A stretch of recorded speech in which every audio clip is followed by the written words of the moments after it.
Hello friends, and welcome to this complete, relaxing reading of 20,000 Leagues Under the Sea by Jules Verne in 2 parts. Both parts are available on this channel. For part 2, please click the link in the description. If you enjoyed this reading, I would encourage you to subscribe, so you will be notified when a new calm reading is ready for you. And now, it is time to unwind. Find a place where you can relax. Once you have settled into that place, take a deep breath. And so, let us begin. Part 1, Chapter 1, A Shifting Reef. The year 1866 was signalized by a remarkable incident, a mysterious and puzzling phenomenon, which doubtless no one has yet forgotten, not to mention rumors which agitated the maritime population and excited the public mind. Even in the interior of the continents, seafaring men were particularly excited. Merchants, common sailors, captains of vessels, skippers, both of Europe and America, naval officers of all countries, and the governments of several states on the 2 continents were deeply interested in the matter. For some time past, vessels had been met by an enormous thing, a long object, spindle-shaped, occasionally phosphorescent, and infinitely larger and more rapid in its movement than a whale. The fact relating to this apparition entered in various logbooks, agreed in most respects as to the shape of the object or creature in question. The untiring rapidity of its movements, its surprising power of locomotion, and the peculiar life with which it seemed endowed. If it was a cetacean, it surpassed in size all those hitherto classified in science. Taking into consideration the mean of observations made at divers times, rejecting the timid estimate of those who assigned to this object a length of 200 feet, equally with the exaggerated opinions which set it down as a mile in width and 3 in length, we might fairly conclude that this mysterious being surpassed greatly all dimensions admitted by the ichthyologists of the day, if it existed at all. And that it did exist was an undeniable fact, and with that tendency which disposes the human mind in favor of the marvelous, we can understand the excitement produced in the entire world by this supernatural apparition. As to classing it in the list of fables, the idea was out of the question. On the 20th of July, 1866, the steamer Governor Higginson of the Calcutta and Burma Steaming Navigation Company had met this moving mass 5 miles off the east coast of Australia. Captain Barker thought at first that he was in the presence of an unknown sandbank. He even prepared to determine its exact position, when 2 columns of water, projected by the inexplicable object, shot with a hissing noise 150 feet up into the air. Now, unless the sandbank had been submitted to the intermittent eruption of a geyser, the Governor Higginson had to do neither more nor less than with an aquatic mammal, unknown till then, which threw up from its blowholes columns of water mixed with air and vapor. Similar facts were observed on the 23rd of July in the same year in the Pacific Ocean by the Columbus of the West India and Pacific Steam Navigation Company. But this extraordinary cetaceous creature could transport itself from one place to another with surprising velocity, as, in an interval of 3 days, the Governor Higginson and the Columbus had observed it at 2 different points of the chart, separated by a distance of more than 700 nautical leagues. 15 days later, 2,000 miles further off, the Helvetia of the Compagnie Nationale and the Shannon of the Royal Mail Steamship Company sailed to windward in that portion of the Atlantic, lying between the United States and Europe, respectively signaled the monster to each other in 42 degrees 15 minutes north latitude and 60 degrees 35 minutes west longitude. In these simultaneous observations, they thought themselves justified in estimating the minimum length of the mammal at more than 350 feet, as the Shannon and Helvetia were of smaller dimensions than it, though they measured 300 feet over all. Now, the largest whales, those which frequent those parts of the sea round the Aleutian, Calamac, and Umgullich Islands, have never exceeded the length of 60 yards, if they attain that. These reports arriving one after the other, fresh observations made on board the transatlantic ship Pereire, a collision which occurred between the Etna and the Inman line and the monster, a procès-verbal directed by the officers of the French frigate Normandie, a very accurate survey made by the staff of Commodore Fitzjames on board the Lloyd Clyde, greatly influenced public opinion. Light-thinking people jested upon the phenomenon, but grave practical countries such as England, America, and Germany treated the matter more seriously. In every place of great resort, the monster was the fashion. They sang of it in the cafes, ridiculed it in the papers, and represented it on the stage. All kinds of stories were circulated regarding it. There appeared in the papers caricatures of every gigantic and imaginary creature, from the white whale, the terrible Moby Dick of Hyperborean regions, to the immense kraken whose tentacles could entangle a ship of 500 tons. And hurry it into the abyss of the ocean. The legends of ancient times were even resuscitated, and the opinions of Aristotle and Pliny revived, who admitted the existence of these monsters, as well as the Norwegian tales of Bishop Pontoppidan, the accounts of Paul Hegede, and last of all, the reports of Mr. Harrington, whose good faith no one could suspect, who affirmed that, being on board the Castilian in 1857, he had seen this enormous serpent, which had never until that time frequented any other seas but those of the ancient Constitutional. Then burst forth the interminable controversy between the credulous and the incredulous, in the societies of savants and scientific journals. The question of the monster inflamed all minds.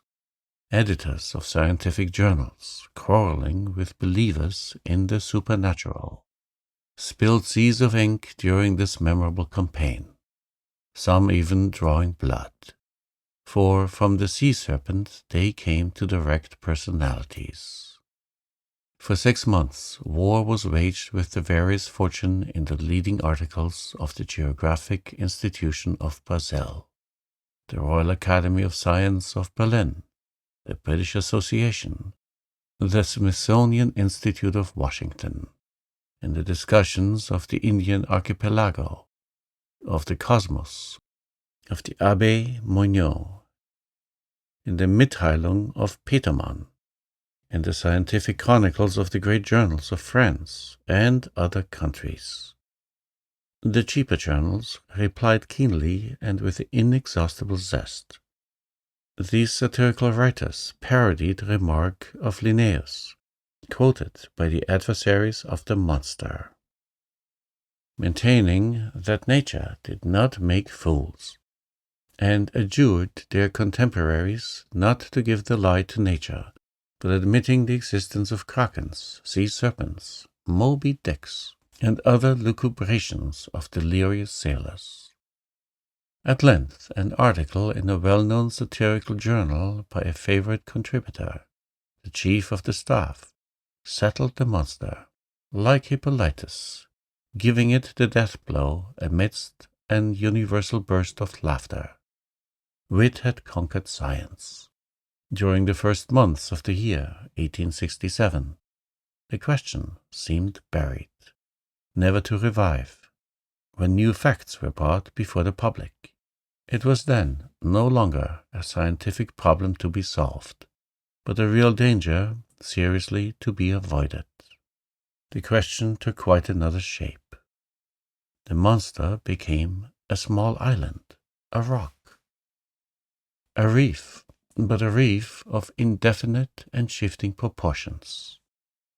On the 5th of March, 1867, the Moravian of the Montreal Ocean Company, finding herself during the night in 27 degrees 30 minutes latitude and 72 degrees 15 minutes longitude, struck on her starboard quarter a rock, marked in no chart for that part of the sea.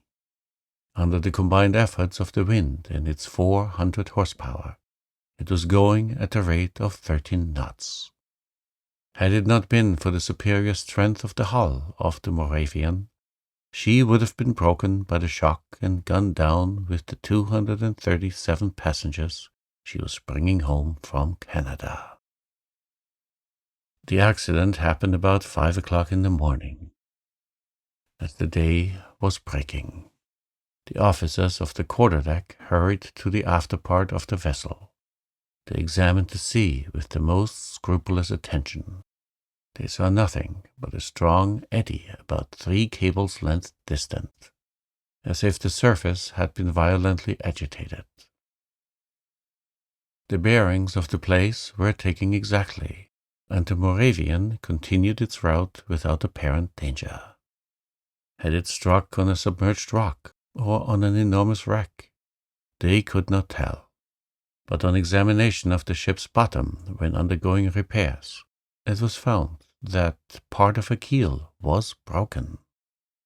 This fact, so grave in itself, might perhaps have been forgotten like many others if, 3 weeks after, it had not been reenacted under similar circumstances. But, thanks to the nationality of the victim of the shock, thanks to the reputation of the company to which the vessel belonged, the circumstance became extensively circulated. The 13th of April, 1867. The sea being beautiful, the breeze favorable, the Scotia of the Connaught Company's line found herself 15 degrees 12 minutes longitude and 45 degrees 37 minutes latitude. She was going at a speed of 13 knots and a half. At 7 minutes past 4 in the afternoon, whilst the passengers were assembled at lunch in the great saloon, a slight shock was felt on the hull of the Scotia, on her quarter, a little aft of the port paddle. The Scotia had not struck, but she had been struck, and seemingly by something rather sharp and penetrating than blunt. The shock had been so slight that no one had been alarmed. Had it not been for the scouts of the carpenter's watch, who rushed onto the bridge, exclaiming, "We are sinking! We are sinking!" At first the passengers were much frightened, but Captain Anderson hastened to reassure them. The danger could not be imminent. The Scotia, divided into 7 compartments by strong partitions, could brave with impunity any leak. Captain Anderson went down immediately into the hold. He found that the sea was pouring into the 5th compartment, and the rapidity of the influx proved that the force of the water was considerable. Fortunately, this compartment did not hold the boilers, or the fires would have been immediately extinguished. Captain Anderson ordered the engines to be stopped at once, and one of the men went down to ascertain the extent of the injury. Some minutes afterwards, they discovered the existence of a large hole, of 2 yards in diameter, in the ship's bottom. Such a leak could not be stopped, and the Scotia, her paddles half submerged, was obliged to continue her course. She was then 300 miles from Cape Clear, and after 3 days' delay, which caused great uneasiness in Liverpool, she entered the basin of the Company. The engineers visited the Scotia, which was put in dry dock. They could scarcely believe it possible. At 2 yards and a half below water mark was a regular rent, in the form of an isosceles triangle. The broken place in the iron plates was so perfectly defined that it could not have been more neatly done by a punch. It was clear then that the instrument producing the perforation was not of a common stamp, and after having been driven with prodigious strength and piercing an iron plate 1 3/8 inch thick, had withdrawn itself by a retrograde motion truly inexplicable. Such was the last fact, which resoluted in exciting once more the torrent of public opinion.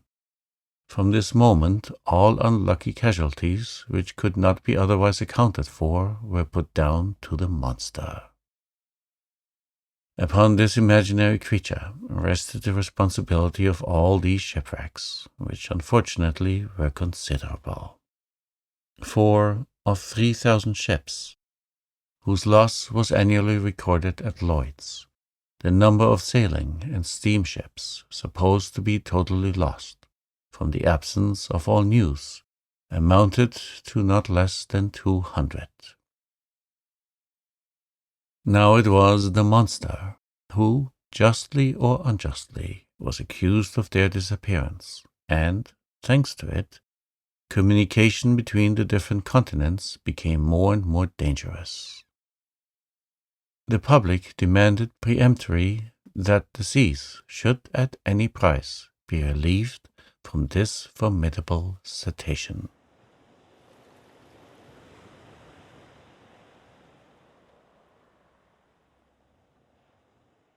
Chapter 2. Pro and Con. At the period when these events took place, I had just returned from a scientific research in the disagreeable territory of Nebraska in the United States. In virtue of my office as assistant professor in the Museum of Natural History in Paris, the French government had attached me to that expedition. After 6 months in Nebraska, I arrived in New York towards the end of March, laden with a precious collection. My departure for France was fixed for the first day in May. Meanwhile, I was occupying myself in classifying my mineralogical, botanical, and zoological riches, when the accident happened to the Scotia. I was perfectly up in the subject, which was the question of the day. How could I be otherwise? I had read and reread all the American and European papers without being any nearer a conclusion. This mystery puzzled me. Under the impossibility of forming an opinion, I jumped from one extreme to the other. That there really was something could not be doubted, and the incredulous were invited to put their finger on the wound of the Scotia. On my arrival at New York, the question was at its height. The hypothesis of the floating island and the unapproachable sandbank, supported by minds little competent to form a judgment, was abandoned. And indeed, unless the shoal had a machine in its stomach, how could it change its position with such astonishing rapidity? From the same cause, the idea of a floating hull of an enormous wreck was given up. There remained then only two possible solutions of the question, which created two distinct parties. On one side, those who were for a monster of colossal strength. On the other, those who were for a submarine vessel of enormous motive power. But this last hypothesis, plausible as it was, could not stand against inquiries made in both worlds. That a private gentleman should have such a machine at his command was not likely. Where, when, and how was it built? And how could its construction have been kept secret? Certainly a government might possess such a destructive machine. And in these disastrous times, when the ingenuity of man has multiplied the power of weapons of war, it was possible that, without the knowledge of others, a state might try to work such a formidable engine. After the chassepot came the torpedoes. After the torpedoes, the submarine rams. Then, the reaction. At least, I hope so. But the hypothesis of war machines fell before the declaration of governments. As public interest was in question and transatlantic communication suffered, their veracity could not be doubted. But how admit that the construction of this submarine boat had escaped the public eye? For a private gentleman to keep the secret under such circumstances would be very difficult, and for a state whose every act is persistently watched by powerful rivals, certainly impossible. After inquiries made in England, France, Russia, Prussia, Spain, Italy, and America, even in Turkey, the hypothesis of a submarine monitor was definitely rejected. Upon my arrival in New York, several persons did me the honor of consulting me on the phenomenon in question. I had published in France a work in quarto, in 2 volumes, entitled Mysteries of the Great Submarine Grounds. This book, highly approved of in the learned world, gained for me a special reputation in this rather obscure branch of natural history. My advice was asked, as long as I could deny the reality of the fact. I confined myself to a decided negative. But soon, finding myself driven into a corner, I was obliged to explain myself categorically. And even the Honorable Pierre Aronat, professor in the Museum of Paris, was called upon by the New York Herald to express a definite opinion of some sort. I did something. I spoke, for want of power to hold my tongue. I discussed the question in all its forms, politically and scientifically. And I give here an extract from a carefully studied article which I published in the number of the 30th of April. It ran as follows. After examining one by one the different hypotheses, rejecting all other suggestions, it becomes necessary to admit the existence of a marine animal of enormous power. The great depths of the ocean are entirely unknown to us. Soundings cannot reach them. What passes in those remote depths? What beings live or can live 12 or 15 miles beneath the surface of the waters? What is the organization of these animals? We can scarcely conjecture. However, the solution of the problem submitted to me may modify the form of the dilemma. Either we do know all the varieties of beings which people our planet, or we do not.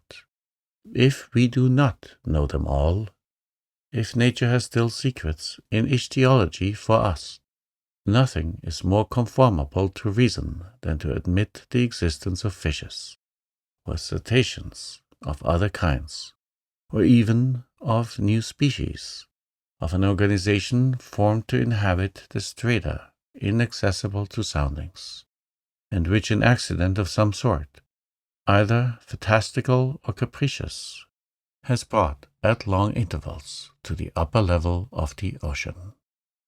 If, on the contrary, we do know all living kinds, we must necessarily seek for the animal in question amongst those marine beings already classed. And in that case, I should be disposed to admit the existence of a gigantic narwhal. The common narwhal, or unicorn of the sea, often attains a length of 60 feet. Increase its size 5-fold or 10-fold, give it strength proportionate to its size, lengthen its destructive weapons, and you obtain the animal required. It will have the proportions determined by the officers of the Shannon, the instrument required by the perforation of the Scotia, and the power necessary to pierce the hull of the steamer. Indeed, the narwhal is armed with a sort of ivory sword, a halberd, according to the expression of certain naturalists. The principal tusk has the harness of steel. Some of these tusks have been found buried in the bodies of whales, which the unicorn always attacks with success. Others have been drawn out, not without trouble, from the bottoms of ships, which they had pierced through and through, as a gimlet pierces a barrel. The Museum of the Faculty of Medicine of Paris possesses one of these defensive weapons, 2 yards and a quarter in length, and 15 inches in diameter at the base. Very well, suppose this weapon to be 6 times stronger and the animal 10 times more powerful. Launch it at the rate of 20 miles an hour, and you obtain a shock capable of producing the catastrophe required. Until further information, therefore, I shall maintain it to be a sea unicorn of colossal dimensions, armed not with a halberd, but with a real spur, as the armored frigates, or the rams of war, whose massiveness and motive power it would possess at the same time. Thus may this puzzling phenomenon be explained, unless there be something over and above all that one has ever conjectured, seen, perceived, or experienced, which is just within the bounds of possibility.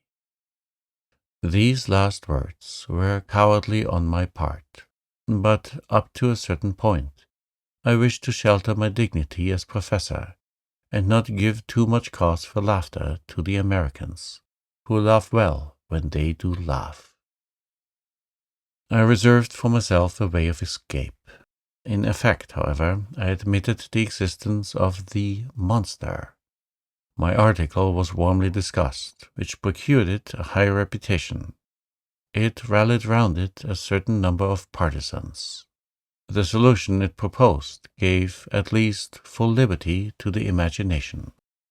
The human mind delights in grand conceptions of supernatural beings, and the sea is precisely the best vehicle, and only medium through which these giants, against which terrestrial animals such as elephants or rhinoceroses are as nothing, can be procured or developed.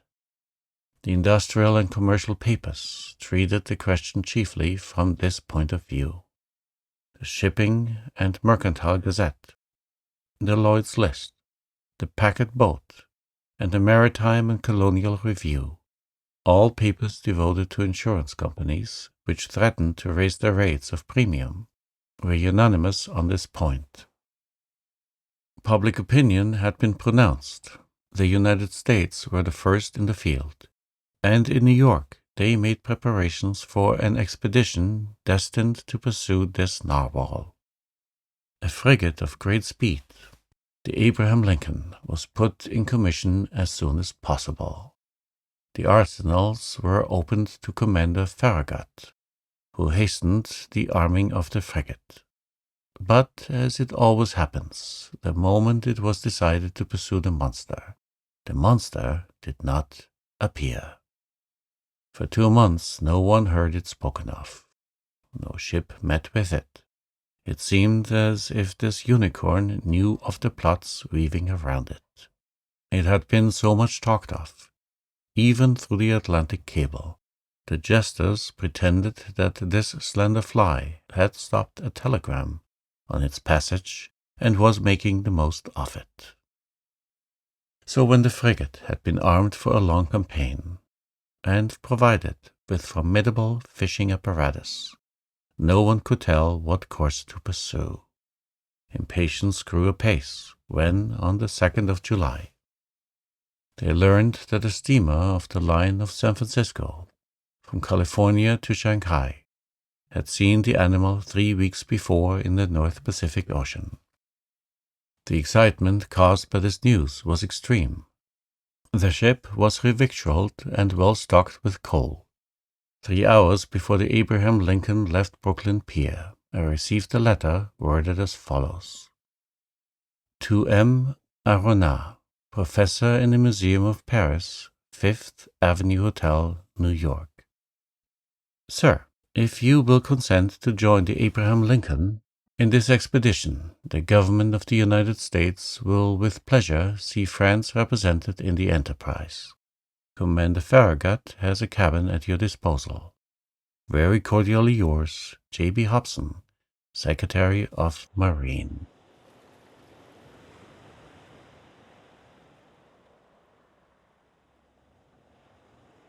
Chapter 3.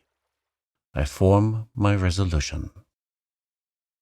3 seconds before the arrival of J.B. Hobson's letter, I no more thought of pursuing the Unicorn than of attempting the passage of the North Sea. 3 seconds after reading the letter of the Honorable Secretary of Marine, I felt that my true vocation, the sole end of my life, was to chase this disturbing monster and purge it from the world. But I had just returned from a fatiguing journey, weary and longing for repose. I aspired to nothing more than again seeing my country, my friends, my little lodging by the Jardin des Plantes, my dear and precious collections. But nothing could keep me back. I forgot all, fatigue, friends, and collections, and accepted, without hesitation, the offer of the American government. Besides, thought I, all roads lead back to Europe for my particular benefit, and I will not hurry me towards the coast of France. This worthy animal may allow itself to be caught in the seas of Europe for my particular benefit, and I will not bring back less than half a yard of his ivory halberd to the Museum of Natural History. But in the meanwhile I must seek this narwhal in the Pacific Ocean, which, to return to France, was taking the road to the Antipodes. Conseil, I called in an impatient voice. Conseil was my servant, a true, devoted Flemish boy, who had accompanied me in all my travels. I liked him, and he returned the liking well. He was phlegmatic by nature, regular from principle, zealous from habit, evincing little disturbance at the different surprises of life, very quick with his hands, and apt at any service required of him, and despite his name, never giving advice, even when asked for it. Conseil had followed me for the last 10 years wherever science led. Never once did he complain of the length or fatigue of a journey, never make an objection to pack his portmanteau for whatever country it might be, or however far away, whether China or Congo. Besides all this, he had good health, which defied all sickness, and solid muscles, but no nerves. Good morals are understood. This boy was 30 years old, and his age to that of his master as 15 to 20.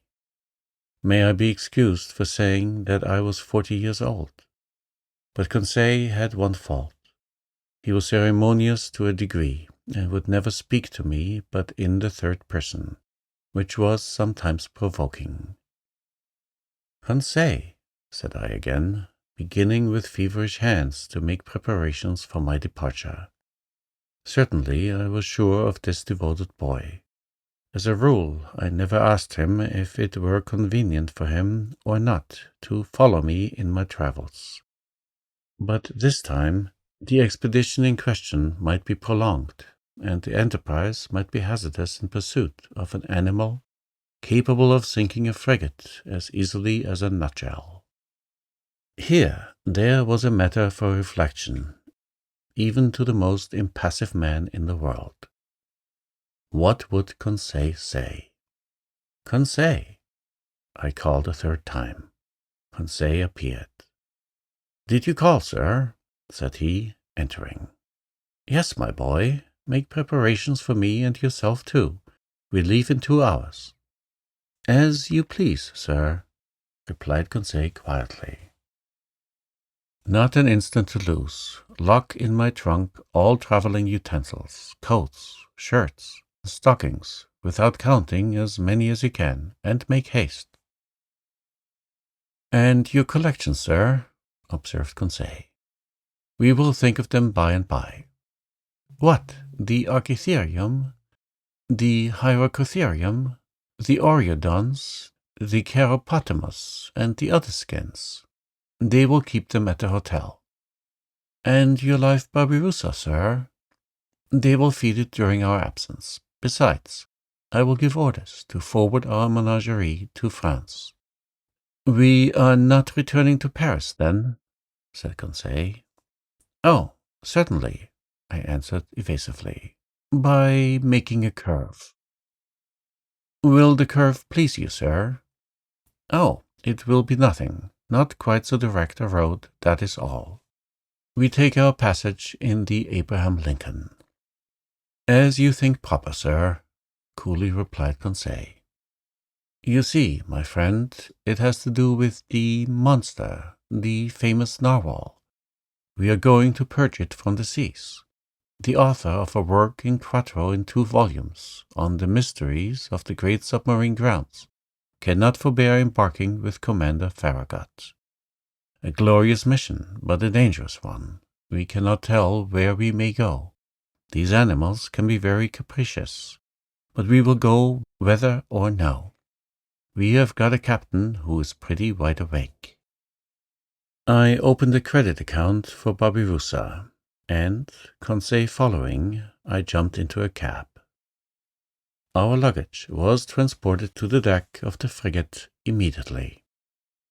I hastened on board and asked for Commander Farragut. One of the sailors conducted me to the poop, where I found myself in the presence of a good-looking officer who held out his hand to me. "Monsieur Pierre Aronnax," said he. "Himself," replied I. "Commander Farragut?" "You are welcome, Professor. Your cabin is ready for you." I bowed and desired to be conducted to the cabin destined for me. The Abraham Lincoln had been well chosen and equipped for her new destination. She was a frigate of great speed, fitted with high-pressure engines, which admitted a pressure of 7 atmospheres. Under this, the Abraham Lincoln attained the mean speed of nearly 18 knots and a third an hour. A considerable speed, but nevertheless insufficient to grapple with this gigantic cetacean. The interior arrangements of the frigate corresponded to its nautical qualities. I was well satisfied with my cabin, which was in the after part opening upon the gun-room. "We shall be well off here," said I to Conseil. "As well, by your honour's leave, as a hermit crab in the shell of a whelk," said Conseil. I left Conseil to stow our trunks conveniently away, and remounted the poop in order to survey the preparations for departure. At the moment, Commander Farragut was ordering the last moorings to be cast loose, which held the Abraham Lincoln to the pier of Brooklyn. So in a quarter of an hour, perhaps less, the frigate would have sailed without me. I should have missed this extraordinary, supernatural, and incredible expedition, the recital of which may well meet with some skepticism. But Commander Farragut would not lose a day nor an hour in scouring the seas in which an animal had been sighted. He sent for the engineer. "Is the steam full on?" asked he. "Yes, sir," replied the engineer. "Go ahead," cried Commander Farragut. The quay of Brooklyn and all that part of New York bordering on the East River was crowded with spectators. 3 cheers burst successively from 500,000 throats. Thousands of handkerchiefs were waved above the heads of the compact mass, saluting the Abraham Lincoln, until she reached the waters of the Hudson, at the point of that elongated peninsula which forms the town of New York. Then the frigate, following the coast of New Jersey along the right bank of the beautiful river, covered with villas, passed between the forts, which saluted her with their heaviest guns. The Abraham Lincoln answered by hoisting the American colors 3 times, whose 39 stars shone resplendent from the mizzen peak. Then, modifying its speed to take the narrow channel marked by buoys placed in the inner bay formed by Sandy Hook Point, it coasted along Sandy Beach, where some thousands of spectators gave it one final cheer. The escort of boats and tenders still followed the frigate, and did not leave her until they came abreast of the lightship, whose 2 lights marked the entrance of New York Channel. 6 bells struck. The pilot got into his boat and rejoined the little schooner, which was waiting under our lee. The fires were made up. The screw beat the waves more rapidly. The frigate skirted the low yellow coast of Long Island, and at 8 bells, after having lost sight in the northwest of the lights of Fire Island, she ran at full steam on the dark waters of the Atlantic.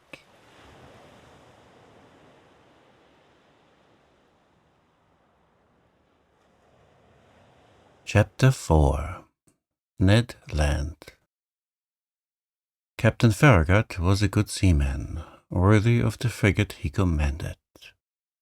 His vessel and he were one.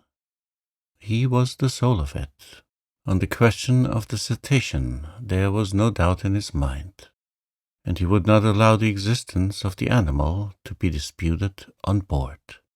He believed in it, as certain good women believe in the Leviathan, by faith, not by reason.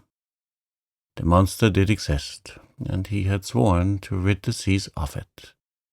He was a kind of knight of Rhodes, a second Dieudonne de Gozon, going to meet the serpent which desolated the island.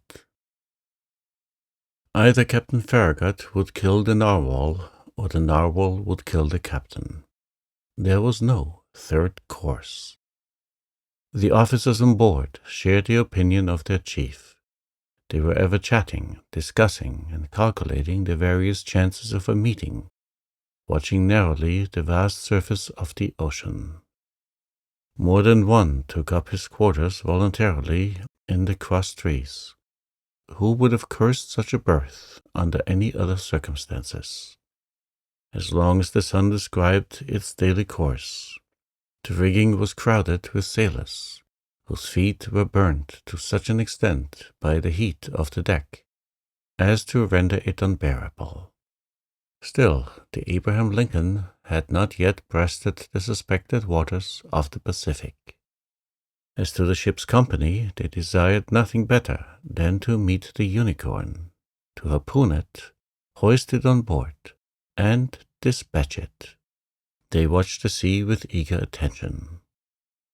Besides, Captain Farragut had spoken of a certain sum of $2,000, set apart for whoever should first sight the monster, were he cabin boy, common seaman, or officer. I leave you to judge how eyes were used on board the Abraham Lincoln. For my own part, I was not behind the others, and left to no one my share of daily observations. The frigate might have been called the Argus, for 100 reasons. Only one amongst us, Conseil, seemed to protest by his indifference against the question which so interested us all, and seemed to be out of keeping with the general enthusiasm on board. I have said that Captain Farragut had carefully provided his ship with every apparatus for catching the gigantic cetacean. No whaler had ever been better armed. We possessed every known engine, from the harpoon thrown by the hand to the barbed arrows of the blunderbuss, and the explosive balls of the duck gun. On the forecastle lay the perfection of a breech-loading gun, very thick at the breech and very narrow in the bore, the model of which had been in the exhibition of 1867. This precious weapon of American origin could throw with ease a conical projectile of 9 pounds to a mean distance of 10 miles. Thus, the Abraham Lincoln wanted for no means of destruction, and, what was better still, she had on board Ned Land, the Prince of Harpooners. Ned Land was a Canadian with an uncommon quickness of hand, and who knew no equal in his dangerous occupation. Skill, coolness, audacity, and cunning he possessed in a superior degree, and it must be a cunning whale or a singularly cute cachalot to escape the stroke of his harpoon. Ned Land was about 40 years of age. He was a tall man, more than 6 feet high, strongly built, grave and taciturn, occasionally violent, and very passionate when contradicted. His person attracted attention, but above all the boldness of his look, which gave a singular expression to his face. Who calls himself Canadian calls himself French, and, little communicative as Ned Land was, I must admit that he took a certain liking for me. My nationality drew him to me, no doubt. It was an opportunity for him to talk, and for me to hear, that old language of Rabelais, which is still in use in some Canadian provinces. The harpooner's family was originally from Quebec, and was already a tribe of hardy fishermen when this town belonged to France. Little by little, Ned Land acquired a taste for chatting, and I loved to hear the recital of his adventures in the polar seas. He related his fishing and his combats with natural poetry of expression. His recital took the form of an epic poem, and I seemed to be listening to a Canadian Homer, singing the Iliad of the regions of the north. I am portraying this hardy companion as I really knew him. We are old friends now, united in that unchangeable friendship which is born and cemented amidst extreme dangers. Ah, brave Ned! I ask no more than to live 100 years longer, that I may have more time to dwell the longer on your memory. Now, what was Ned Land's opinion upon the question of the marine monster? I must admit that he did not believe in the unicorn, and was the only one on board who did not share that universal conviction. He even avoided the subject, which I, one day, thought it my duty to press upon him. One magnificent evening, the 30th of July, that is to say, 3 weeks after our departure, the frigate was abreast of Cape Blanc, 30 miles to leeward of the coast of Patagonia. We had crossed the Tropic of Capricorn, and the Straits of Magellan opened less than 700 miles to the south. Before 8 days were over, the Abraham Lincoln would be plowing the waters of the Pacific. Seated on the poop, Ned Land and I were chatting of one thing and another, as we looked at this mysterious sea, whose great depths had up to this time been inaccessible to the eye of man. I naturally led up the conversation to the giant unicorn. and examined the various chances of success or failure of the expedition.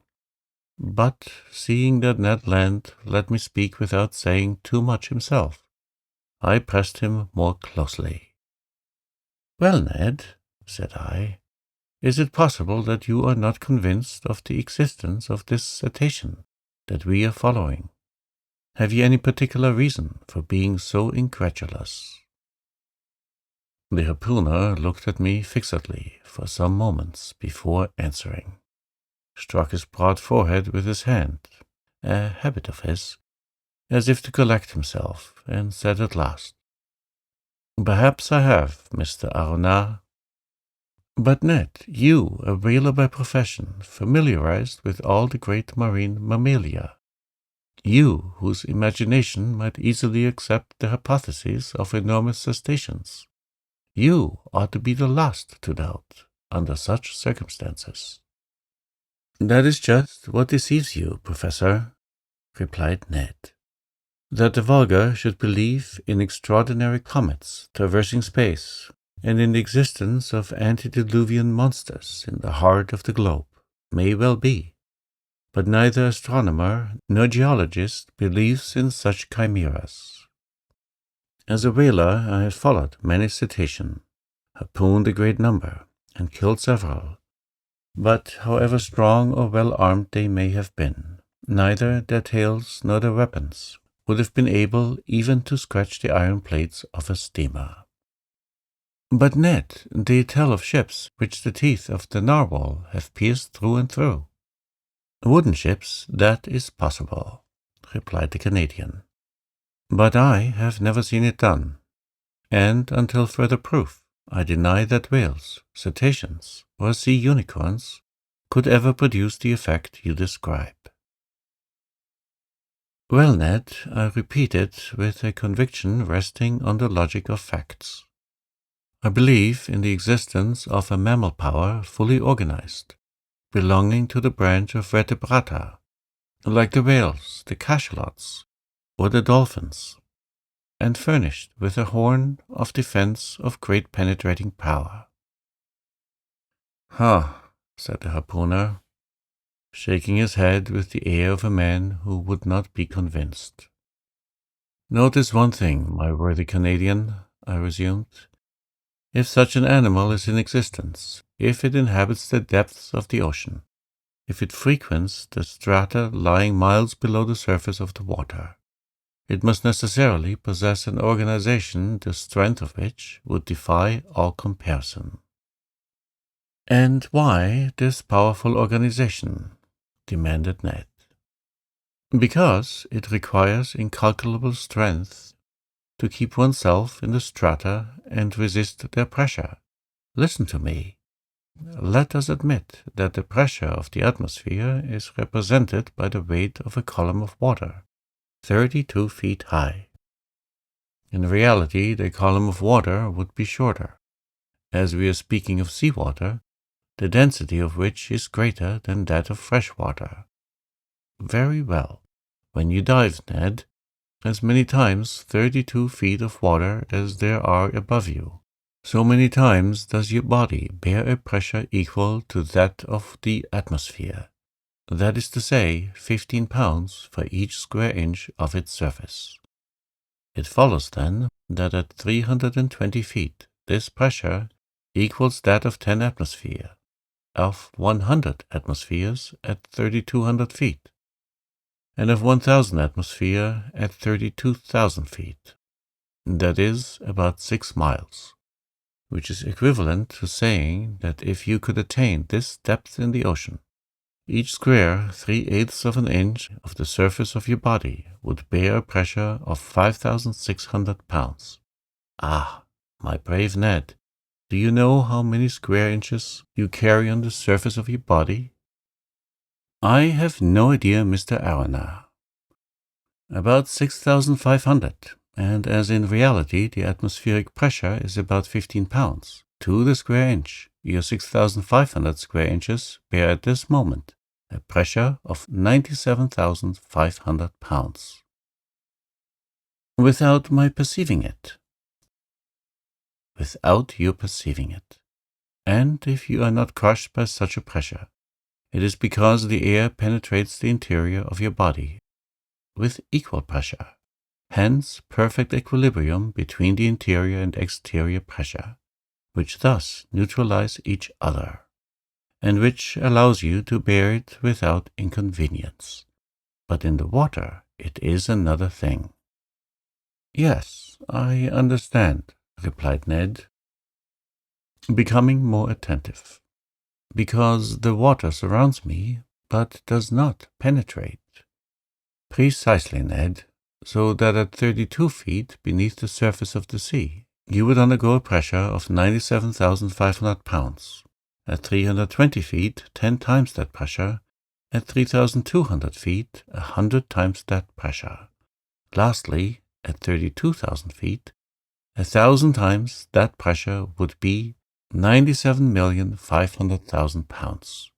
That is to say, that you would be flattened as if you had been drawn from the plates of a hydraulic machine. The devil! Exclaimed Ned.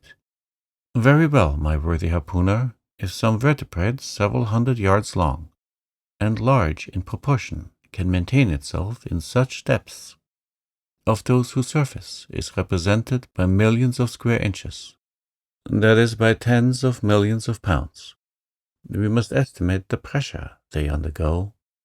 Consider, then, what must be the resistance of their bony structure, and the strength of the organization to withstand such pressure. Why, exclaimed Ned Land, they must be made of iron plates 8 inches thick, like the armored frigates. As you say, Ned, and think what destruction such a mass would cause, if hurled with the speed of an express train against the hull of a vessel. Yes, certainly, perhaps, replied the Canadian, shaken by these figures, but not yet willing to give in. Well, have I convinced you? You have convinced me of one thing, sir, which is that if such animals do exist at the bottom of the seas, they must necessarily be as strong as you say. But if they do not exist, my obstinate harpooner, how explain the accident to the Scotia?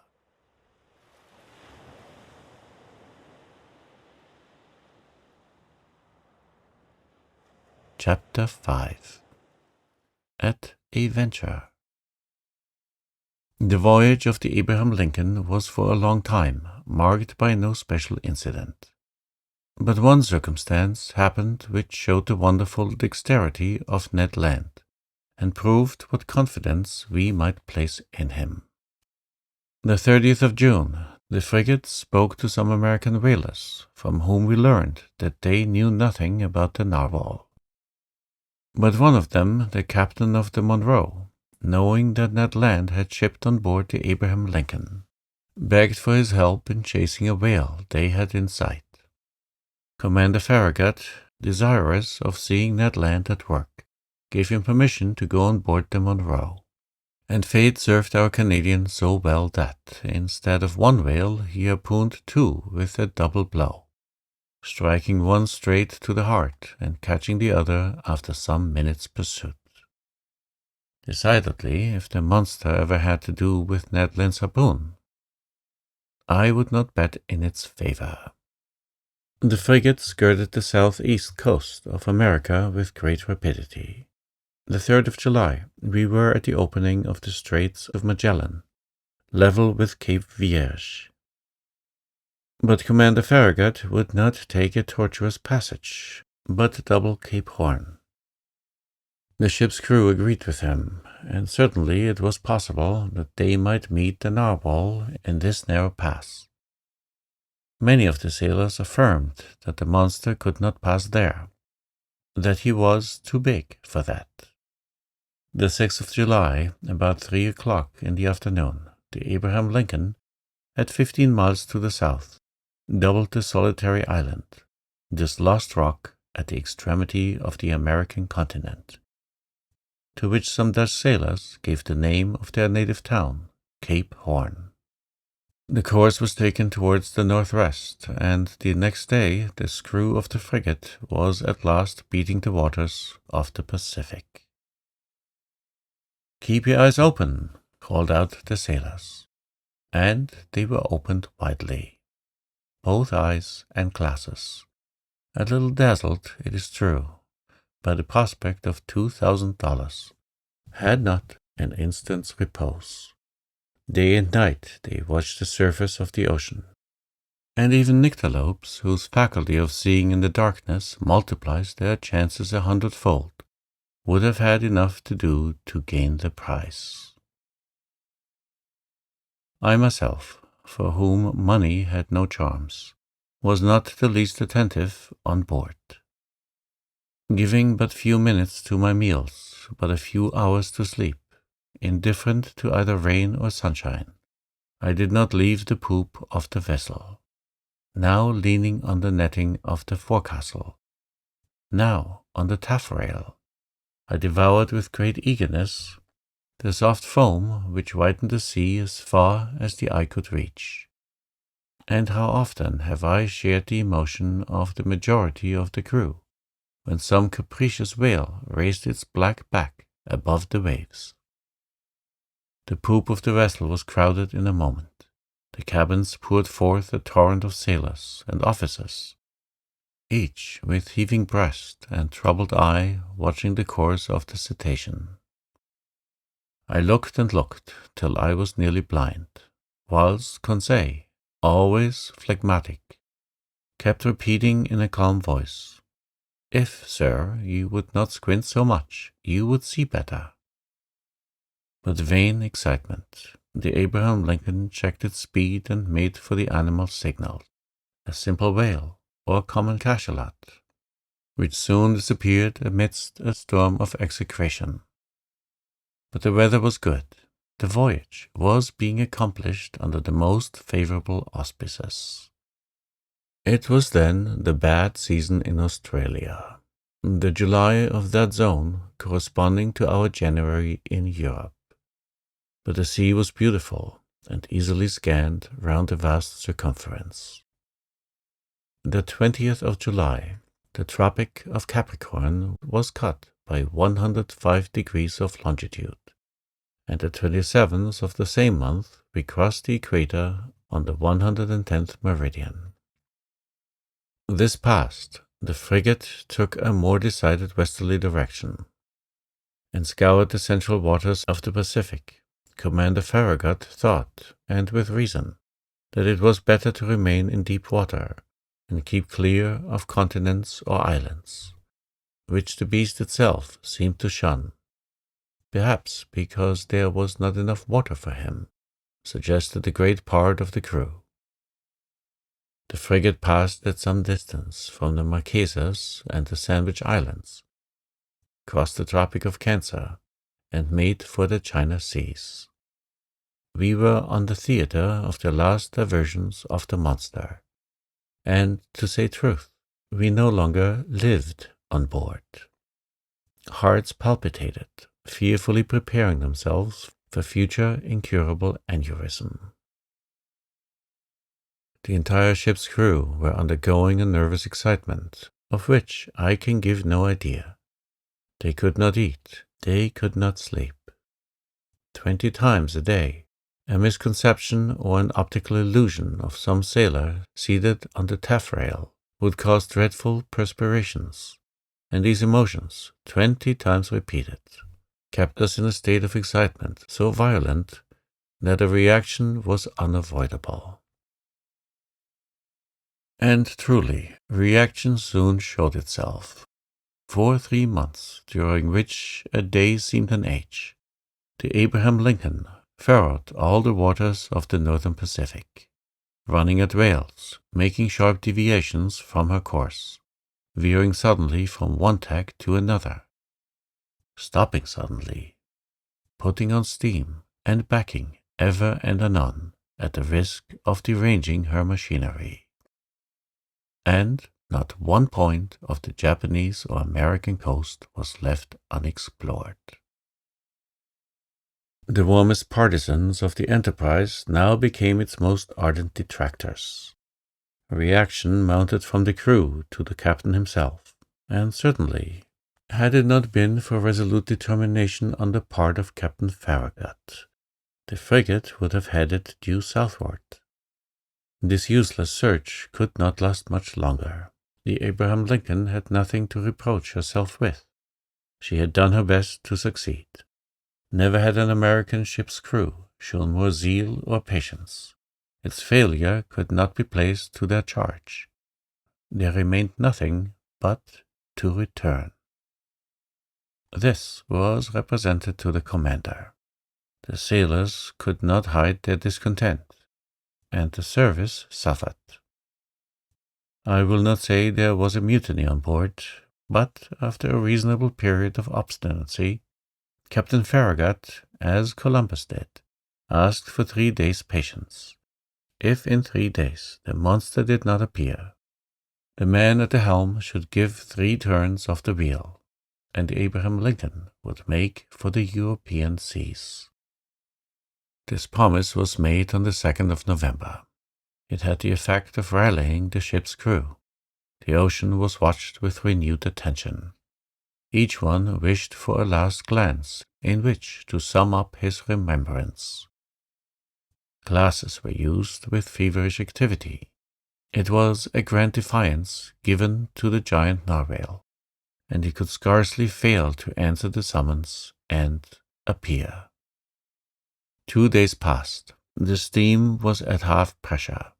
1,000 schemes were tried to attract the attention and stimulate the apathy of the animal in case it should be met in those parts. Large quantities of bacon were trailed in the wake of the ship, to the great satisfaction, I must say, of the sharks. Small craft radiated in all directions round the Abraham Lincoln, as she lay to, and did not leave a spot of the sea unexplored. But the night of the 4th of November arrived without the unveiling of this submarine mystery. The next day, the 5th of November, at 12, the delay would, morally speaking, expire. After that time, Commander Farragut, faithful to his promise, was to turn the course to the southeast and abandon forever the northern regions of the Pacific. The frigate was then at 31 degrees 15 minutes north latitude and 136 degrees 42 minutes east longitude. The coast of Japan still remained less than 200 miles to leeward. Night was approaching. They had just struck 8 bells. Large clouds veiled the face of the moon, then in its first quarter. The sea undulated peaceably under the stern of the vessel.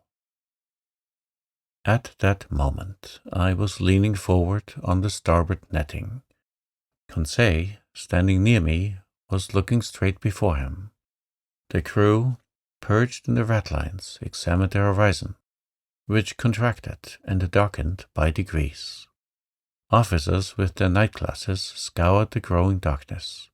Sometimes the ocean sparkled under the rays of the moon, which darted between 2 clouds. Then all trace of light was lost in the darkness. I looked at Conseil. I could see he was undergoing a little of the general influence. At least I thought so. Perhaps for the first time his nerves vibrated to a sentiment of curiosity. "Come, Conseil," said I. "This is the last chance of pocketing the $2,000. "May I be permitted to say, sir," replied Conseil, "that I never reckoned on getting the price, and had the government of the Union offered $100,000, it would have been none the poorer." "You are right, Conseil. It is a foolish affair after all, and one upon which we entered too lightly. What time lost, what useless emotions. We should have been back in France 6 months ago."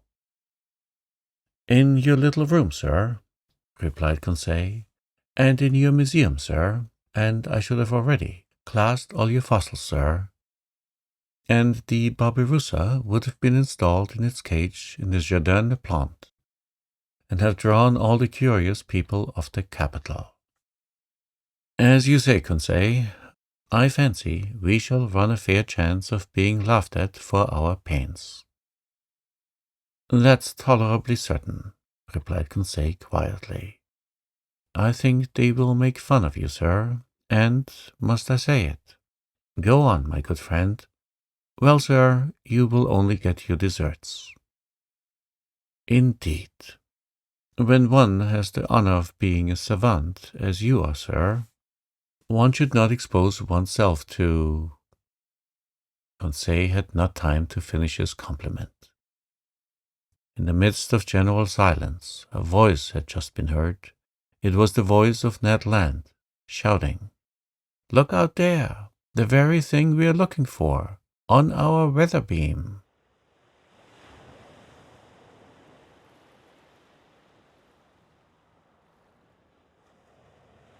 Chapter 6.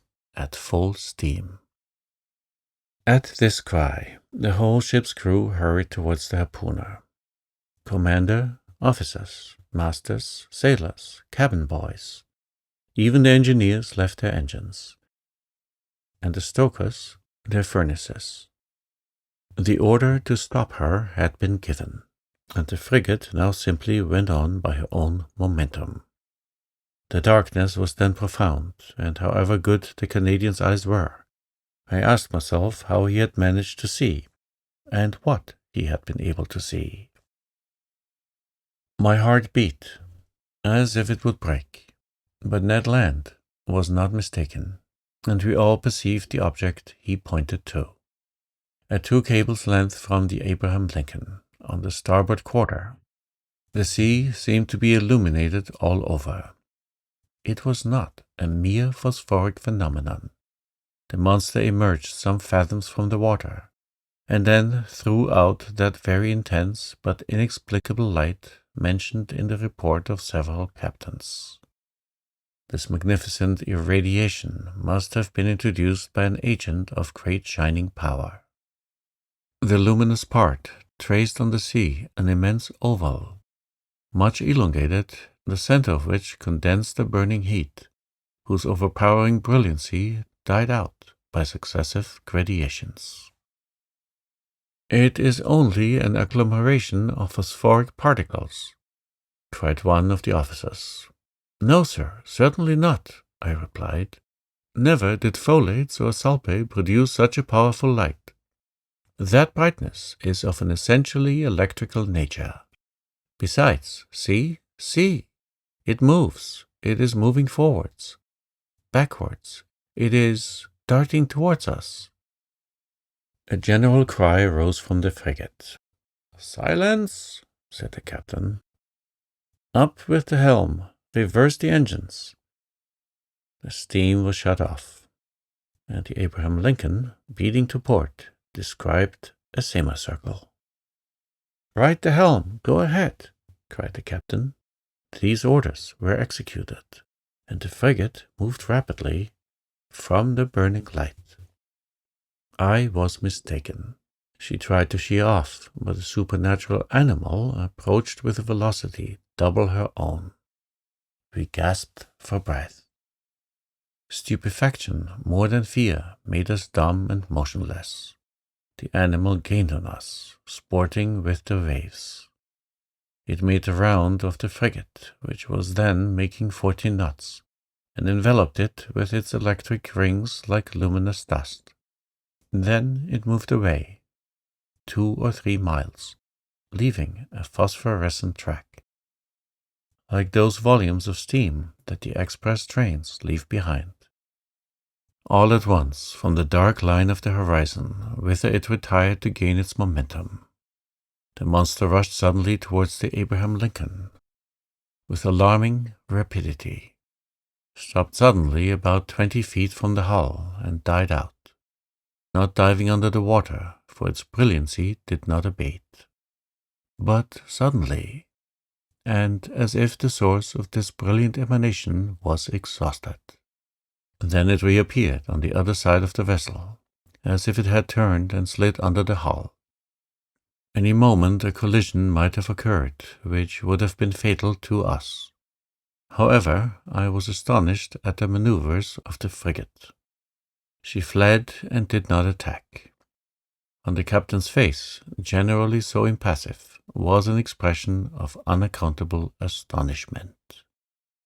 "Mr. Aronnax," he said, "I do not know with what formidable being I have to deal, and I will not imprudently risk my frigate in the midst of this darkness. Besides, how attack this unknown thing? How defend oneself from it? Wait for daylight, and the scene will change." "You have no further doubt, Captain, of the nature of the animal?" "No, sir. It is evidently a giant narwhal, and an electric one." "Perhaps," added I, "one can only approach it with a gymnotus or a torpedo." "Undoubtedly," replied the captain. "If it possesses such dreadful power, it is the most terrible animal that ever was created. That is why, sir, I must be on my guard." The crew were on their feet all night. No one thought of sleep. The Abraham Lincoln, not being able to struggle with such velocity, had moderated its pace, and sailed at half speed. For its part, the narwhal, imitating the frigate, let the waves rock it at will, and seemed decided not to leave the scene of the struggle. Towards midday, however, it disappeared, or, to use a more appropriate term, it died out, like a large glowworm. Had it fled? One could only fear, not hope. But at 7 minutes to 1 o'clock in the morning, a deafening whistling was heard, like that produced by a body of water rushing with great violence. The captain, Ned Land, and I were then on the poop, eagerly peering through the profound darkness. "Ned Land," asked the commander, "you have often heard the roaring of whales." "Often, sir, but never such whales the sight of which brought me in $2,000. If I can only approach within 4 harpoon lengths of it." "But to approach it," said the commander, "I ought to put a whaler at your disposal." "Certainly, sir." "That will be trifling with the lives of my men." "And mine too," simply said the harpooner. Towards 2 o'clock in the morning, the burning light reappeared, not less intense, about 5 miles to windward of the Abraham Lincoln. Notwithstanding the distance and the noise of the wind and sea, one heard distinctly the loud strokes of the animal's tail, and even its panting breath. It seemed that, at the moment that the enormous narwhal had come to take breath at the surface of the water, the air was engulfed in its lungs, like the steam in the vast cylinders of a machine of 2,000 horsepower. "Huh," thought I, "a whale with the strength of a cavalry regiment would be a pretty whale." We were on the quai REEF till daylight, and prepared for the combat. The fishing implements were laid along the hammock nettings. The second lieutenant loaded the blunderbusses, which could throw harpoons to the distance of a mile, and long duck guns with explosive bullets, which inflicted mortal wounds, even to the most terrible animals. Ned Land contented himself with sharpening his harpoon, a terrible weapon in his hands. At 6 o'clock day began to break, and with the first glimmer of light, the electric light of the narwhal disappeared. At 7 o'clock the day was sufficiently advanced, but a very thick sea fog obscured our view, and the best spyglasses could not pierce it. That caused disappointment and anger. I climbed the mizzenmast. Some officers were already perched on the mastheads. At 8 o'clock the fog lay heavily on the waves, and its thick scrolls rose little by little. The horizon grew wider and clearer at the same time. Suddenly, just as on the day before, Ned Land's voice was heard. "The thing itself, on the port quarter," cried the harpooner. Every eye was turned towards the point indicated. There, 1.5 miles from the frigate, a long blackish body emerged 1 yard above the waves. Its tail, violently agitated, produced a considerable eddy. Never did a caudal appendage beat the sea with such violence. An immense track of dazzling whiteness marked the passage of the animal, and described a long curve. The frigate approached the cetacean. I examined it thoroughly. The reports of the Shannon and of the Helvetia had rather exaggerated its size, and I estimated its length at only 250 feet. As to its dimensions, I could only conjecture them to be admirably proportioned. While I watched this phenomenon, 2 jets of steam and water were ejected from its vents, and rose to the height of 120 feet. Thus I ascertained its way of breathing. I concluded definitely that it belonged to the vertebrate branch, class Mammalia. The crew waited impatiently for their chief's orders. The latter, after having observed the animal attentively, called the engineer. The engineer ran to him. "Sir," said the commander, "you have steam up?" "Yes, sir," answered the engineer. "Well, make up your fires and put on all steam." 3 hurrahs greeted this order. The time for the struggle had arrived. Some moments after, the 2 funnels of the frigate vomited torrents of black smoke, and the bridge quaked under the trembling of the boilers. The Abraham Lincoln, propelled by her wonderful screw, went straight at the animal. The latter allowed it to come within half a cable's length. Then, as if disdained to dive, it took a little turn and stopped a short distance off. This pursuit lasted nearly 3/4 of an hour, without the frigate gaining 2 yards on the cetacean. It was quite evident that at that rate we should never come up with it. "Well, Mr. Land," asked the captain, "do you advise me to put the boats out to sea?" "No, sir," replied Ned Land, "because we shall not take that beast easily." "What shall we do then?" "Put on more steam if you can, sir. With your leave, I mean to post myself under the bowsprit, and if we get within harpooning distance, I shall throw my harpoon." "Go, Ned," said the captain. "Engineer, put on more pressure." Ned Land went to his post. The fires were increased, the screw revolved 43 times a minute, and the steam poured out of the valves. We heaved the log, and calculated that the Abraham Lincoln was going at a rate of 18.5 miles an hour. But the accursed animal swam too at the rate of 18.5 miles an hour. For a whole hour, the frigate kept up this pace, without gaining 6 feet.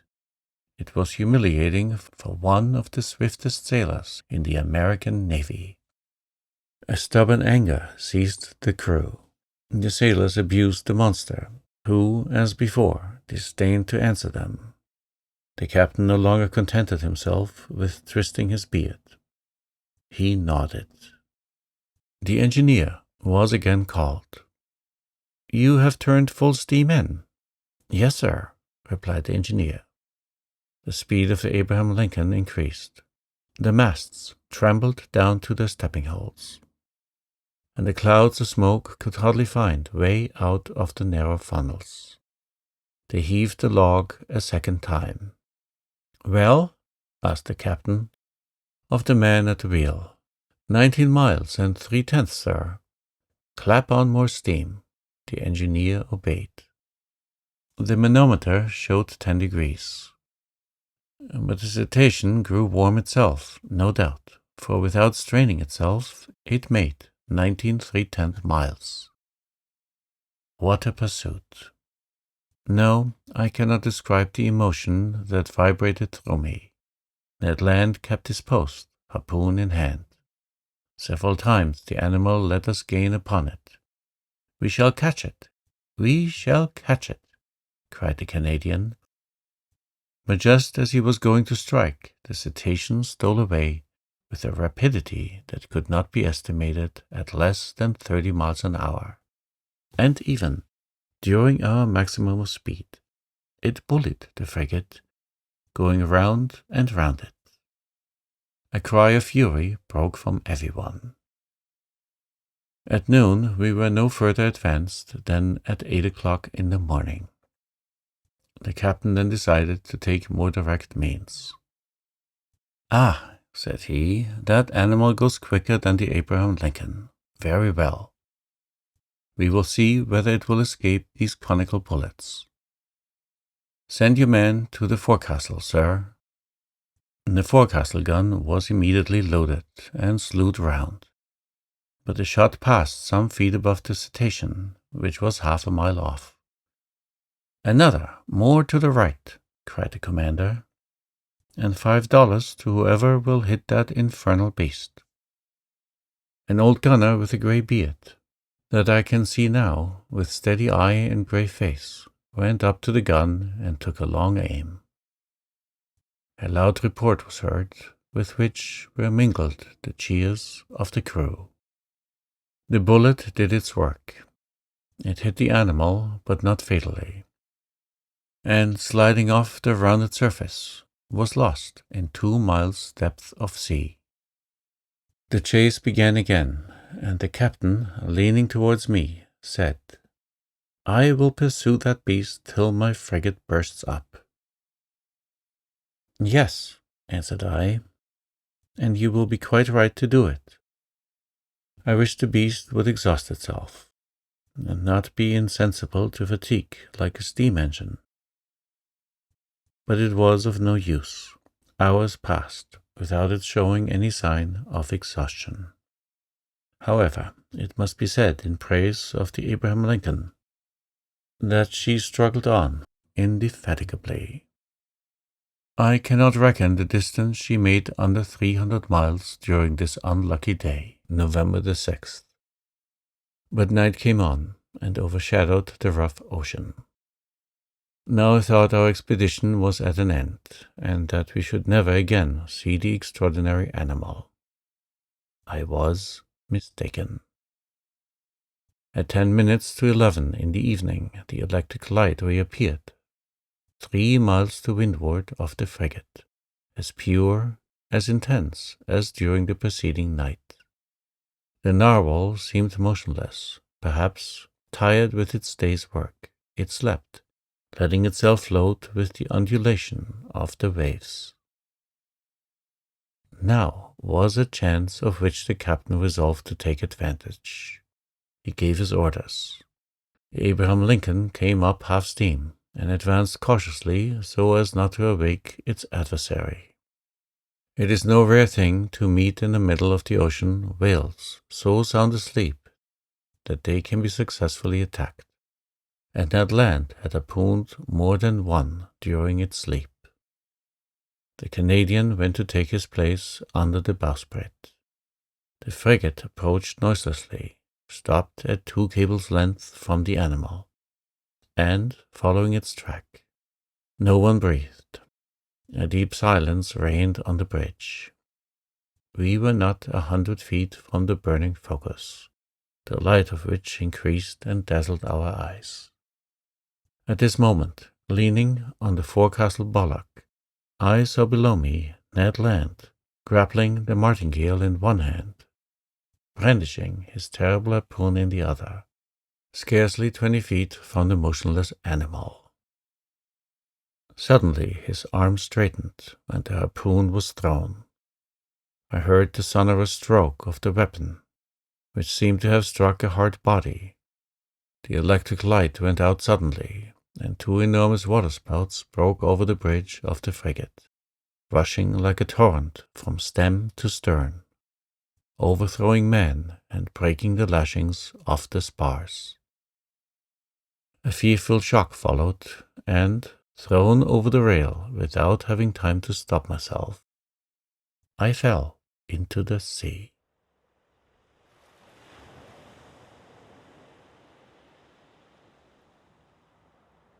Chapter 7. An Unknown Species of Whale. This unexpected fall so stunned me that I have no clear recollection of my sensations at the time. I was at first drawn down to a depth of about 20 feet. I am a good swimmer, though without pretending to rival Byron or Edgar Poe, who were masters of the art. And in that plunge I did not lose my presence of mind. 2 vigorous strokes brought me to the surface of the water. My first care was to look for the frigate. Had the crew seen me disappear? Had the Abraham Lincoln veered round? Would the captain put out a boat? Might I hope to be saved? The darkness was intense. I caught a glimpse of a black mass disappearing in the east, its beacon lights dying out in the distance. It was the frigate. I was lost. "Help! Help!" I shouted, swimming towards the Abraham Lincoln in desperation. My clothes encumbered me. They seemed glued to my body and paralyzed my movements. I was sinking. I was suffocating. "Help!" This was my last cry. My mouth filled with water. I struggled against being drawn down the abyss. Suddenly, my clothes were seized by a strong hand, and I felt myself quickly drawn up to the surface of the sea. And I heard, yes, I heard these words pronounced in my ear. If Master would be so good as to lean on my shoulder, Master would swim with much greater ease. I seized with one hand my faithful Conseil's arm. "Is it you?" said I. "You?" "Myself," answered Conseil, "and waiting Master's orders." "The shock threw you as well as me into the sea?" "No, but being in my master's service, I followed him." The worthy fellow thought that was but natural. "And the frigate?" I asked. "The frigate?" replied Conseil, turning on his back. "I think that Master had better not count too much on her." "You think so?" "I say that, at the time I threw myself into the sea, I heard the man at the wheel say, 'The screw and the rudder are broken.'" "Broken?" "Yes, broken by the monster's teeth. It is the only injury the Abraham Lincoln has sustained. But it is a bad lookout for us. She no longer answers her helm." "Then we are lost." "Perhaps so," calmly answered Conseil. "However, we have still several hours before us, and one can do a good deal in some hours." Conseil's imperturbable coolness set me up again. I swam more vigorously, but cramped by my clothes, which stuck to me like a leaden weight. I felt great difficulty in bearing up. Conseil saw this. "Will Master let me make a slit?" said he, and, slipping an open knife under my clothes, he ripped them up, from top to bottom, very rapidly. Then he cleverly slipped them off me, while I swam for both of us. Then I did the same for Conseil, and we continued to swim near each other. Nevertheless, our situation was no less terrible. Perhaps our disappearance had not been noticed, and if it had been, the frigate could not tack, being without its helm. Conseil argued on this supposition, and laid his plans accordingly. This phlegmatic boy was perfectly self-possessed. We then decided that, as our only chance of safety was being picked up by the Abraham Lincoln's boats, we ought to manage so as to wait for them as long as possible. I resolved then to husband our strength, so that both should not be exhausted at the same time, and this is how we managed. While one of us lay on our back, quite still, with arms crossed and legs stretched out. The other would swim and push the other on in front. This towing business did not last more than 10 minutes each, and relieving each other thus, we could swim on for some hours, perhaps till daybreak. Poor chance! But hope is so firmly rooted in the heart of man. Moreover, there were two of us. Indeed, I declare, though it may seem improbable, if I sought to destroy all hope, if I wished to despair, I could not. The collision of the frigate with the Cetacean had occurred about 11 o'clock the evening before. I reckoned then we should have 8 hours to swim before sunrise, an operation quite practicable if we relieved each other. The sea, very calm, was in our favor. Sometimes I tried to pierce the intense darkness that was only dispelled by the phosphorescence caused by our movements. I watched the luminous waves that broke over my hand, whose mirror-like surface was spotted with silvery rings.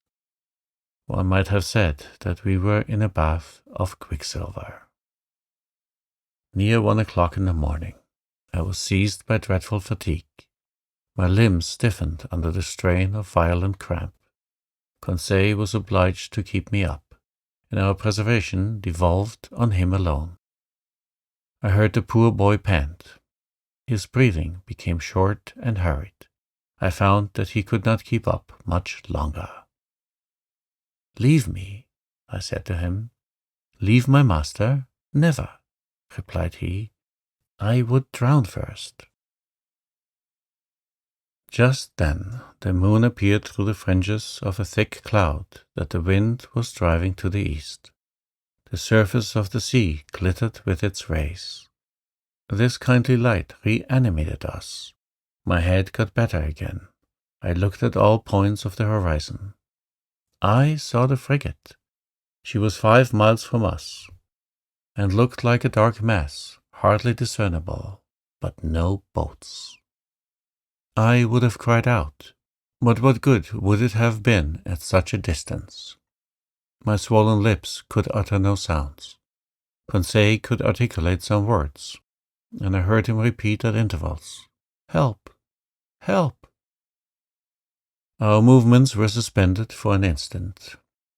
We listened. It might be only a singing in the ear, but it seemed to me as if a cry answered the cry from Conseil.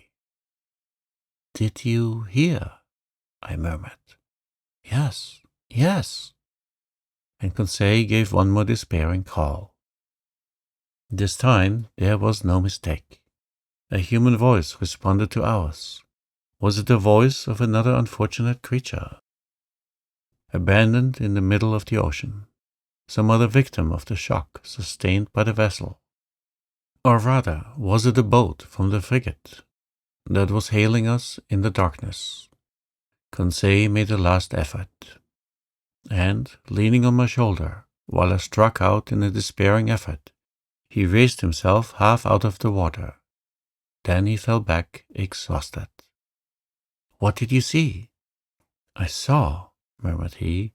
"I saw, but do not talk. Reserve all your strength." What had he seen? Then, I know not why, the thought of the monster came into my head for the first time. But that voice! The time is past for Jonas to take refuge in whales' bellies. However, Conseil was towing me again. He raised his head sometimes, looked before us, and uttered a cry of recognition which was responded by a voice that came nearer and nearer. I scarcely heard it. My strength was exhausted. My fingers stiffened. My hand offered me support no longer. My mouth convulsively opening, filled with salt water. Cold crept over me. I raised my head for the last time. Then I sank. At this moment, a hard body struck me. I clung to it. Then I felt that I was being drawn up, that I was brought to the surface of the water, that my chest collapsed. I fainted. It is certain that I soon came to, thanks to the vigorous rubbings that I received. I half opened my eyes. "Conseil," I murmured. "Does master call me?" asked Conseil. Just then, by the waning light of the moon, which was sinking down to the horizon, I saw a face which was not Conseil's, and which I immediately recognized. "Ned!" I cried. "The same, sir, who is seeking his prize," replied the Canadian. "Were you thrown into the sea by the shock to the frigate?" "Yes, Professor, but more fortunate than you, I was able to find a footing almost directly upon a floating island." "An island?" "Or more correctly speaking, on our giant narwhal." "Explain yourself, Ned." Only I soon found out why my harpoon had not entered its skin and was blunted. "Why, Ned, why?" "Because, Professor, that beast is made of sheet iron." The Canadian's last words produced a sudden revolution in my brain. I wriggled myself quickly to the top of the being, or object half out of the water, which served us for a refuge. I kicked it. It was evidently a hard, impenetrable body, and not the soft substance that forms the bellies of the great marine mammalia. But this hard body might be a bony carapace, like that of the antediluvian animals, and I should be free to class this monster among amphibious reptiles, such as tortoises or alligators. Well, no. The blackish back that supported me was smooth, polished without scales. The blow produced a metallic sound, and incredible though it may be, it seemed, I might say, as if it was made of riveted plates. There was no doubt about it. This monster, this natural phenomenon that had puzzled the learned world, and overthrown and misled the imagination of seamen of both hemispheres, it must be owned a still more astonishing phenomenon, inasmuch as it was simply human construction. We had no time to lose, however. We were lying upon the back of a sort of submarine boat, which appeared, as far as I could judge, like a huge fish of steel. Ned Land's mind was made up on this point. Conseil and I would only agree with him. Just then a bubbling began at the back of this strange thing, which was evidently propelled by a screw, and it began to move. We had only just time to seize hold of the upper part, which rose about 7 feet out of the water, and happily its speed was not great. "As long as it sails horizontally," muttered Ned Land, "I don't mind, but if it takes a fancy to dive, I would not give 2 straws for my life." The Canadian might have said still less. It became really necessary to communicate with the beings, whatever they were, shut up inside the machine. I searched all over the outside for an aperture, a panel, or a manhole, to use a technical expression. But the lines of the iron rivets, solidly driven into the joints of the iron plates, were clear and uniform. Besides, the moon disappeared then and left us in total darkness. At last, this long night passed. My indistinct remembrance prevents my describing all the impressions it made. I can only recall one circumstance. During some lulls of the wind and sea, I fancied I heard several times vague sounds, a sort of fugitive harmony produced by words of command. What was, then, the mystery of the submarine craft, of which the whole world vainly sought an explanation? What kind of beings existed in this strange boat? What mechanical agent caused its prodigious speed? Daybreak appeared. The morning mists surrounded us. but they soon cleared off. I was about to examine the hull, which formed on deck a kind of horizontal platform, when I felt it gradually sinking. "Oh, confound it!" cried Ned Land, kicking the resounding plate. "Open, you inhospitable rascals!" Happily, the sinking movement ceased. Suddenly, a noise, like ironworks, violently pushed aside, came from the interior of the boat. One iron plate was moved. A man appeared, uttered an odd cry, and disappeared immediately. Some moments after, 8 strong men with masked faces appeared noiselessly and drew us down into their formidable machine.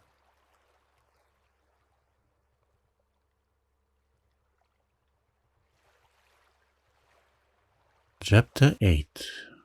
MOBILIS in MOBILI. This forcible abduction, so roughly carried out, was accomplished with the rapidity of lightning. I shivered all over. Whom had we to deal with? No doubt some new sort of pirates, who explored the sea in their own way. Hardly had the narrow panel closed upon me when I was enveloped in darkness. My eyes, dazzled with the outer light, could distinguish nothing. I felt my naked feet cling to the rungs of an iron ladder. Ned Land and Conseil, firmly seized, followed me. At the bottom of the ladder, a door opened and shut after us immediately with a bang. We were alone. Where, I could not say, hardly imagine. All was black, and such a dense black that, after some minutes, my eyes had not been able to discern even the faintest glimmer. Meanwhile, Ned Land, furious at these proceedings, gave free vent to his indignation. "Confound it," cried he, "here are people who come up to the Scotch for hospitality. They only just miss being cannibals. I should not be surprised at it, but I declare that they shall not eat me without my protesting." "Calm yourself, friend Ned. Calm yourself," replied Conseil quietly. "Do not cry out before you are hurt. We are not quite done for yet." "Not quite," sharply replied the Canadian, "but pretty near, at all events. Things look black. Happily, my bowie knife I have still, and I can always see well enough to use it. The first of these pirates who lays a hand on me—" "Do not excite yourself, Ned," I said to the harpooner, "and do not compromise us by useless violence. Who knows that they will not listen to us? Let us rather try to find out where we are." I groped around. In 5 steps I came to an iron wall made of plates bolted together. Then, turning back, I struck against a wooden table, near which were arranged several stools. The boards of this prison were concealed under a thick mat of formium, which deadened the noise of the feet. The bare walls revealed no trace of window or door. Conseil, going round the reverse way, met me, and we went back to the middle of the cabin, which measured about 20 feet by 10. As to its height, Ned Land, in spite of his own great height, could not measure it. Half an hour had already passed without our situation being bettered, when the dense darkness suddenly gave way to extreme light. Our prison was suddenly lightened. That is to say, it became filled with luminous matter, so strong that I could not bear it at first. In its whiteness and intensity, I recognized that electric light which played round the submarine boat, like a magnificent phenomenon of phosphorescence. After shutting my eyes involuntarily, I opened them, and saw that this luminous agent came from a half-globe, unpolished, placed in the roof of the cabin. "At least one can see," cried Ned Land, who, knife in hand, stood on the defensive. "Yes," said I, "but we are still in the dark about ourselves." "Let master have patience," said the imperturbable Conseil. The sudden lighting of the cabin enabled me to examine it minutely. It only contained a table and 5 stools. The invisible door might be hermetically sealed. No noise was heard. All seemed dead in the interior of this boat. Did it move? Did it float on the surface of the ocean? Or did it dive into its depths? I could not guess. A noise of bolts was now heard. The door opened and 2 men appeared. One was short, very muscular, broad-shouldered, with robust limbs, strong head, an abundance of black hair, thick moustache, a quick penetrating look, and the vivacity which characterized the population of southern France. The second stranger merits a more detailed description. A disciple of Gratiolet or Engel would have read his face like an open book. I made out his prevailing qualities directly: self-confidence, because his head was well set on his shoulders, and his black eyes looked around with cold assurance, calmness, for his skin, rather pale, showed his coolness of blood. Energy, evinced by the rapid contraction of his lofty brows, and courage, because his deep breathing denoted great power of lungs. Whether this person was 35 or 50 years of age, I could not say. He was tall, had a large forehead, straight nose, a clearly cut mouth, beautiful teeth, with fine taper hands. Indicative of a highly nervous temperament, this man was certainly the most admirable specimen I have ever met. One particular feature was his eyes, rather far from each other, and which could not take in nearly a quarter of the horizon at once. This faculty, I verified it later, gave him a range of vision far superior to Ned Land's. When this stranger fixed upon an object, his eyebrows met, his large eyelids closed around so as to contract the range of his vision, and he looked as if he magnified the objects lessened by distance, as if he pierced those sheets of water so opaque to our eyes, and as if he read the very depths of the sea. The 2 strangers, with caps made from the fur of sea otter, and shod with sea boots of seal skin, were dressed in clothes of a particular texture, which allowed free movement of the limbs. The taller of the 2, evidently the chief on board, examined us with great attention, without saying a word. Then, turning to his companion, talked with him in an unknown tongue. It was a sonorous, harmonious, and flexible dialect. The vowels seemed to admit a very varied accentuation. The other replied by a shake of the head, and added 2 or 3 perfectly incomprehensible words. Then he seemed to question me by a look. I replied in good French that I did not know his language, but he seemed not to understand me, and my situation became more embarrassing. "If master were to tell our story," said Conseil, "perhaps these gentlemen may understand some words." I began to tell our adventures, articulating each syllable clearly, and without omitting one single detail.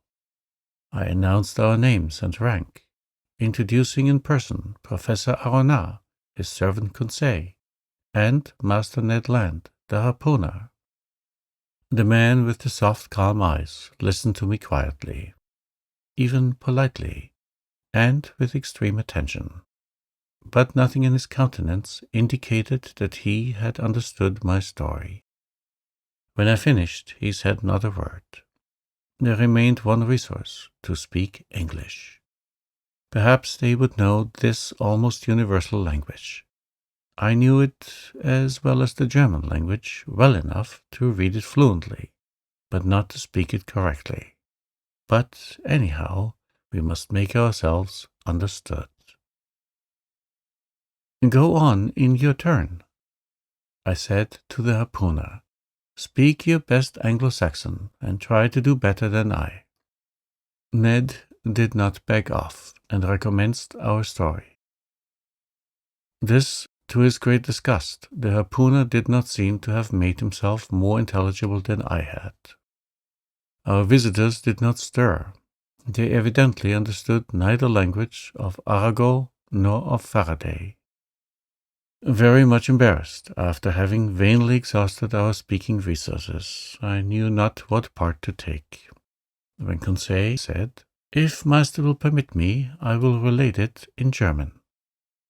But in spite of the elegant terms and good accent of the narrator, the German language had no success. At last, nonplussed, I tried to remember my first lesson, and to narrate our adventures in Latin, but with no better success. This last attempt being of no avail, the two strangers exchanged some words in their unknown language and retired. The door shut. "It is an infamous shame," cried Ned Land, who broke out for the 20th time. "We speak to those rogues in French, English, German, and Latin, and not one of them has the politeness to answer."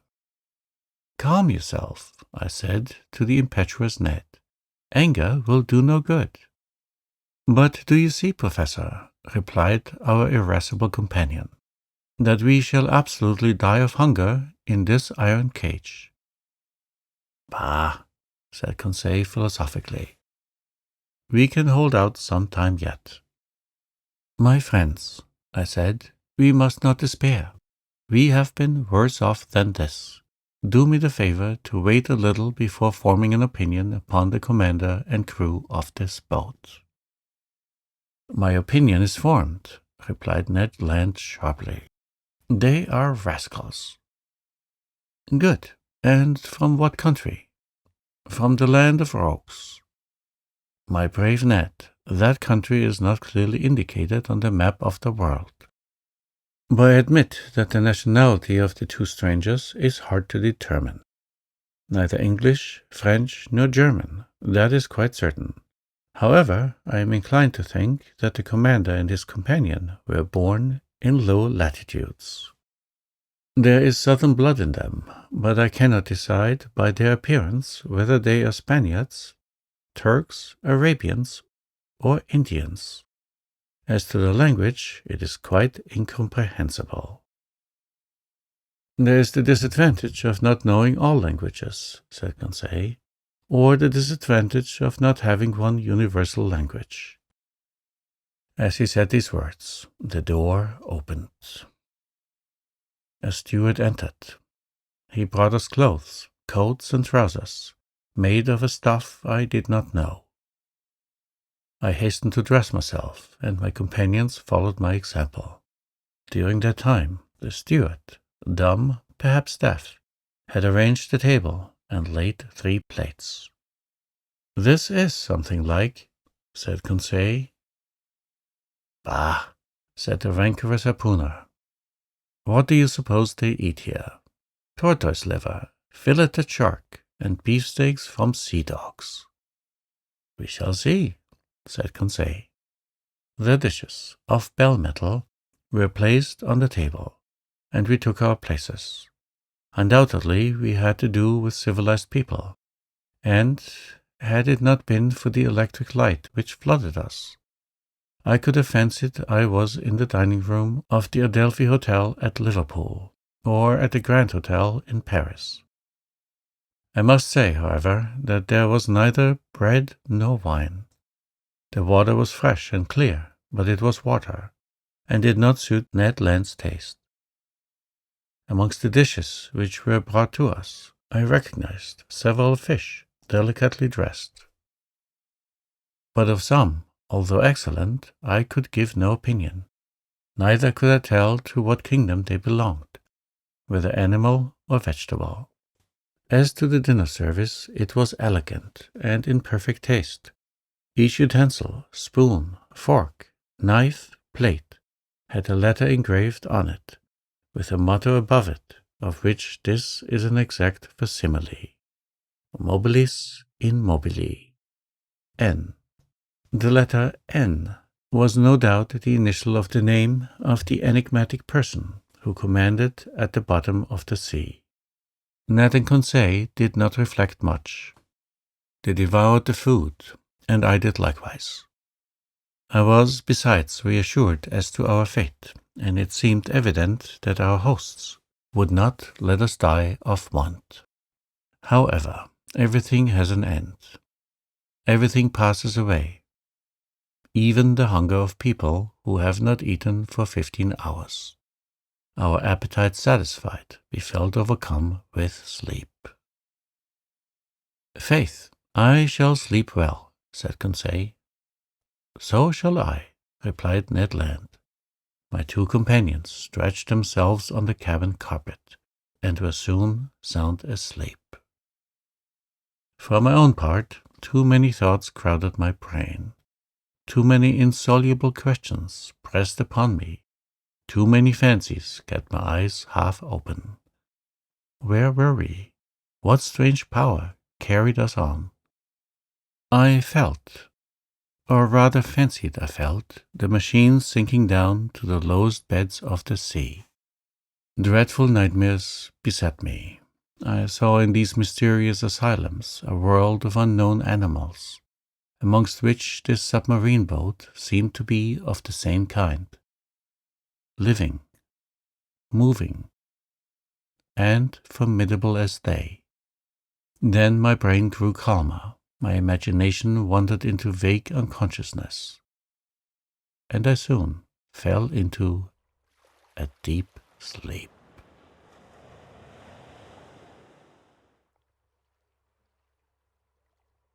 Chapter 9. Ned Land's Tempers. How long we slept, I don't know, but our sleep must have lasted long, for it rested us completely from our fatigues. I woke first. My companions had not moved, and were still stretched in their corner. Hardly roused from my somewhat hard couch, I felt my brain freed, my mind clear. I then began the attentive examination of our cell. Nothing was changed inside. The prison was still a prison, the prisoners prisoners. However, the steward, during our sleep, had cleared the table. I breathed with difficulty. The heavy air seemed to oppress my lungs. Although the cell was large, we had evidently consumed a large part of the oxygen that it contained. Indeed, each man consumes in 1 hour the oxygen contained in more than 176 pints of air, and this air, charged as then with a nearly equal quantity of carbonic acid, becomes unbreathable. It became necessary to renew the atmosphere of our prison, and no doubt the hole in the submarine boat. That gave rise to a question in my mind. How would the commander of this floating dwelling place proceed? Would he obtain air by chemical means? In getting by heat the oxygen contained in the chloride of potash, and in absorbing carbonic acid by caustic potash? Or a more convenient, economical, and consequently more probable alternative? Would he be satisfied to rise to take breath at the surface of the water, like a cetacean, and so renew for 24 hours the atmospheric provision? In fact, I was already obliged to increase my respirations to eke out of the cell the little oxygen it contained, when suddenly I was refreshed by a current of pure air, and perfumed with saline emanations. It was an invigorating sea breeze, charged with iodine. I opened my mouth wide, and my lungs saturated themselves with fresh particles. At the same time, I felt the boat rolling. The iron-plated monster had evidently just risen to the surface of the ocean to breathe, after the fashion of whales. I found out from that the mode of ventilating their boat. When I had inhaled this air freely, I sought the conduit pipe which conveyed to us the beneficial whiff, and I was not long in finding it. Above the door was a ventilator, through which volumes of fresh air renewed the impoverished atmosphere of the cell.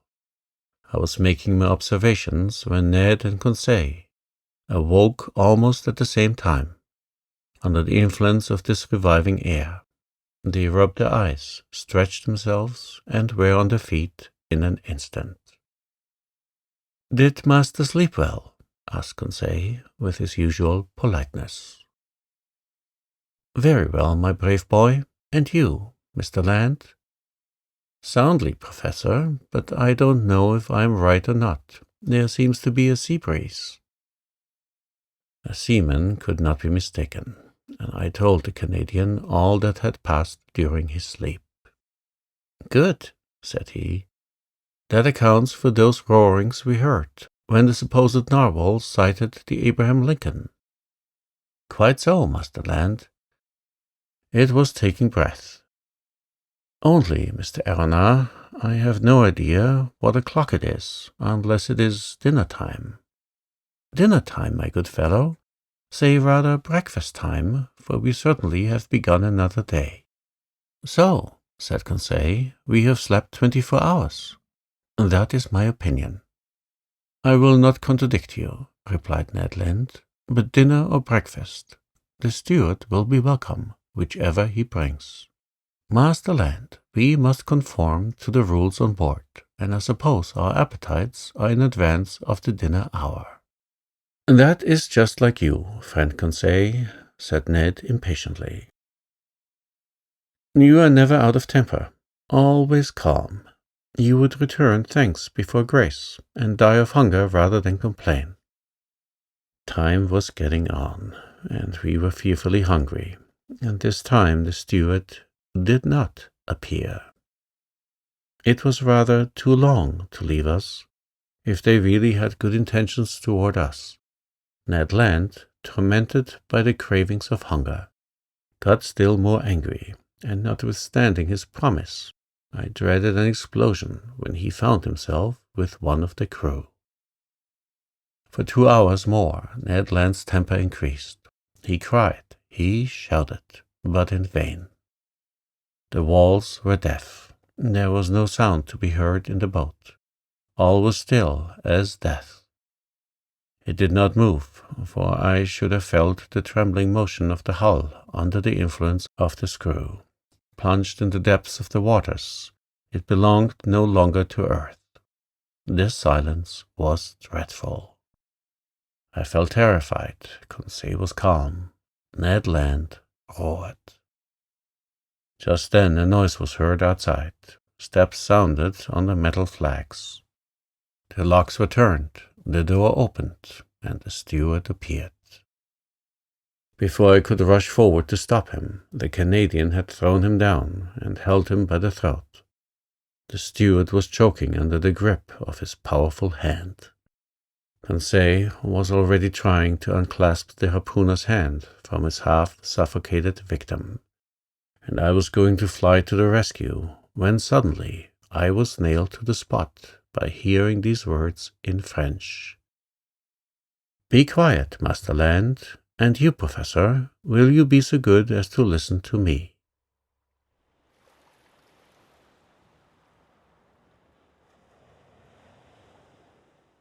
Chapter 10. The Man of the Seas. It was the commander of the vessel who thus spoke. At these words, Ned Land rose suddenly. The steward, nearly strangled, tottered out on a sign from his master. But such was the power of the commander on board, that not a gesture betrayed the resentment which this man must have felt towards the Canadian.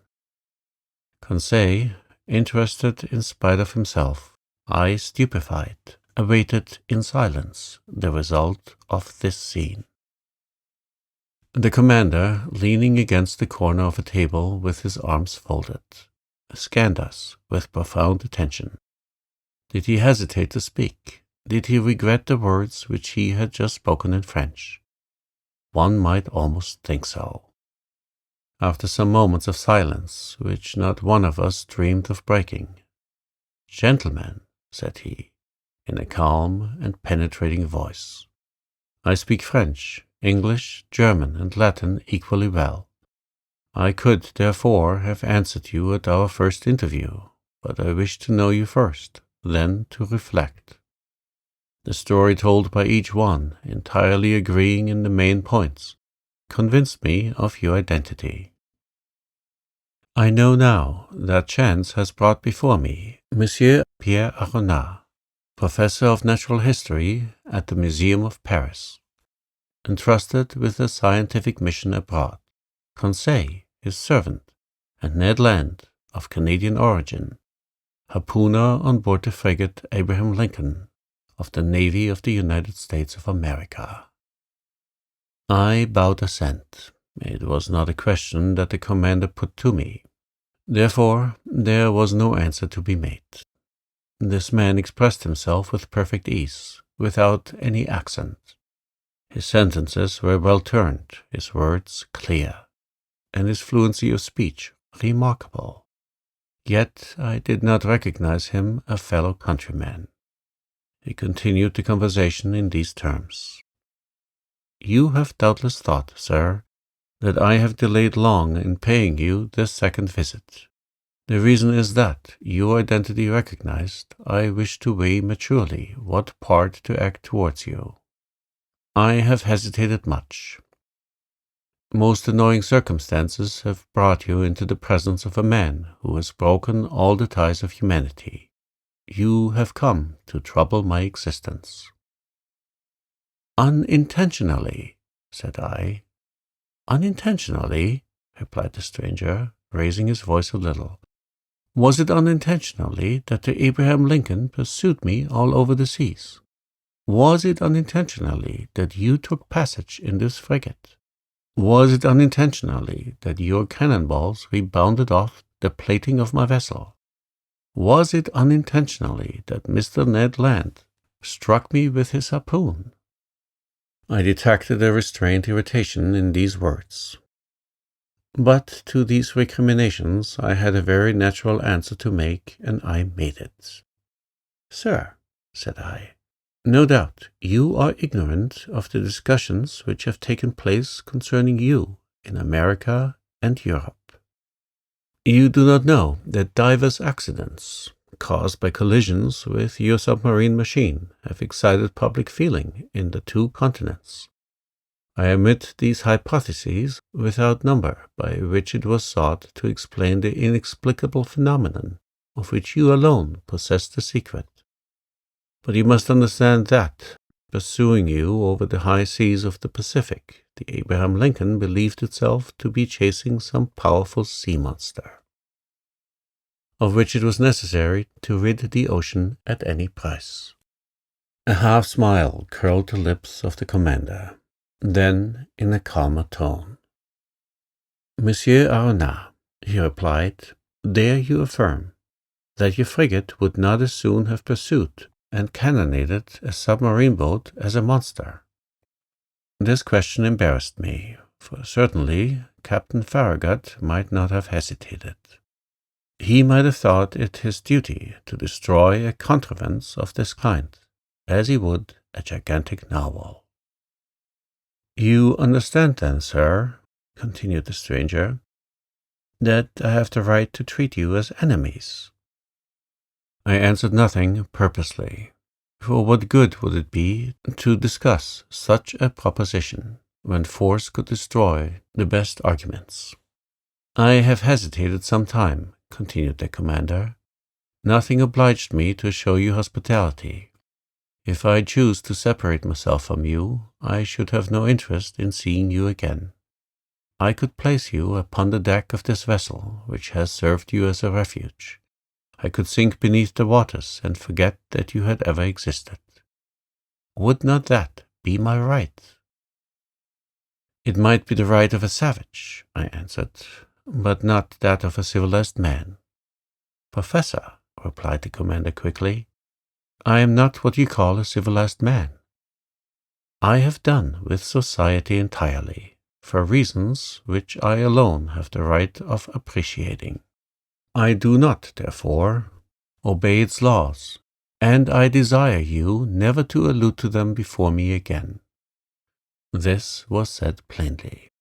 A flash of anger and disdain kindled in the eyes of the unknown, and I had a glimpse of a terrible past in the life of this man.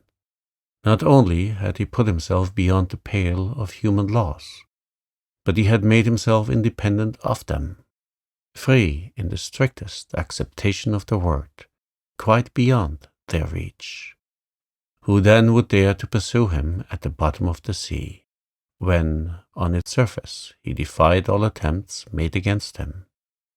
What vessel could resist the shock of his submarine monitor?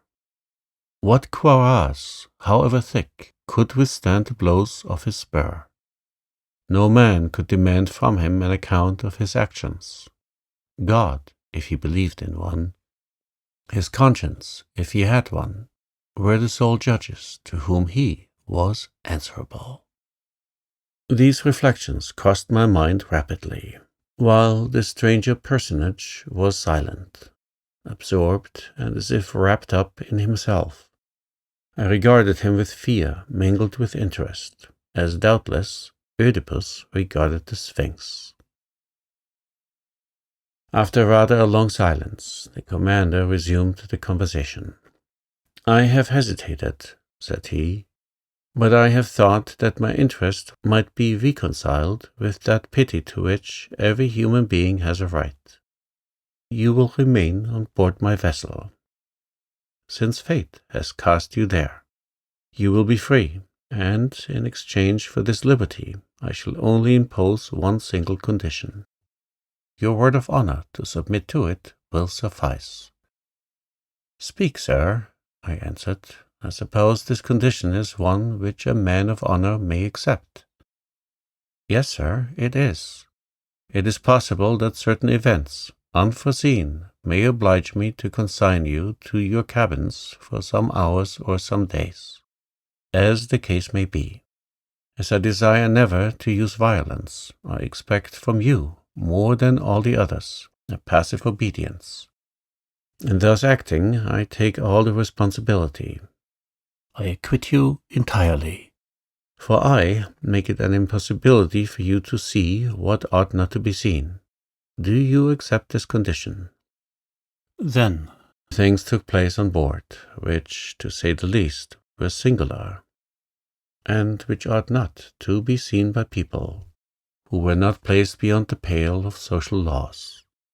Amongst the surprises which the future was preparing for me, this might not be the least. We accept, I answered. Only I will ask your permission, sir, to address one question to you, one only. Speak, sir. You said that we would be free on board. Entirely. I ask you then what you mean by this liberty. Just the liberty to go, to come, to see, to observe even all that passes here, save under rare circumstances. The liberty, in short, which we enjoy ourselves, my companions and I. It was evident that we did not understand one another. Pardon me, sir, I resumed, but this liberty is only what every prisoner has of pacing his prison. It cannot suffice us. It must suffice you, however. What? We must renounce for ever seeing our country, our friends, our relations again. Yes, sir. But to renounce that unendurable worldly yoke, which men believe to be liberty, is not perhaps so painful as you think. Well, exclaimed Ned Land, never will I give my word of honor not to try to escape. I did not ask you for your word of honor, Master Land, answered the commander coldly. Sir, I replied, beginning to get angry in spite of myself, You abuse your situation towards us. It is cruelty." "No, sir, it is clemency. You are my prisoner of war. I keep you when I could, by a word, plunge you into the depths of the ocean. You attacked me. You came to surprise a secret which no man in the world must penetrate, the secret of my whole existence. And you think that I am going to send you back to that world which must know me no more. Never. In retaining you, it is not you whom I guard, it is myself." These words indicated a resolution taken on the part of the commander, against which no arguments would prevail. "So, sir," I rejoined, "you give us simply the choice between life and death." "Simply." "My friends," said I, "to a question thus put there is nothing to answer, but no word of honor binds us to the master of this vessel." "None, sir," answered the unknown. Then, in a gentler tone, he continued, "Now, permit me to finish what I have to say to you. I know you, Monsieur Honorat. You and your companions will not, perhaps, have so much to complain of in the chance which has bound you to my fate. You will find amongst the books which are my favorite study the work which you have published on the depth of the sea. I have often read it. You have carried out your work as far as terrestrial science permitted you. But you do not know all. You have not seen all. Let me tell you then, Professor, that you will not regret the time passed on board my vessel. You are going to visit the land of marvels." These words of the commander had a great effect upon me. I cannot deny it. My weak point was touched, and I forgot for a moment that the contemplation of these sublime subjects was not worth the loss of liberty. Besides, I trusted to the future to decide this grave question, so I contented myself with saying, "By what name ought I to address you?" "Sir," replied the commander, "I am nothing to you but Captain Nemo." "And you and your companions are nothing to me but the passengers of the Nautilus." Captain Nemo called. A steward appeared. The captain gave him his orders in that strange language which I did not understand, then turned towards the Canadian and Conseil. "A repast awaits you in your cabin," said he. "Be so good as to follow this man. And now, Monsieur Honorat, our breakfast is ready. Permit me to lead the way." "I am at your service, Captain." I followed Captain Nemo, and as soon as I had passed through the door, I found myself in a kind of passage lighted by electricity, similar to the waist of a ship. After we had proceeded a dozen yards, a second door opened before me. I then entered the dining room, decorated and furnished in severe taste. High oaken sideboards, inlaid with ebony, stood at the two extremities of the room, and upon their shelves glittered china, porcelain, and glass of inestimable value. The plate on the table sparkled in the rays which the luminous ceiling shed around, while the light was tempered and softened by exquisite paintings. In the center of the room was a table richly laid out. Captain Nemo indicated the place I was to occupy. The breakfast consisted of a certain number of dishes, the contents of which were furnished by the sea alone, and I was ignorant of the nature and mode of preparation of some of them. I acknowledged that they were good, but they had a peculiar flavor, which I easily became accustomed to. These different elements appeared to me to be rich in phosphorus, and I thought they must have a marine origin. Captain Nemo looked at me. I asked him no questions, but he guessed my thoughts and answered of his own accord the questions which I was burning to address to him. "The greater part of these dishes are unknown to you," he said to me. "However, you may partake of them without fear. They are wholesome and nourishing. For a long time I have renounced the food of the earth, and am never ill now. My crew, who are healthy, are fed on the same food." "So," said I, "all these edibles are the produce of the sea?" "Yes, Professor, the sea supplies all my wants. Sometimes I cast my nets in tow, and I draw them in, ready to break. Sometimes I hunt in the midst of this element, which appears to be inaccessible to man, and quarry the game which dwells in my submarine forest. My flocks, like those of Neptune's old shepherds, graze fearlessly in the immense prairies of the ocean. I have a vast property there, which I cultivate myself, and which is always sown by hand of the Creator of all things." "I can understand perfectly, sir, that your nets furnish excellent fish for your table, and I can understand also that you hunt aquatic game in your submarine forests. But I cannot understand at all how a particle of meat, no matter how small, can figure in your bill of fare. This, which you believe to be meat, Professor, is nothing else than fillet of turtle. Here are also some dolphins' livers, which you take to be ragout of pork. My cook is a clever fellow, who excels in dressing these various products of the ocean. Taste all these dishes. Here is a preserve of holothuria, which a Malay would declare to be unrivaled in the world. Here is a cream, of which the milk has been furnished by a cetacean, and the sugar by the great fucus of the North Sea. And lastly, permit me to offer you some preserve of anemones, which is equal to that of the most delicious fruit." I tasted, more from curiosity than as connoisseur, whilst Captain Nemo enchanted me with his extraordinary stories. "You like the sea, Captain?" Yes, I love it. The sea is everything. It covers 7/10 of the terrestrial globe.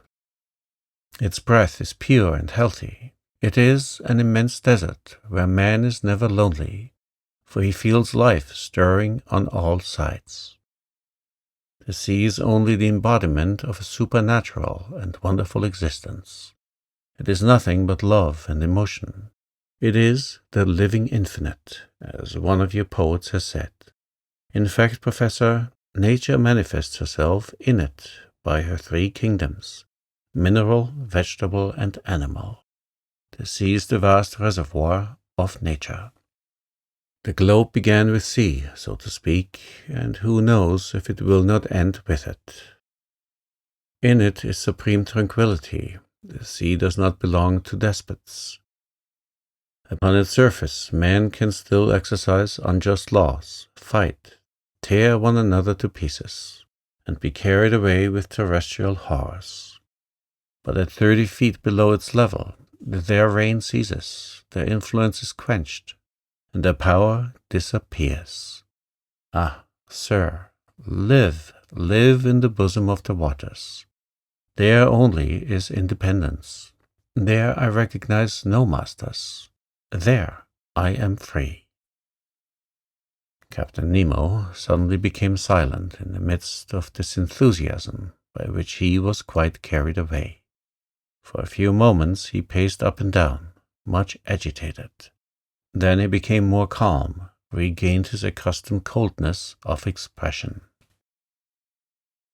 and turning towards me, "Now, Professor," said he, "if you wish to go over the Nautilus, I am at your service."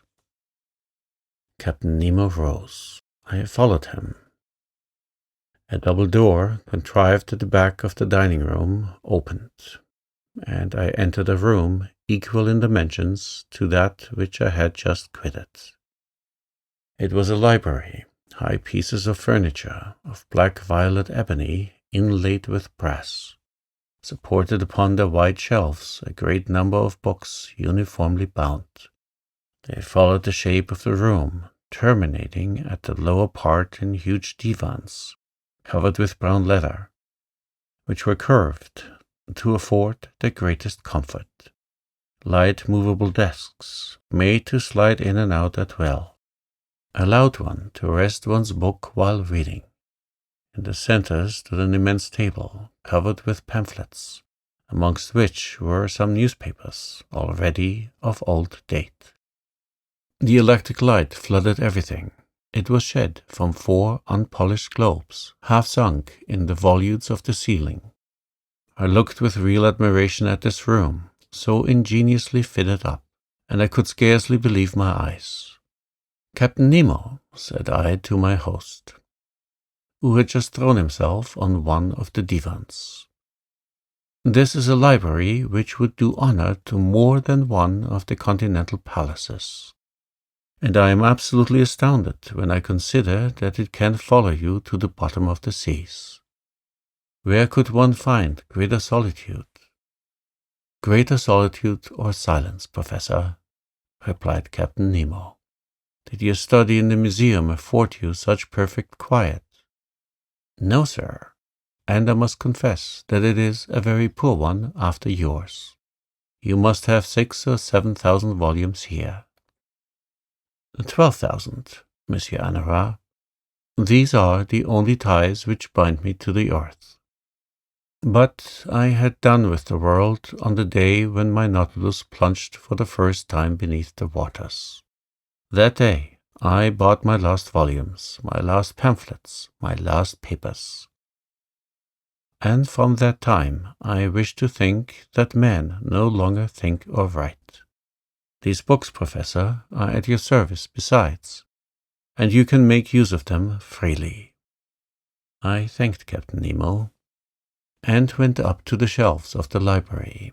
Works on science, morals, and literature abounded in every language. But I did not see one single work on political economy. That subject appeared to be strictly proscribed.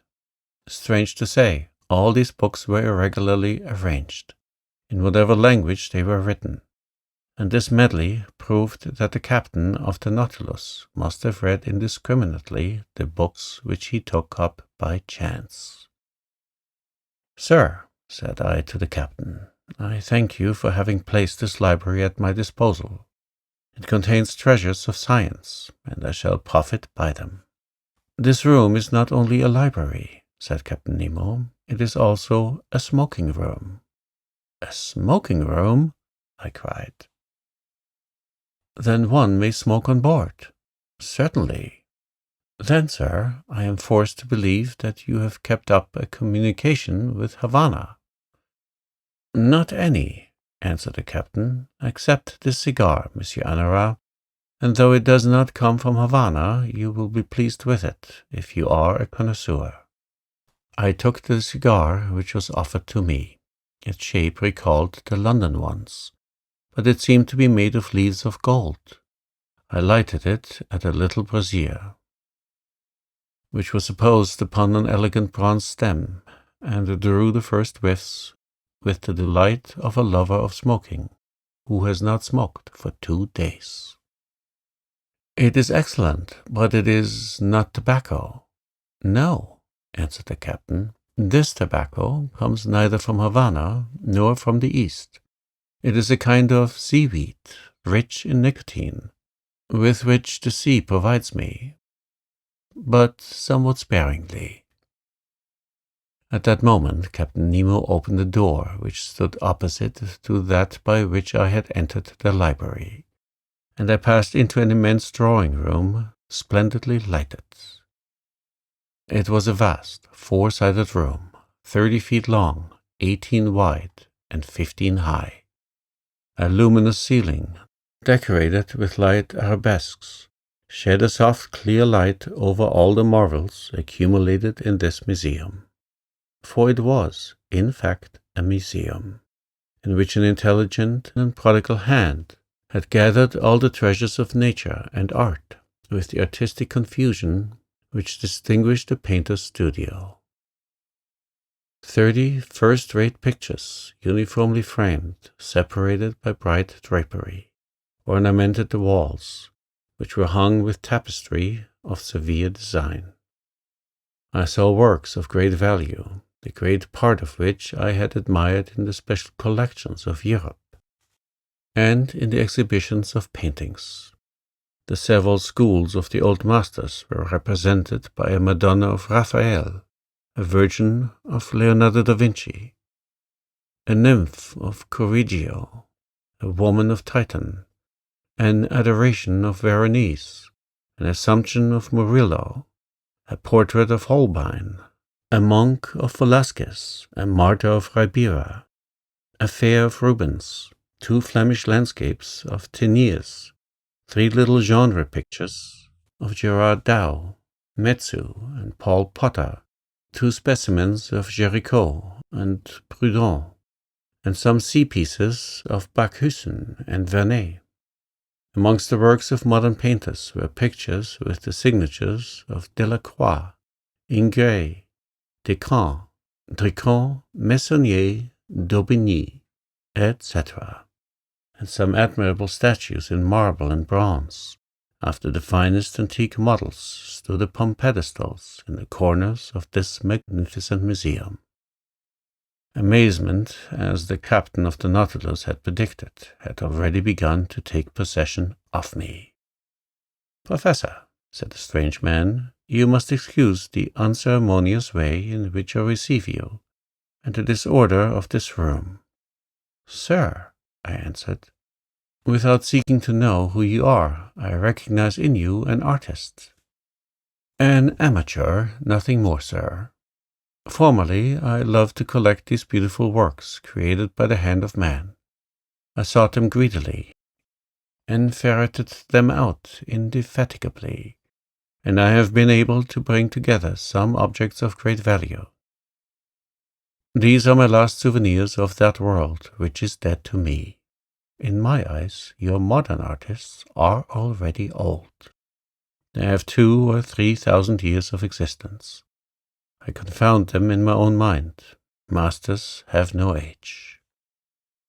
"And these musicians," said I, pointing out some works of Weber, Rossini, Mozart, Beethoven, Haydn, Meyerbeer, Harold Wagner, Auber, Gounod, and a number of others scattered over a large model piano organ, which occupied one of the panels of the drawing-room.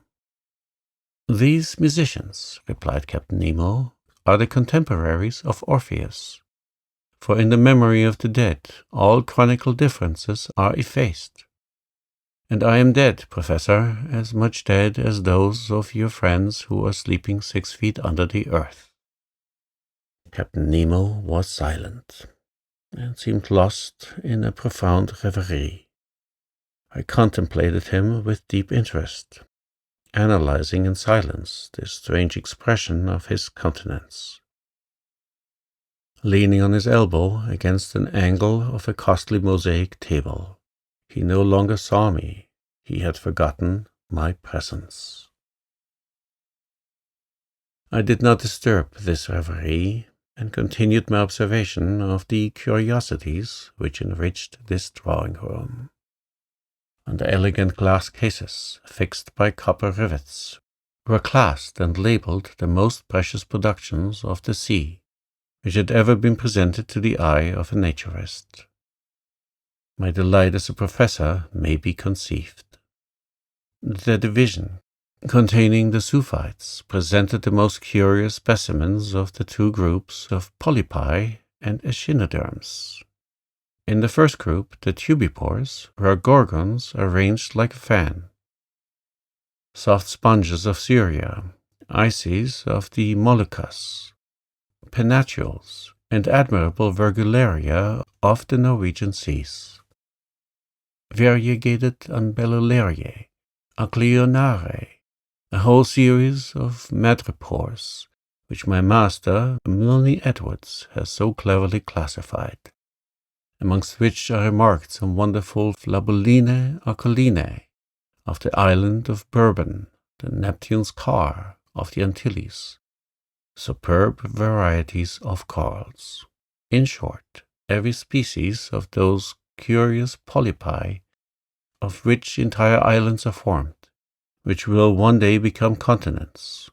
of the Echinodermes remarkable for the coating of spines, Asteri, sea stars, Pantacrinae, Comachules, Asterophons, Echini, Holothuri, etc., represented individually a complete collection of this group.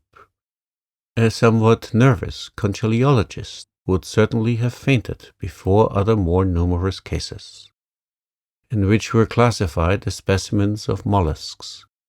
It was a collection of inestimable value, which time fails me to describe minutely. Amongst these specimens I will quote from memory only the elegant royal hammerfish of the Indian Ocean, whose regular white spots stood out brightly on a red and brown ground. An imperial spondyle, bright-colored, bristling with spines, a rare specimen in the European Museum. I estimate its value at no less than 1,000 pounds. A common hammerfish of the Sea of New Holland, which is only produced with difficulty. Exotic Bucardia of Senegal, fragile with bivalve shells, which a breath might shatter, like a soap bubble. Several varieties of the Aspergillum of Java, a kind of calcareous tube, edged with leafy folds, and much debated by amateurs. A whole series of trochee, some a greenish-yellow, found in the American seas. Others a reddish-brown, natives of Australian waters. Others from the Gulf of Mexico. Remarkable for their imbricated shell. Stellari, found in the southern seas. And last, the rarest of all, the magnificent spur of New Zealand. An every description of delicate and fragile shells to which science has given appropriate names. Apart, in separate compartments, were spread out chaplets of pearls of the greatest beauty, which reflected the electric light in little sparks of fire, pink pearls, torn from the pinna marina of the Red Sea. Green pearls of the haliotide iris, yellow, blue, and black pearls, the curious productions of the divers mollusks of every ocean, and certain mussels of the watercourses of the north. Lastly, several specimens of inestimable value, which had been gathered from the rarest pintadines. Some of these pearls were larger than a pigeon's egg, and were worth as much, and more than that which the traveller Tavernier sold to the Shah of Persia for 3 millions, and surpassed the one in the possession of the Imam of Muscat, which I had believed to be unrivalled in the world. Therefore, to estimate the value of this collection was simply impossible. Captain Nemo must have expended millions in the acquirement of these various specimens, and I was thinking what source he could have drawn from, to have been able thus to gratify his fancy for collecting, when I was interrupted by these words. "You are examining my shells, Professor. Unquestionably, they must be interesting to a naturist. But for me they have a far greater charm, for I have collected them all with my own hand, and there is not a sea on the face of the globe which has escaped my reaches." "I can understand, Captain, the delight of wandering about in the midst of such riches. You are one of those who have collected their treasures themselves. No museum in Europe possesses such a collection of the produce of the ocean. But if I exhaust all my admiration upon it, I shall have none left for the vessel which carries it. I do not wish to pry into your secrets, but I must confess that this Nautilus, with the motive power which is confined in it, the contrivances which enable it to be worked, the powerful agent which propels it, all excite my curiosity to the highest pitch. I see suspended on the walls of this room instruments of whose use I am ignorant. You will find the same instruments in my own room, Professor, where I shall have much pleasure in explaining the use to you. But first come and inspect the cabin which is set apart for your own use." You must see how you will be accommodated on board the Nautilus." I followed Captain Nemo, who, by one of the doors opening from each panel of the drawing room, regained the waist. He conducted me towards the bow, and there I found not a cabin, but an elegant room, with a bed, dressing table, and several other pieces of furniture. I could only thank my host. "Your room adjoins mine," said he, opening the door, "and mine opens into the drawing room that we have just quitted." I entered the captain's room. It had a severe, almost monkish aspect. A small iron bedstead, a table, some articles for the toilet, the whole lighted by a skylight. No comforts, the strictest necessaries only. Captain Nemo pointed to a seat. "Be so good as to sit down," he said. I seated myself, and he began thus.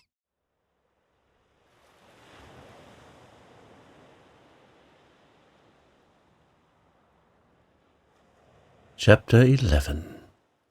All by Electricity. "Sir," said Captain Nemo, showing me the instruments hanging on the walls of his room, "here are the contrivances required for the navigation of the Nautilus. Here, as in the drawing room, I have them always under my eyes, and they indicate my position and exact direction in the middle of the ocean. Some are known to you, such as the thermometer, which gives the internal temperature of the Nautilus, the barometer, which indicates the weight of the air and foretells the changes of the weather, the hydrometer, which makes the dryness of the atmosphere, the storm glass, the contents of which, by decomposing, announces the approach of tempests, the compass, which guides my course, the sextant, which shows the latitude by the altitude of the sun, chronometers, by which I calculate the longitude, and glasses for day and night, which I use to examine the points of the horizon, when the Nautilus rises to the surface of the waves." "These are the usual nautical instruments," I replied, "and I know the use of them. But these others, no doubt, answer to the particular requirements of the Nautilus. This dial with the movable needle is a manometer, is it not?" "It is actually a manometer, but by communication with the water, whose external pressure it indicates, it gives our depth at the same time. And these other instruments, the use of which I cannot guess. Here, Professor, I ought to give you some explanations. Will you be kind enough to listen to me?" He was silent for a few moments, and then he said, "There is a powerful agent, obedient, rapid, easy, which conforms to every use, and reigns supreme on board my vessel. Everything is done by means of it. It lights it, warms it, and is the soul of my mechanical apparatus. This agent is electricity." "Electricity?" I cried in surprise. "Yes, sir. Nevertheless, Captain, you possess an extreme rapidity of movement, which does not agree with the power of electricity. Until now, its dynamic force has remained under restraint, and has only been able to produce a small amount of power." "Professor," said Captain Nemo, "my electricity is not everybody's. You know what seawater is composed of. In 1,000 grams are found 96.5% of water, and about 2 2/3% of chloride and sodium. Then, in a smaller quantity, chlorides and magnesium, and of potassium, bromide of magnesium, sulfate of magnesium, sulfate and carbonate of lime. You see, then, that chloride of sodium forms a large part of it. So it is this sodium that I extract from seawater, and of which I compose my ingredients. I owe all to the ocean. It produces electricity, and electricity gives heat, light, motion, and In a word, life to the Nautilus. But not the air you breathe. Oh, I could manufacture the air necessary for my consumption, but it is useless, because I go up to the surface of the water when I please. However, if electricity does not furnish me with air to breathe, it works at least the powerful pumps that are stored in spacious reservoirs, and which enable me to prolong at need, and as long as I will, my stay in the depths of the sea. It gives a uniform and unintermittent light, which the sun does not. Now look at this clock. It is electrical and goes with a regularity that defies the best chronometers. I have divided it into 24 hours, like the Italian clocks, because for me there is neither night nor day, sun nor moon, but only the factitious light that I take with me to the bottom of the sea. Look. Just now it is 10 o'clock in the morning. Exactly. Another application of electricity. This dial hanging in front of us indicates the speed of the Nautilus. An electric thread puts it in communication with the screw, and a needle indicates the real speed. Look, now we are spinning along with a uniform speed of 15 miles an hour. It is marvelous. And I see, Captain, you were right to make use of this agent that takes the place of wind, water, and steam. We have not finished, Monsieur Honorat, said Captain Nemo, rising. If you will follow me, we will examine the stern of the Nautilus. Really, I knew already the anterior part of this submarine boat, of which this is the exact division, starting from the ship's head. The dining room, 5 yards long, separated from the library by a watertight partition. The library, 5 yards long, the large drawing room, 10 yards long, separated from the captain's room by a second watertight partition. The said room, 5 yards in length, mine, 2½ yards. And lastly, a reservoir of air, 7½ yards. That extended to the bows. Total length 35 yards, or 105 feet. The partitions had doors that were shut hermetically by means of india-rubber instruments, and they ensured the safety of the Nautilus in case of a leak. I followed Captain Nemo through the waist, and arrived at the center of the boat. There was a sort of well that opened between two partitions. An iron ladder, fastened with an iron hook to the partition, led to the upper end. I asked the captain what the ladder was used for. It leads to the small boat, he said. What, you have a boat? I exclaimed in surprise. Of course, an excellent vessel. A light and insubmersible, that serves either as a fishing or as a pleasure boat. But then, when you wish to embark, you are obliged to come to the surface of the water. Not at all. This boat is attached to the upper part of the hull of the Nautilus, and occupies a cavity made for it. It is decked, quite watertight, and held together by solid bolts. This ladder leads to a manhole made in the hull of the Nautilus. It corresponds with a similar hole made in the side of the boat. By this double opening I get into the small vessel. They shut the one belonging to the Nautilus. I shut the other by means of screw pressure. I undo the bolts, and the little boat goes up to the surface of the sea with prodigious rapidity. I then open the panel of the bridge, carefully shut till then. I mast it, hoist my sail, take my oars, and I'm off. But how do you get back on board? I do not come back, Monsieur Honorat. The Nautilus comes to me. By your orders? By my orders. An electric thread connects us. I telegraph to it, and that is enough. Really, I said, astonished at these marvels. Nothing can be more simple. After passing by the cage of the staircase that led to the platform, I saw a cabin 6 feet long, in which Conseil and Ned Land, enchanted with their repast, were devouring it with avidity. Then a door opened into a kitchen 9 feet long, situated between the large staterooms. The electricity, better than gas itself, did all the cooking. The streams under the furnaces gave out to the sponges of platina a heat which was regularly kept up and distributed.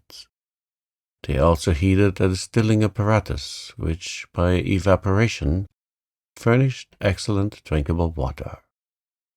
Near this kitchen was a bathroom comfortably furnished, with hot and cold water taps.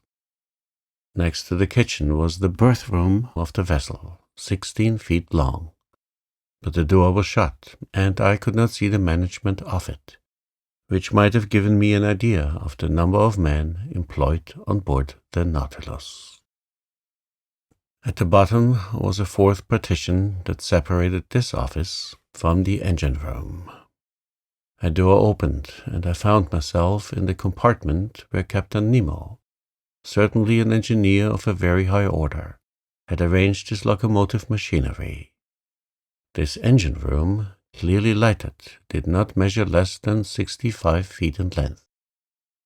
It was divided into 2 parts, the first containing the materials for producing electricity, and the second the machinery that connected it with the screw. I examined it with great interest in order to understand the machinery of the Nautilus. "You see," said the captain, "I use Bunsen's contrivances, not Ruhmkorff's. Those would not have been powerful enough. Bunsen's are fewer in number, but strong and large, which experience proves to be the best. The electricity produced passes forward, where it works, by electromagnets of great size, on a system of levers and cogwheels that transmit the movement to the axle of the screw. This one, the diameter of which is 19 feet, and the thread 23 feet, performs about 120 revolutions in a second. And you get, then, a speed of 50 miles an hour. I have seen the Nautilus maneuver before the Abraham Lincoln, and I have my own ideas as to its speed. But this is not enough. We must see where we go. We must be able to direct it to the right, to the left, above, below. How do you get to the great depths where you find an increasing resistance, which is rated by hundreds of atmospheres? How do you return to the surface of the ocean? And how do you maintain yourselves in the requisite medium? Am I asking too much?" "Not at all, Professor," replied the captain with some hesitation, "since you may never leave this submarine boat. Come into the saloon. It is our usual study, and there you will learn all you want to know about the Nautilus."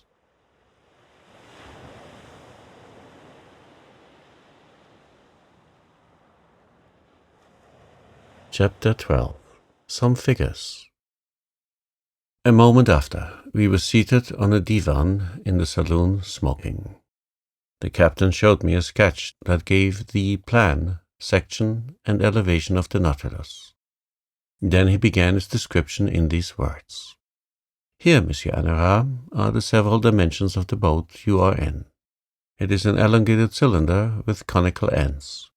It is very like a cigar in shape, a shape already adopted in London in several constructions of the same sort. The length of the cylinder, from stem to stern, is exactly 232 feet, and its maximum breadth is 26 feet. It is not built quite like your long voyage steamers, but its lines are sufficiently long and its curves prolonged enough to allow the water to slide off easily, and oppose no obstacle to its passage. These 2 dimensions enable you to obtain by a simple calculation the surface and cubic contents of the Nautilus. Its area measures 6,032 feet, and its contents about 1,500 cubic yards. That is to say, when completely immersed, it displaces 50,000 feet of water. or weighs 1,500 tons. When I made the plans for this submarine vessel, I meant that 9/10 should be submerged. Consequently, it ought only to displace 9/10 of its bulk. That is to say, only to weigh that number of tons. I ought not, therefore, to have exceeded that weight, constructing it on the aforesaid dimensions. The Nautilus is composed of 2 hulls, one inside, the other outside, joined by T-shaped irons, which render it very strong. Indeed, owing to this cellular arrangement, it resists like a block, as if it were solid. Its sides cannot yield. It coheres spontaneously, and not by the closeness of its rivets, and the homogeneity of its construction, due to the perfect union of the materials, enables it to defy the roughest seas. These 2 hulls are composed of steel plates, whose density is from 0.7 to 0.8 that of water. The first is not less than 2.5 inches thick and weighs 394 tons. The second envelope, the keel, 20 inches high and 10 thick, weighs alone 62 tons. The engine, the ballast, several accessories and apparatus appendages, the partitions and bulkheads weigh 961.62 tons. Do you follow all this? I do. Then, when the Nautilus is afloat under these circumstances, 1/10 is out of the water. Now, if I have made reservoirs of a size equal to this 10th, all capable of holding 150 tons, and if I fill them with water, the boat weighing then 1,507 tons will be completely immersed. That would happen, Professor. These reservoirs are in the lower parts of the Nautilus. I turn on taps and they fill, and the vessel sinks. That had just been level with the surface. Well, Captain, but now we come to the real difficulty. I can understand your rising to the surface, but diving below the surface does not your submarine contrivance encounter a pressure, and consequently undergo an upward thrust of 1 atmosphere for every 30 feet of water, just about 15 pounds per square inch. Just so, sir. Then unless you quite fill the Nautilus, I do not see how you can draw it down to those depths. Professor, you must not confound statistics with dynamics, or you will be exposed to grave errors. There is very little labor spent in attaining the lower regions of the ocean, for all bodies have a tendency to sink. When I wanted to find out the necessary increase of weight required to sink the Nautilus, I had only to calculate the reduction of volume that seawater acquires according to the depth. That is evident. Now, if water is not absolutely incompressible, it is at least capable of very slight compression. Indeed, after the most recent calculations, this reduction is only 0.000436 of an atmosphere for each 30 feet of depth. If we want to sink 3,000 feet, I should keep account of the reduction of bulk under a pressure equal to that of a column of water of 1,000 feet. The calculation is easily verified. Now I have supplementary reservoirs capable of holding 100 tons. Therefore I can sink to a considerable depth. When I wish to rise to the level of the sea, I only let off the water and empty all the reservoirs if I want the Nautilus to emerge from the 10th part of her total capacity. I had nothing to object to these reasonings. I admit your calculations, Captain, I replied.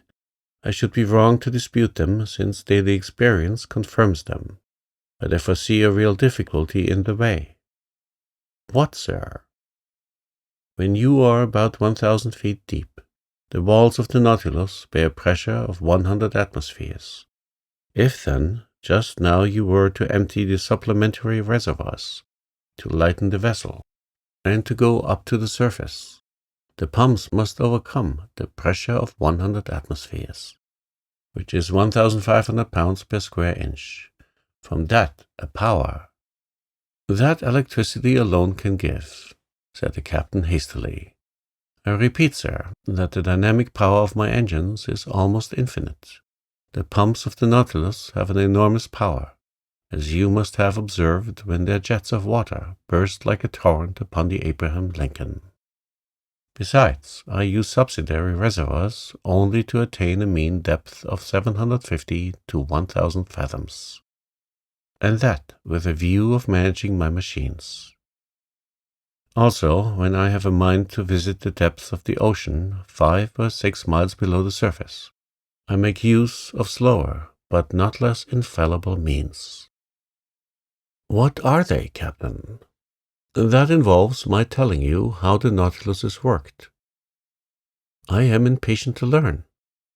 To steer this boat to starboard or port, to turn, in a word, following a horizontal plan, I use an ordinary rudder fixed on the back of the stern post, and with one wheel and some tackle to steer by.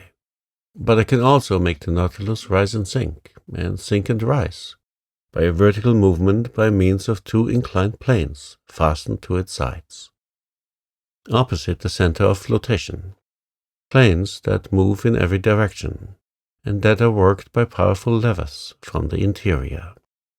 If the planes are kept parallel with the boat, it moves horizontally. If slanted, the Nautilus, according to this inclination, and under the influence of the screw, either sink diagonally or rise diagonally as it suits me. And even if I wish to rise more quickly to the surface, I shift the screw, and the pressure of the water causes the Nautilus to rise vertically like a balloon filled with hydrogen. Bravo, Captain! But how can the steersman follow the route in the middle of the waters? The steersman is placed in a glazed box that is raised about the hull of the Nautilus and furnished with lenses. Are these lenses capable of resisting such pressure? Perfectly. Glass, which breaks at a blow, is nevertheless capable of offering considerable resistance. During some experiments of fishing by electric light in 1864 in the Northern Sea, we saw plates less than 1/3 of an inch thick resist a pressure of 16 atmospheres. Now, the glass that I use is not less than 30 times thicker. Granted, but after all, in order to see, the light must exceed the darkness, and in the midst of the darkness in the water, how can you see? Behind the steerman's cage is placed a powerful electric reflector, the rays from which light up the sea for half a mile in front. Ah, bravo, bravo, Captain! Now, I can account for this phosphorescence in the supposed narwhal that puzzled us so. I now ask you if the boarding of the Nautilus and the Scotia that has made such a noise has been the result of a chance rencontre. Quite accidental, sir. I was sailing only 1 fathom below the surface of the water when the shock came. It had no bad result. None, sir, but now about your rencontre with the Abraham Lincoln. Professor, I am sorry for one of the best vessels in the American Navy, but they attacked me, and I was bound to defend myself. I contented myself, however, with putting the frigate hors de combat. She will not have any difficulty in getting repaired at the next port. Ah, Commander, your Nautilus is certainly a marvelous boat. Yes, Professor, and I love it as if it were a part of myself. If danger threatens one of your vessels on the ocean, the first impression is the feeling of an abyss above and below. On the Nautilus, men's hearts never fail them. No defects to be afraid of, for the double shell is as firm as iron. No rigging to attend to, no sails for the wind to carry away, no boilers to burst, no fire to fear, for the vessel is made of iron, not of wood. No coal to run short, for electricity is the only mechanical agent. No collision to fear, for it alone swims in deep water. No tempest to brave, for when it dives below the water, it reaches absolute tranquility. There, sir, that is the perfection of vessels. And if it is true that the engineer has more confidence in the vessel than the builder, and the builder than the captain himself, you understand the trust I repose in my Nautilus, for I am at once captain, builder, and engineer. But how could you construct this wonderful Nautilus in secret? Each separate portion, Monsieur Honorat, was brought from different parts of the globe. The keel was forged at Creusot, the shaft of the screw at Penn and Company's, London, the iron plates of the hull at Laird's of Liverpool, the screw itself at Scott's at Glasgow. The reservoirs were made by Cale and Company at Paris. The engine by Krupp in Prussia, its beak in Motala's workshop in Sweden, its mechanical instruments by the Hart brothers of New York, etc. And each of these people had my orders under different names. But these parts had to be put together and arranged. Professor, I had set up my workshop upon a desert island in the ocean. There my workmen, that is to say, the brave men that I instructed and educated, and myself have put together our Nautilus. Then, when the work was finished, fire destroyed all trace of our proceedings on this island. That I could have jumped over if I had liked. Then the cost of this vessel is great. Monsieur Honorat, an iron vessel costs 145 pounds per ton. Now, the Nautilus weighed 1,500. It came, therefore, to 67,500 pounds, and 80,000 pounds more for fitting it up, and about 200,000 pounds with the works of art and the collections it contains. One last question, Captain Nemo. Ask it, Professor. Are you rich? Immensely rich, sir, and I could, without missing it, pay the national debt of France. I stared at the singular person who spoke thus. Was he playing upon my credulity? The future would decide that.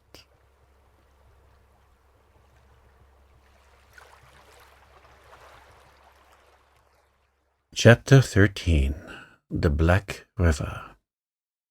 The portion of the terrestrial globe which is covered by water is estimated at upwards of 80 millions of acres. This fluid mass comprises 2,250,000,000 of cubic miles, forming a spherical body of a diameter of 60 leagues, the weight of which would be 3 quintillions of tons. To comprehend the meaning of these figures, it is necessary to observe that a quintillion is to a billion as a billion is to unity. In other words, there are as many billions in a quintillion as there are units in a billion. This mass of fluid is equal to about the quantity of water which would be discharged by all rivers of the earth in 40,000 years. During the geological epochs, the igneous period succeeded to the aqueous. The ocean originally prevailed everywhere. Then, by degrees, in the Silurian period, the tops of the mountains began to appear. The islands emerged, then disappeared in partial deluges. Reappeared, became settled, formed continents, till at length the earth became geographically arranged, as we see it in the present day. The solid had wrestled from the liquid 37,657,000 square miles, equal to 12,960,000,000 of acres. The shape of continents allows us to divide the waters into 5 great portions: the Arctic or frozen ocean, the Antarctic or frozen ocean, the Indian, the Atlantic, and the Pacific Oceans. The Pacific Ocean extends from north to south between the 2 polar circles, and from east to west between Asia and America, over an extent of 145 degrees of longitude. It is the quietest of seas. Its currents are broad and slow. It has medium tides and abundant rain. Such was the ocean that my fate destined me first to travel over under these strange circumstances. "Sir," said Captain Nemo, "we will, if you please, take our bearings and fix the starting point of this voyage. It is 11:45. I will go up again to the surface." The captain pressed an electric clock 3 times. The pumps began to drive the water from the tanks. The needle of the manometer marked by a different pressure the ascent of the Nautilus. Then it stopped. "We have arrived," said the captain. I went to the central staircase, which opened onto the platform, clambered up the iron steps, and found myself on the upper part of the Nautilus. The platform was only 3 feet out of water. The front and back of the Nautilus was of that spindle shape which caused it justly to be compared to a cigar. I noticed that its iron plates, slightly overlaying each other, resembled the shell which clothes the bodies of our large terrestrial reptiles. It explained to me how natural it was, in spite of all glasses, that this boat should have been taken for a marine animal. Toward the middle of the platform, the longboat, half buried in the hull of the vessel, formed a slight excrescence. Fore and aft rose 2 cages of medium height with inclined sides, and partly closed by thick lenticular glasses, one destined for the steersman who directed the Nautilus, the other containing a brilliant lantern to give light on the road. The sea was beautiful, the sky pure. Scarcely could the long vehicle feel the broad undulations of the ocean.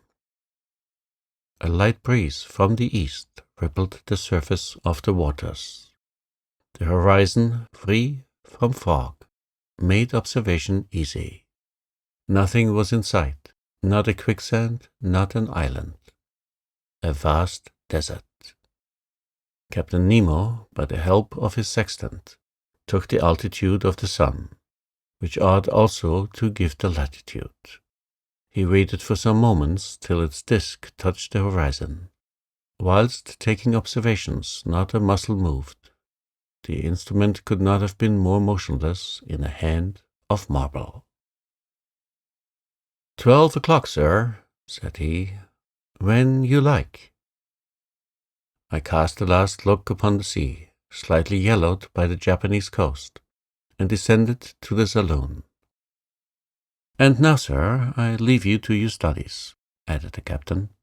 "Our course is east-northeast. Our depth is 26 fathoms. Here are maps on a large scale by which you may follow it. The saloon is at your disposal, and with your permission I will retire." Captain Nemo bowed, and I remained alone, lost in thoughts, all bearing on the commander of the Nautilus. For a whole hour I was deep in these reflections, seeking to pierce this mystery, so interesting to me. Then my eyes fell upon the vast planisphere spread upon the table, and I placed my finger on the very spot where the given latitude and longitude crossed. The sea has its large rivers like the continents. They are special currents known by their temperature and their color. The most remarkable of these is known by the name of the Gulf Stream. Science has decided on the globe the direction of 5 principal currents: 1 in the North Atlantic, a 2nd in the south, a 3rd in the North Pacific, a 4th in the south, and a 5th in the Southern Indian Ocean. It is even probable that a 6th current existed at one time or another in the Northern Indian Ocean, when the Caspian and Aral Seas formed but one vast sheet of water. At this point, indicated on the planisphere, one of these currents was rolling.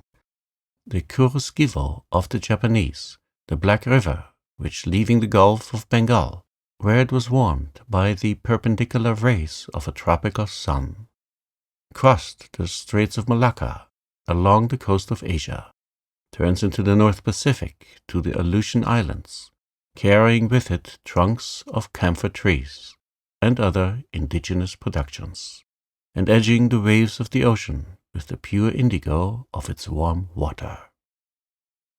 It was this current that the Nautilus was to follow.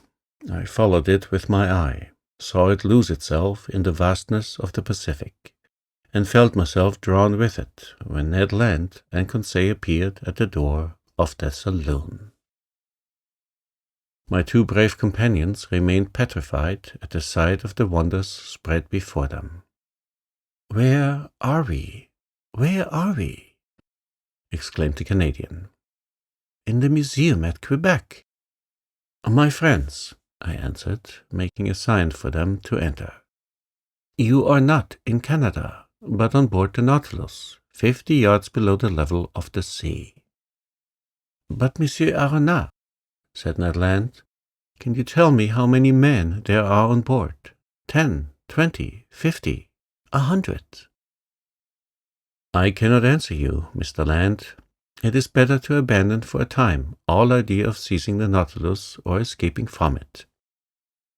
The ship is a masterpiece of modern industry, and I should be sorry not to have seen it. Many people would accept the situation forced upon us, if only to move amongst such wonders. So be quiet, and let us try to see what passes around us." "See!" exclaimed the harpooner. "But we can see nothing in this iron prison. We are walking, we are sailing, blindly." Ned Land had scarcely pronounced these words, when all was suddenly darkness. The luminous ceiling was gone, and so rapidly that my eyes received a painful impression. We remained mute, not stirring, and not knowing what surprise awaited us, whether agreeable or disagreeable. A sliding noise was heard.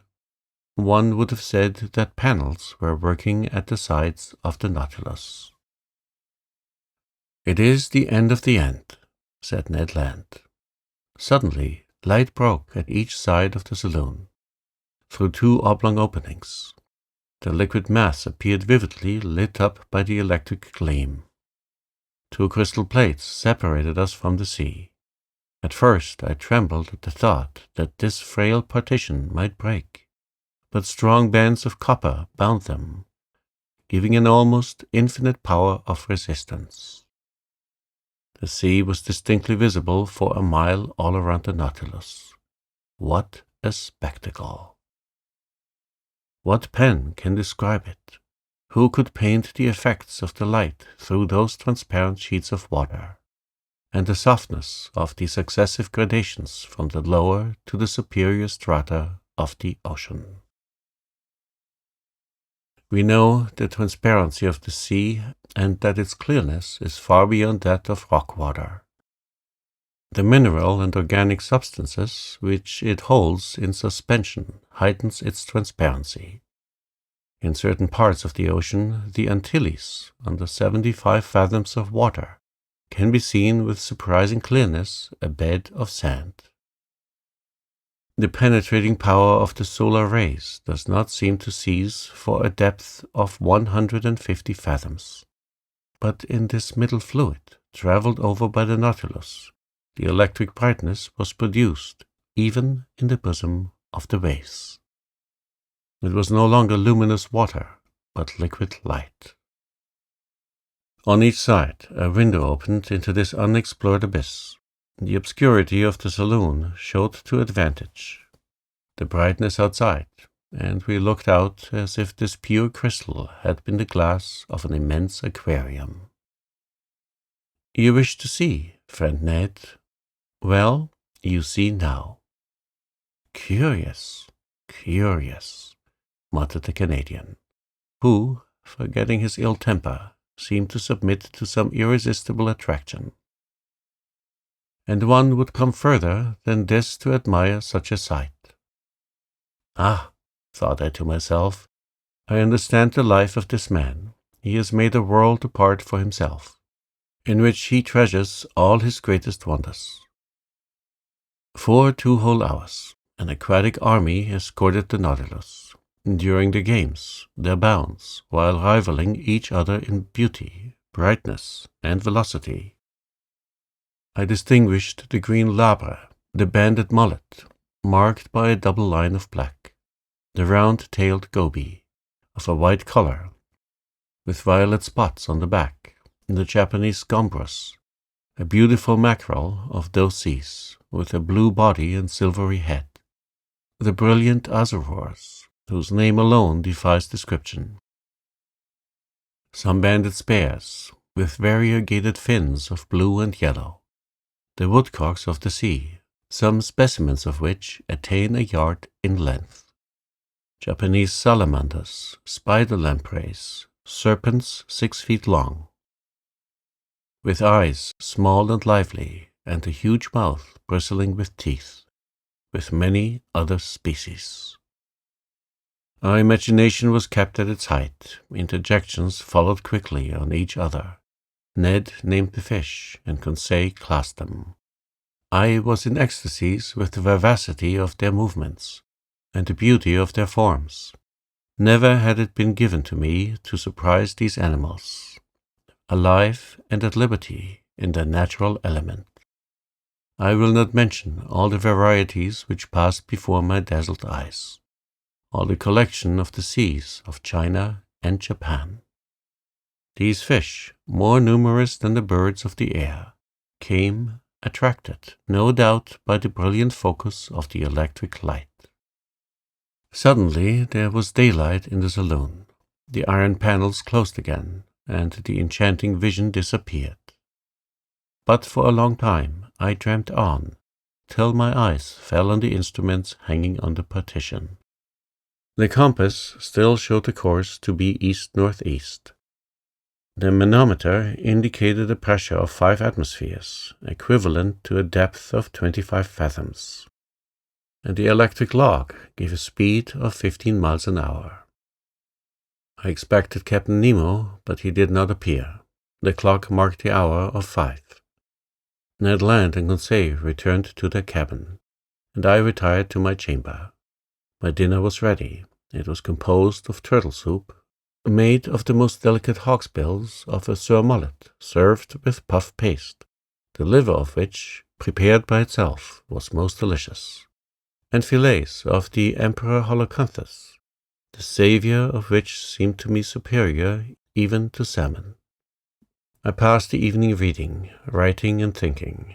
Then sleep overpowered me, and I stretched myself on my couch of Sostera, and slept profoundly, whilst the Nautilus was gliding rapidly through the current of the Black River.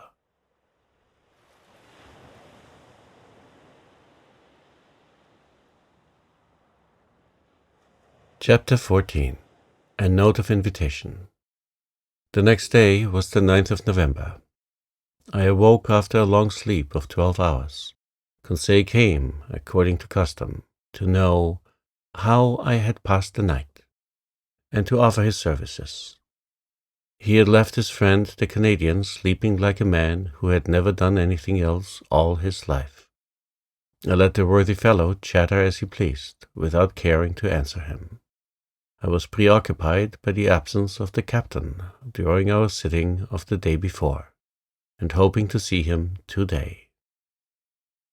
As soon as I was dressed, I went into the saloon. It was deserted.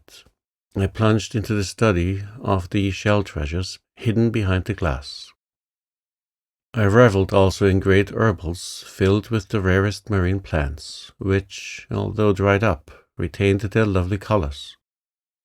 Amongst these precious hydrophytes, I remarked some Vorticellae, Pavonariae, delicate cerames with scarlet tints, some fan-shaped ÄGRI, and some Natabuli like flat mushrooms, which at one time used to be classed as zoophytes, in short, a perfect series of algae.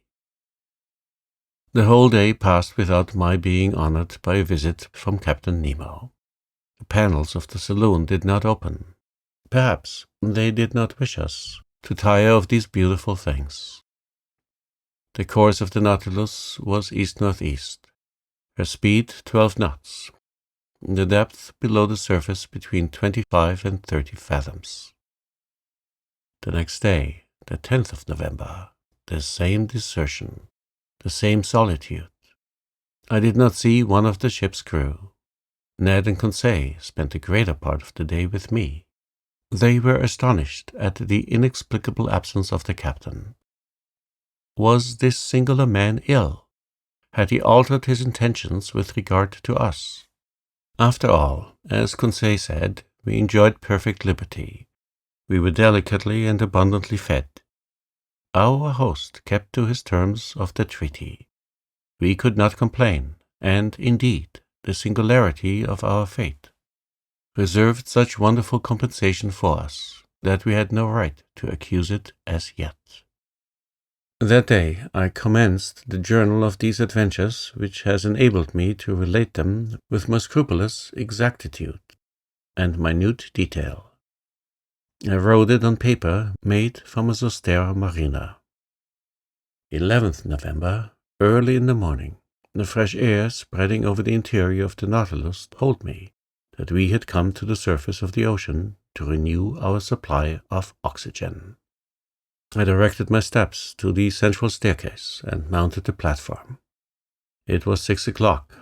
The weather was cloudy, the sea grey but calm, scarcely a billow.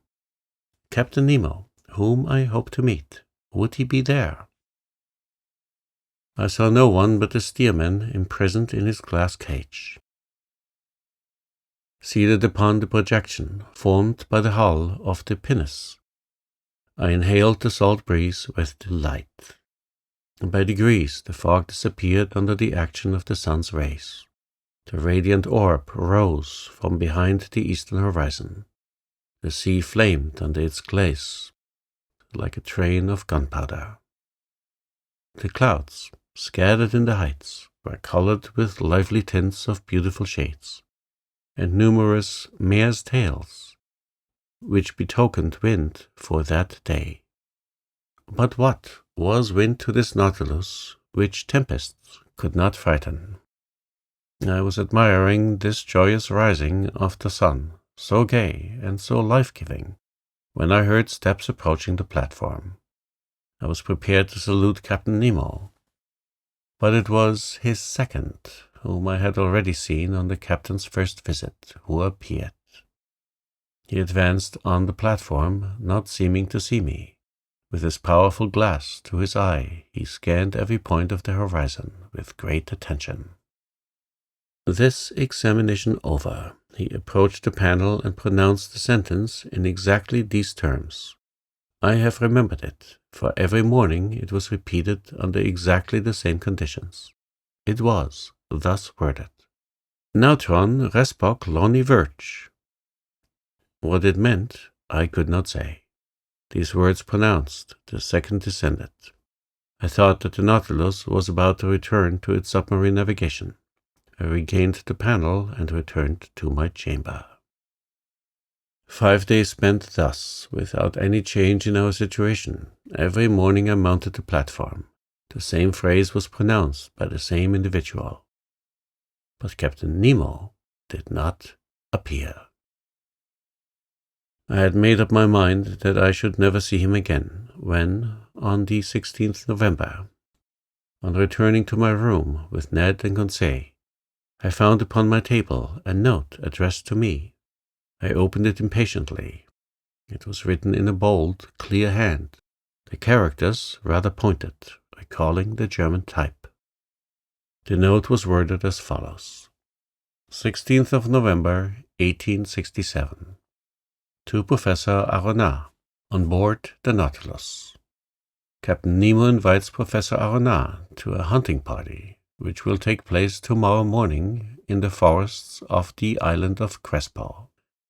He hopes that nothing will prevent the professor from being present, and he will with pleasure see him joined by his companions. Captain Nemo, Commander of the Nautilus. "A hunt!" exclaimed Ned. "And in the forests of the island of Crespo," added Conseil. "Oh, then the gentleman is going to terra firma," replied Ned Land. That seems to me to be clearly indicated, said I, reading the letter once more. Well, we must accept, said the Canadian. But once more on dry ground we shall know what to do. Indeed, I shall not be sorry to eat a piece of fresh venison. Without seeking to reconcile what was contradictory between Captain Nemo's manifest aversion to islands and continents and his invitation to hunt in a forest, I contented myself with replying, "Let us first see where the island of Crespo is." I consulted the planisphere, and in 32 degrees 40 minutes north latitude and 157 degrees 50 minutes west longitude, I found a small island recognized in 1801 by Captain Crespo, and marked in the ancient Spanish maps as Roca de la Plata, the meaning of which is the Silver Rock. We were then about 1,800 miles from our starting point, and the course of the Nautilus, a little changed, was bringing it back towards the southeast. I showed this little rock lost in the midst of the North Pacific to my companions. "If Captain Nemo does sometimes go on dry ground," said I, "he at least chooses desert islands." Ned Land shrugged his shoulders, without speaking, and Conseil and he left me. After supper, which was served by the steward mute and impassive, I went to bed, not without some anxiety. The next morning, the 17th of November, on awakening, I felt that the Nautilus was perfectly still. I dressed quickly and entered the saloon. Captain Nemo was there, waiting for me. He rose, bowed, and asked me if it was convenient for me to accompany him. As he made no allusion to his absence during the last 8 days, I did not mention it, and simply answered that my companions and myself were ready to follow him. We entered the dining room where breakfast was served. "Monsieur Honorat," said the captain, "pray share my breakfast without ceremony. We will chat as we eat. For, though I promised you a walk in the forest, I did not undertake to find hotels there, so breakfast as a man who will most likely not have his dinner till very late." I did honor to the repast. It was composed of several kinds of fish, and slices of holothuridae, excellent zoophytes, and different sorts of seaweed. Our drink consisted of pure water, to which the captain added some drops of fermented liquor, extracted by the Kamchatka method from a seaweed known under the name of Rhodomenia palmata. Captain Nemo ate at first without saying a word. Then he began. "Sir, when I proposed to you to hunt in my submarine forest of Crespo, you evidently thought me mad. Sir, you should never judge lightly of any man. But, Captain, believe me, be kind enough to listen, and you will then see whether you have any cause to accuse me of folly and contradiction." "I listen." "You know as well as I do, Professor, that man can live under water, providing he carries with him a sufficient supply of breathable air. In submarine works, the workman, clad in an impervious dress, with his head in a metal helmet, receives air from above by means of forcing pumps and regulators." "That is a diving apparatus," said I. "Just so. But under these conditions the man is not at liberty. He is attached to the pump, which sends him air through an india rubber tube. And if we were obliged to be thus held to the Nautilus, we could not go far." "And the means of getting free?" I asked. "It is to use the Roquairo apparatus, invented by 2 of our own countrymen, which I have brought to perfection for my own use, and which will allow you to risk yourself under these new physiological conditions without any organ whatever suffering. It consists of a reservoir of thick iron plates, in which I store the air under a pressure of 50 atmospheres. And this reservoir is fixed on the back by means of braces, like a soldier's knapsack.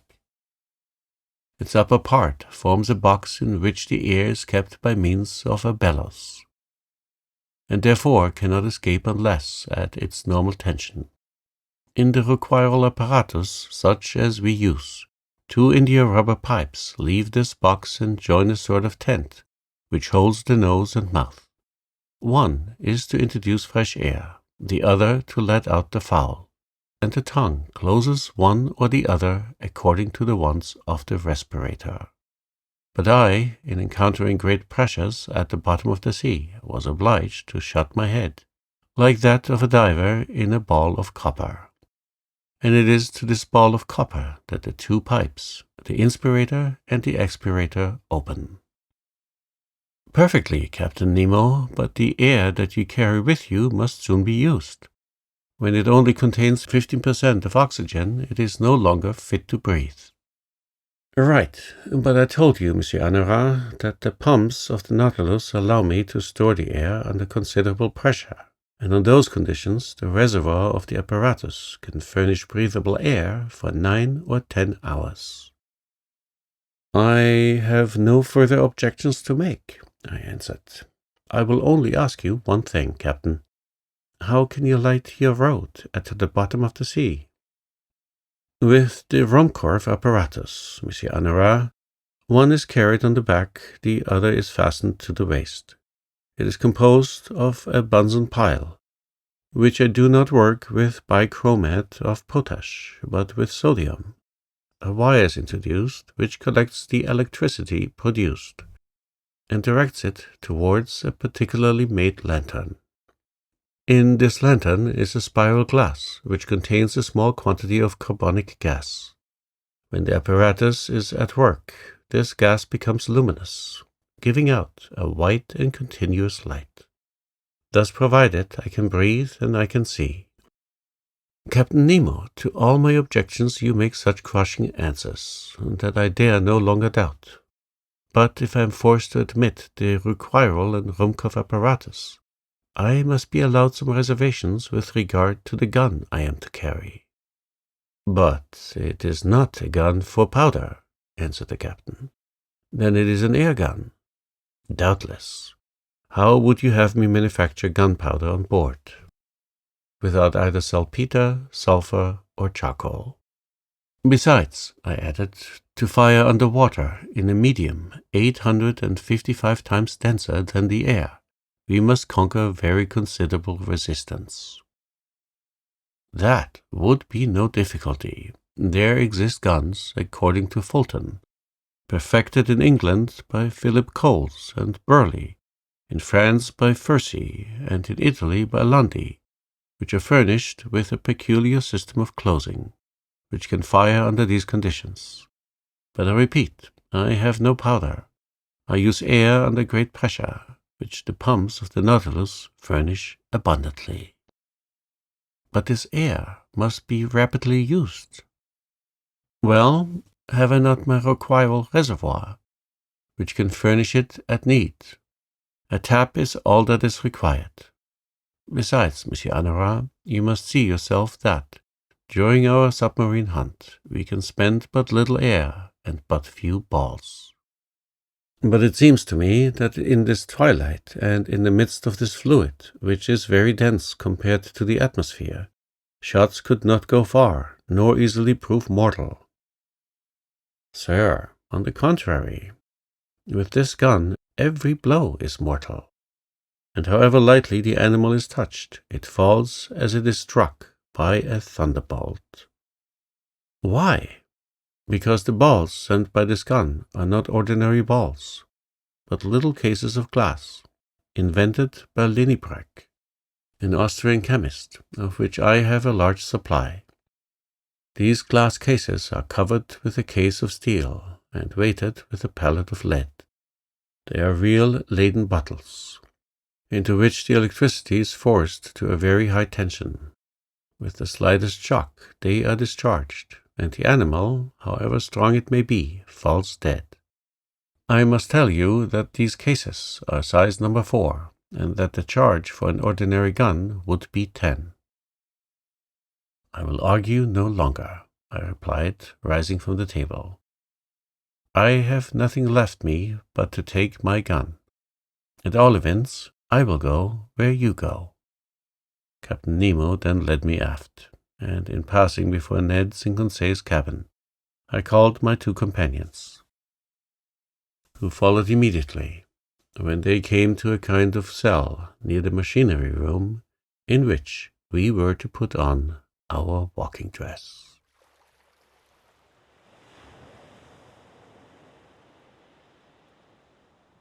Chapter 15. A Walk on the Bottom of the Sea.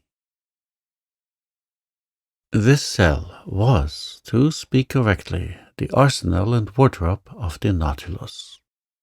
A dozen diving apparatuses hung from the partition, waiting our use. Ned Land, on seeing them, showed evident repugnance to dress himself in one. But, my worthy Ned, the forests of the island of Crespo are nothing but submarine forests. Good, said the disappointed harpooner, who saw his dreams of fresh meat fade away. And you, Monsieur Honorat, are going to dress yourself in those clothes. There is no alternative, Master Ned. As you please, sir, replied the harpooner, shrugging his shoulders. But as for me, unless I am forced, I will never get into one. No one will force you, Master Ned, said Captain Nemo. Is Conseil going to risk it? Asked Ned. I follow my master wherever he goes, replied Conseil. At the captain's call, 2 of the ship's crew came to help us to dress in these heavy and impervious clothes, made of India rubber without seam, and constructed expressly to resist considerable pressure. One would have thought it a suit of armor, both subtle and resisting. The suit formed trousers and waistcoat. The trousers were finished off with thick boots, weighted with heavy leaden soles. The texture of the waistcoat was held together by bands of copper, which crossed the chest, protecting it from the great pressure of the water, and leaving the lungs free to act. The sleeves ended in gloves, which in no way restrained the movement of the hands. There was a vast difference noticeable between these consummate apparatuses and the old cork breastplates, jackets, and other contrivances in vogue during the 18th century. Captain Nemo and one of his companions, a sort of Hercules, who must have possessed great strength, Conseil and myself, were soon enveloped in the dresses. There remained nothing more to be done but to enclose our heads in the metal box. But before proceeding to this operation, I asked the captain's permission to examine the guns we were to carry. One of the Nautilus men gave me a simple gun, the butt end of which, made of steel, hollow in the center, was rather large. It served as a reservoir for compressed air, which a valve, worked by a spring, allowed to escape into a metal tube. A box of projectiles, in a groove in the thickness of the butt end, contained about 20 of these electric balls, which, by means of a spring, were forced into the barrel of the gun. As soon as one shot was fired, another was ready. Captain Nemo, said I, this arm is perfect and easily handled. I only ask to be allowed to try it, but how shall we gain the bottom of the sea? At this moment, Professor, the Nautilus is stranded in 5 fathoms, and we have nothing to do but to start. But how shall we get off? You shall see. Captain Nemo thrust his head into the helmet. Conseil and I did the same, not without hearing an ironical "good sport" from the Canadian. The upper part of our dress terminated in a copper collar upon which was screwed the metal helmet. 3 holes protected by thick glass allowed us to see in all directions, by simply turning our head in the interior of the headdress. As soon as it was in position, the recoil apparatus on our backs began to act, and for my part I could breathe with ease. With the Ruhmkorff lamp hanging from my belt and the gun in my hand, I was ready to set out. But to speak the truth, imprisoned in these heavy garments and glued to the deck by my leaden soles, it was impossible for me to take a step. But this state of things was provided for. I felt myself being pushed into a little room, contiguous to the wardrobe room. My companions followed, towed along in the same way. I heard a watertight door, furnished with stopper plates, close upon us, and we were wrapped in profound darkness. After some minutes, a loud hissing was heard. I felt the cold mount from my feet to my chest. Evidently, from some part of the vessel, they had, by means of a tap, given entrance to the water, which was invading us, and with which the room was soon filled. A second door cut in the side of the Nautilus then opened. We saw a faint light. In another instant, our feet trod the bottom of the sea. And now, how can I retrace the impression left upon me by that walk under the waters? Words are impotent to relate such wonders. Captain Nemo walked in front, his companion followed some steps behind. Conseil and I remained near each other, as if an exchange of words had been possible through our metallic cases. I no longer felt the weight of my clothing, or of my shoes, of my reservoir of air, or my thick helmet, in the midst of which my head rattled like an almond in its shell. The light which lit the soil 30 feet below the surface of the ocean astonished me by its power. The solar rays shone through the watery mass easily and dissipated all color, and I clearly distinguished objects at a distance of 150 yards. Beyond that, the tints darkened into fine gradations of ultramarine and faded into vague obscurity. Truly, this water, which surrounded me, was but another air denser than the terrestrial atmosphere, but almost as transparent. Above me was the calm surface of the sea. We were walking on fine, even sand, not wrinkled, as on a flat shore, which retains the impression of the billows. This dazzling carpet, really a reflector, repelled the rays of the sun with wonderful intensity, which accounted for the vibration which penetrated every atom of liquid. Shall I be believed when I say that, at the depth of 30 feet, I could see as if I was in broad daylight? For a quarter of an hour I trod on this sand, sown with the impalpable dust of shells.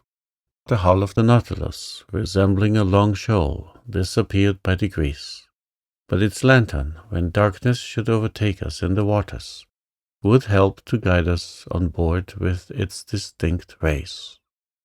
Soon forms of objects outlined in the distance were discernible. I recognized magnificent rocks, hung with a tapestry of zoophytes of the most beautiful kind, and I was at first struck by the peculiar effect of this medium. It was then 10 in the morning. The rays of the sun struck the surface of the waves at rather an oblique angle, and at the touch of their light, decomposed by refraction as through a prism, flowers, rocks, plants, shells, and polypi were shaded at the edges by the 7 solar colors. It was marvelous, a feast for the eyes. This complication of colored tints, a perfect kaleidoscope of green, yellow, orange, violet, indigo, and blue. In one word, the whole palette of the enthusiastic colorist. Why could I not communicate to Conseil the lively sensations which were mounting to my brain, and rival him in expressions of admiration? For aught I knew, Captain Nemo and his companion might be able to exchange thoughts by means of signs previously agreed upon. So, for want of better, I talked to myself.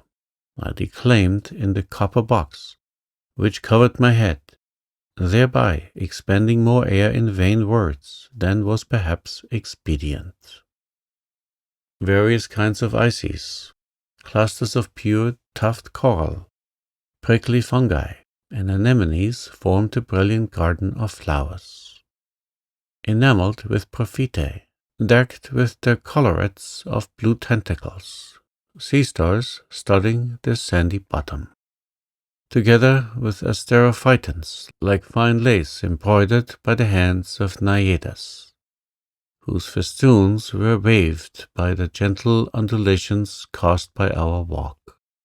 It was a great grief to me to crush under my feet the brilliant specimens of mollusks which strewed the ground by thousands, of hammerheads, donaceae, vertebral bounding shells, of staircases and red helmet shells, angel wings, and many others produced by the inexhaustible ocean. But we were bound to walk, so we went on, whilst above our heads waved shoals of physollites, leaving their tentacles to float in the train, medusae whose umbrellas of opal or rose pink, escalloped with a band of blue, sheltered us from the rays of the sun, and fiery pelagiae, which in the darkness would have strewn our path with phosphorescent light. All these wonders I saw in the space of a quarter of a mile, scarcely stopping, and following Captain Nemo, who beckoned me on by signs. Soon the nature of the soil changed. To the sandy plain succeeded an extent of slimy mud, which the Americans call ooze, composed of equal parts of silicous and calcareous shells. We then travelled over a plain of seaweed, of wild and luxuriant vegetation. The sward was of close texture and soft to the feet, and rivaled the softest carpet woven by the hand of man. But whilst verdure was spread at our feet, it did not abandon our heads. A light network of marine plants, of that inexhaustible family of seaweeds of which more than 2,000 kinds are known, grew on the surface of the water. I saw long ribbons of fucus floating, some globular, others tuberous, Lawrenceae and Cladostephii of most delicate foliage, and some Rhodomeniae palmatae, resembling the fan of a cactus. I noticed that the green plants kept near the top of the sea, whilst the red were at a greater depth, leaving to the black or brown hydrophytes the care of forming gardens and parterres in the remote beds of the ocean. We had quitted the Nautilus about an hour and a half. It was near noon. I knew by the perpendicularity of the sun's rays, which were no longer refracted. The magical colors disappeared by degrees, and the shades of emerald and sapphire were effaced. We walked with a regular step, which rang upon the ground with astonishing intensity. The slightest noise was transmitted with a quickness to which the ear is unaccustomed on the earth. Indeed, water is a better conductor of sound than air, in the ratio of 4:1. At this period, the earth sloped downwards. The light took a uniform tint. We were at a depth of 105 yards and 20 inches, undergoing a pressure of 6 atmospheres. At this depth I could still see the rays of the sun, though feebly. To the intense brilliancy had succeeded a reddish twilight, the lowest state between day and night, but we could still see well enough. It was not necessary to resort to the Ruhmkorff apparatus as yet. At this moment Captain Nemo stopped. He waited till I joined him, and then pointed to an obscure mass, looming in the shadow, at a short distance. "It is the forest of the island of Crespo," thought I, and I was not mistaken.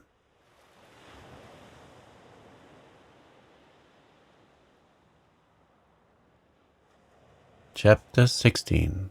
A Submarine Forest. We had at last arrived on the borders of this forest, doubtless one of the finest of Captain Nemo's immense domains. He looked upon it as his own, and considered he had the same right over it that the first man had in the first days of the world. And indeed, who would have disputed with him the possession of this submarine property? What other hardier pioneer would come, hatchet in hand, to cut down the dark copses?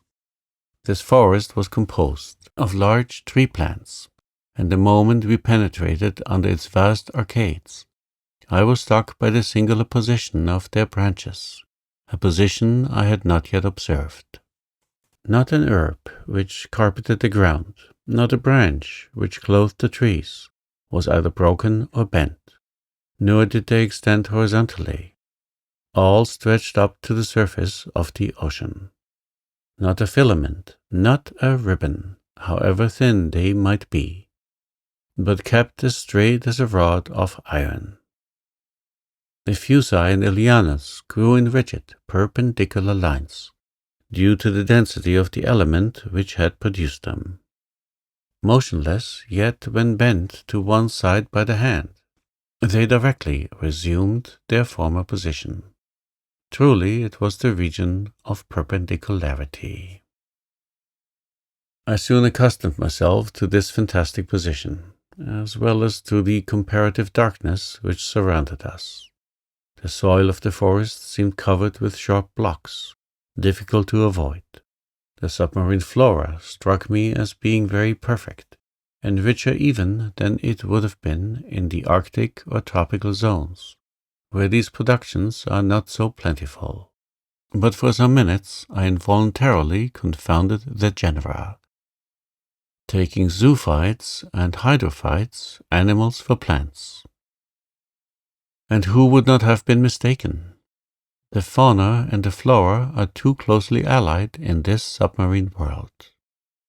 These plants are self-propagated, and the principle of their existence is in the water, which upholds and nourishes them.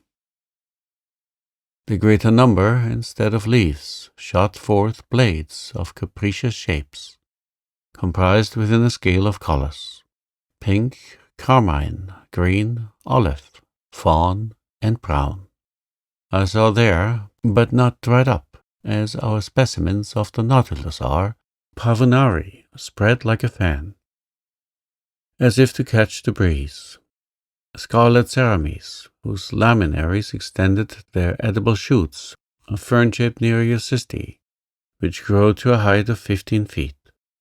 Clusters of acetabuli, whose stems increase in size upwards, and numbers of other marine plants, all devoid of flowers.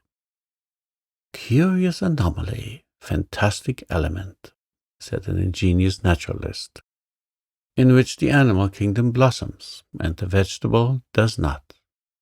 Under these numerous shrubs, as large as trees of the temperate zone, and under the damp shadow, were amassed together real bushes of living flowers, hedges of zoophytes on which blossomed some zebra mandarins, with crooked grooves, some yellow caryophyllae, and, to complete the illusion, the fish flies flew from branch to branch like a swarm of hummingbirds, whilst yellow lepisacomthi with bristling jaws, dactylopteri, and monocentrites rose at our feet like a flight of snipes. In about an hour, Captain Nemo gave the signal to halt.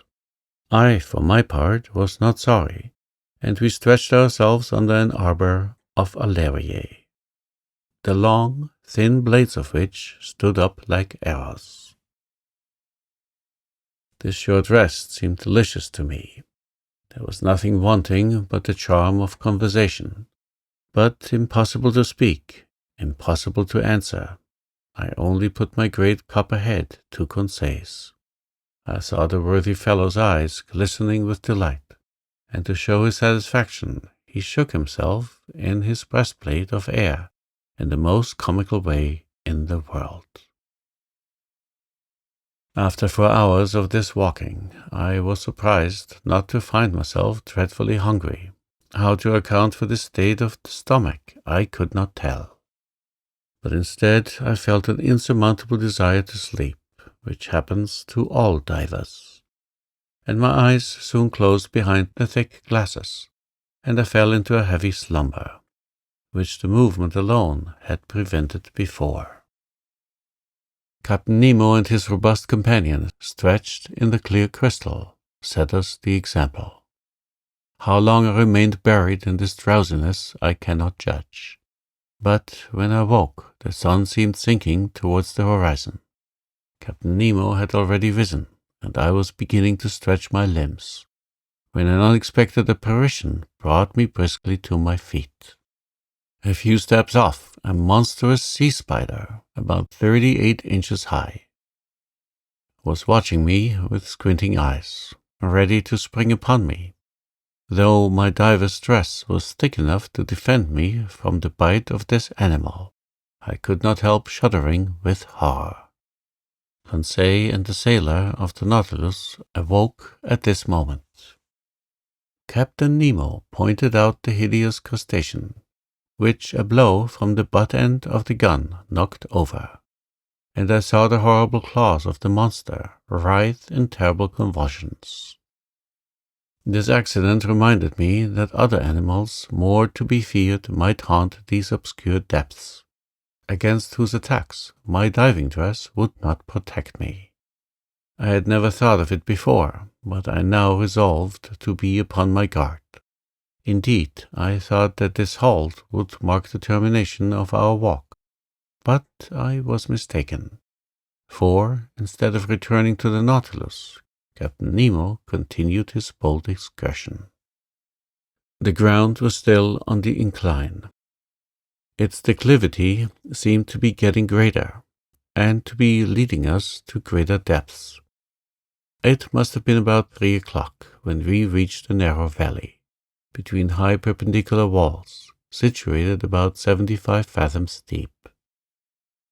Thanks to the perfection of our apparatus, we were 45 fathoms below the limit which nature seemed to have imposed on man as to his submarine excursions. I say 75 fathoms, though I had no instrument by which to judge the distance. But I knew that even in the clearest waters the solar rays could not penetrate further. And accordingly the darkness deepened. At 10 paces not an object was visible. I was groping my way when I suddenly saw a brilliant white light. Captain Nemo had just put his electric apparatus into use. His companion did the same, and Conseil and I followed their example. By turning a screw, I established a communication between the wire and the spiral glass, and the sea, lit by our 4 lanterns, was illuminated for a circle of 36 yards. Captain Nemo was still plunging into the dark depths of the forest, whose trees were getting scarcer at every step. I noticed that vegetable life disappeared sooner than animal life. The medusae had already abandoned the arid soil, from which a great number of animals, zoophytes, articulata, mollusks, and fishes still obtained sustenance. As we walked, I thought the light of our Ruhmkorff apparatus could not fail to draw some inhabitants from its dark couch. But if they did approach us, they at least kept at a respectful distance from the hunters. Several times I saw Captain Nemo stop, put his gun to his shoulder, and after some moments drop it and walk on. At last, after about 4 hours, this marvelous excursion came to an end. A wall of superb rocks, in an imposing mass, rose before us, a heap of gigantic blocks, an enormous, steep granite shore, forming dark grottos, but which presented no practicable slope. It was the prop of the island of Crespo. It was the earth. Captain Nemo stopped suddenly. A gesture of his brought us all to a halt. And, however desirous I might be to scale the wall, I was obliged to stop. Here ended Captain Nemo's domains, and he would not go beyond them. Further on was a portion of the globe he might not trample upon. The return began. Captain Nemo had returned to the head of his little band, directing their course without hesitation. I thought we were not following the same road to return to the Nautilus. The new road was very steep, and consequently very painful. We approached the surface of the sea rapidly, but this return to the upper strata was not so sudden as to cause relief from the pressure too rapidly, which might have produced serious disorder in our organization, and brought on internal lesions, so fatal to divers. Very soon light reappeared and grew, and the sun, being low on the horizon, the refraction edged the different objects with a spectral ring. At 10 yards and a half deep, we walked amidst a shoal of little fishes of all kinds, more numerous than the birds of the air, and also more agile. But no aquatic game worthy of a shot had as yet met our gaze, when at that moment I saw the captain shoulder his gun quickly and follow a moving object into the shrubs. He fired. I heard a slight hissing, and a creature fell stunned at some distance from us. It was a magnificent sea otter, an anhydrus, the only exclusively marine quadruped. This otter was 5 feet long and must have been very valuable. Its skin, chestnut brown above and silvery underneath, would have made one of those beautiful furs so sought after in the Russian and Chinese markets. The fineness and the luster of its coat would certainly fetch 80 pounds. I admired this curious mammal, with its rounded head ornamented with short ears, its round eyes and white whiskers like those of a cat, with webbed feet and nails and tufted tail. This precious animal, hunted and tracked by fishermen, has now become very rare, and taken refuge chiefly in the northern parts of the Pacific, where probably its race would soon become extinct. Captain Nemo's companion took the beast, threw it over his shoulder, and we continued our journey. For 1 hour a plain of sand lay stretched before us.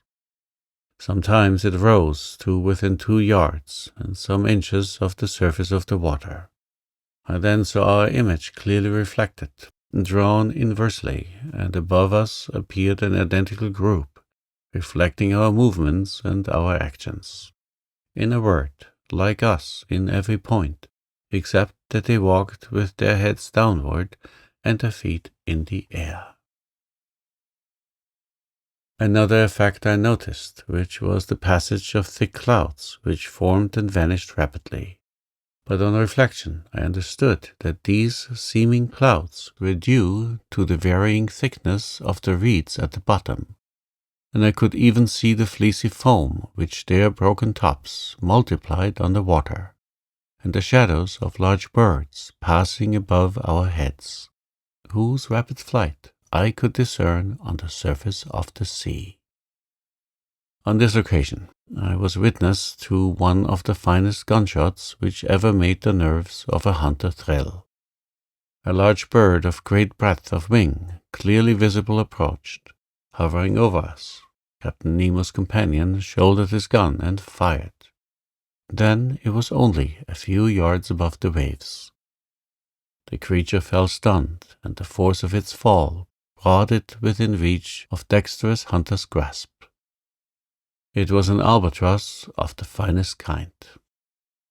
Our march had not been interrupted by this incident. For 2 hours we followed these sandy plains, then fields of algae very disagreeable to cross. Candidly, I could do no more when I saw a glimmer of light, which for a half-mile broke the darkness of the waters. It was the lantern of the Nautilus. Before 20 minutes were over, we should be on board, and I should be able to breathe with ease, for it seemed that my reservoir supplied air very deficient in oxygen. But I did not reckon on an accidental meeting which delayed our arrival for some time. I had remained some steps behind when I presently saw Captain Nemo coming hurriedly towards me. With his strong hand he bent me to the ground, his companion doing the same to Conseil. At first I knew not what to think of this sudden attack, but I was soon reassured by seeing the captain lie down beside me and remain immovable. I was stretched on the ground, just under the shelter of a bush of algae, when raising my head I saw some enormous mass, casting phosphorus gleams, pass blusteringly by.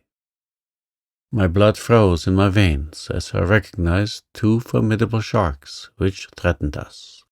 It was a couple of tintoreras, terrible creatures with enormous tails, and a dull glassy stare, the phosphorescent matter ejected from holes pierced round the muzzle. Monstrous brutes, which would crush a whole man in their iron jaws. I did not know whether Conseil stopped to classify them. For my part, I noticed their silver bellies, and their huge mouths bristling with teeth from a very unscientific point of view, and more as possible victim than as a naturalist. Happily, the voracious creatures do not see well. They passed without seeing us, brushing us with their brownish fins, and we escaped by a miracle from a danger certainly greater than meeting a tiger full face in the forest. Half an hour after, guided by the electric light, we reached the Nautilus. The outside door had been left open, and Captain Nemo closed it, as we had entered the first cell. He then pressed a knob. I heard the pumps working in the midst of the vessel. I felt the water sinking from around me, and in a few moments the cell was entirely empty. The inside door then opened, and we entered the vestry. There our diving dress was taken off, not without some trouble, and fairly worn out from want of food and sleep. I returned to my room, in great wonder at this surprising excursion at the bottom of the sea.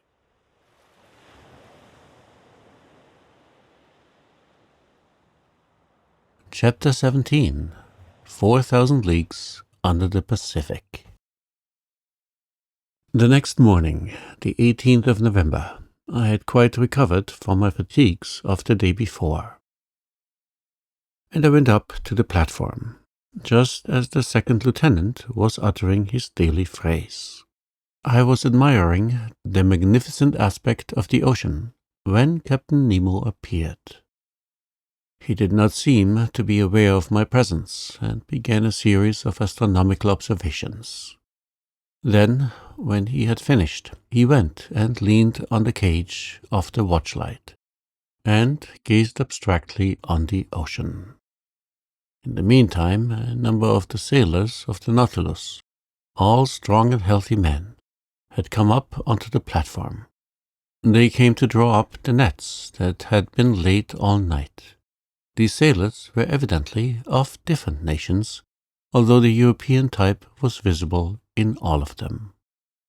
I recognized some unmistakable Irishmen, Frenchmen, some Sclavs, and a Greek or a Candiote. They were civil and only used that odd language among themselves, the origin of which I could not guess. Neither could I question them. The nets were hauled in. They were a large kind of chalters, like those on the Normandy coast.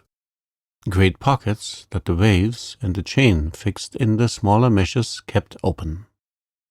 These pockets, drawn by iron poles, swept through the water, and gathered in everything in their way. That day they brought up curious specimens from those productive coasts. I reckoned that the haul had brought in more than 900 weight of fish. It was a fine haul, but not to be wondered at. Indeed, the nets are let down for several hours, and enclose in their meshes an infinite variety. We had no lack of excellent food, and the rapidity of the Nautilus and the attraction of the electric light could always renew our supply. The several productions of the sea were immediately lowered through the panel to the steward's room, some to be eaten fresh and others pickled. The fishing ended, the provision of air renewed. I thought that the Nautilus was about to continue its submarine excursion, and was preparing to return to my room, when, without further preamble, the captain turned to me saying, "Professor, is not this ocean gifted with real life? It has its tempers and its gentle moods. Yesterday it slept as we did, and now it has woke after a quiet night. Look," he continued, "it wakes under the caresses of the sun. It's going to renew its diurnal existence. It's an interesting study to watch the play of its organization. It has a pulse, arteries, spasms, and I agree with the learned Maury, who discovered in it a circulation as real as the circulation of blood in animals. Yes, the ocean has indeed circulation, and to promote it, the Creator has caused things to multiply in it. Caloric, salt, and animalculae." When Captain Nemo spoke thus, he seemed altogether changed, and aroused an extraordinary emotion in me.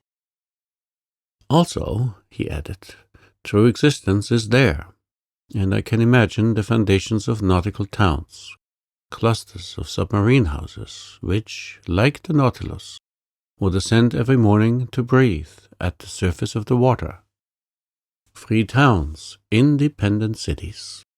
Yet who knows whether some despot—" Nemo finished his sentence with a violent gesture. Then, addressing me as if to chase away some sorrowful thought, "Monsieur Annerat," he asked, "do you know the depth of the ocean?"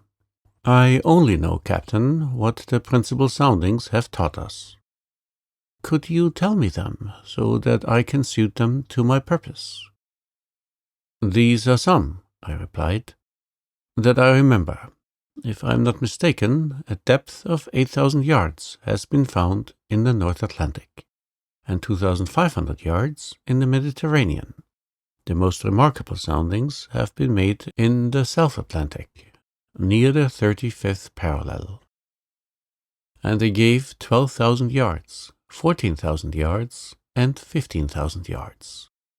To sum up all, it is reckoned that if the bottom of the sea were leveled, its mean depth would be about 1 3/4 leagues. "Well, Professor," replied the captain, "we shall show you better than that, I hope.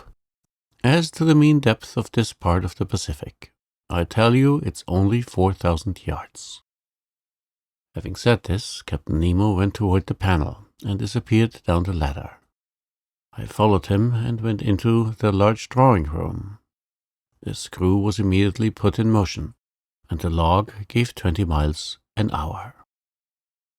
During the days and weeks that passed, Captain Nemo was very sparing of his visits. I seldom saw him. The lieutenant pricked the ship's course regularly on the chart, so I could always tell exactly the route of the Nautilus. Nearly every day, for some time, the panels of the drawing room were opened, and we were never tired of penetrating the mysteries of the submarine world. The general direction of the Nautilus was southeast, and it kept between 100 and 150 yards of depth. One day, however, I do not know why, being drawn diagonally by means of the inclined planes, it touched the bed of the sea. The thermometer indicated a temperature of 4.25 centigrade, a temperature that at this depth seemed common to all latitudes. At 3 o'clock in the morning of the 26th of November, the Nautilus crossed the Tropic of Cancer at 172 degrees longitude. On the 27th instant, it sighted the Sandwich Islands, where Cook died, February 14th, 1779. We had then gone 4,860 leagues from our starting point. In the morning, when I went on the platform, I saw 2 miles to windward, Hawaii, the largest of the 7 islands that formed the group. I saw clearly the cultivated ranges and the several mountain chains that run parallel with the side, and the volcanoes that overtop Muna Ray, which rises 5,000 yards above the level of the sea. Besides other things the nets brought up were several flabellariae and graceful polypi that were particular to that part of the ocean. The direction of the Nautilus was still to the southeast. It crossed the equator December 1st in 142 degrees longitude, and on the 4th of the same month, after crossing rapidly and without anything in particular occurring, we sighted the Marquesas group. I saw 3 miles off Martin's Peak in Nuka Hiva, the largest of the group that belongs to France. I only saw the woody mountains against the horizon, because Captain Nemo did not wish to bring the ship to the wind.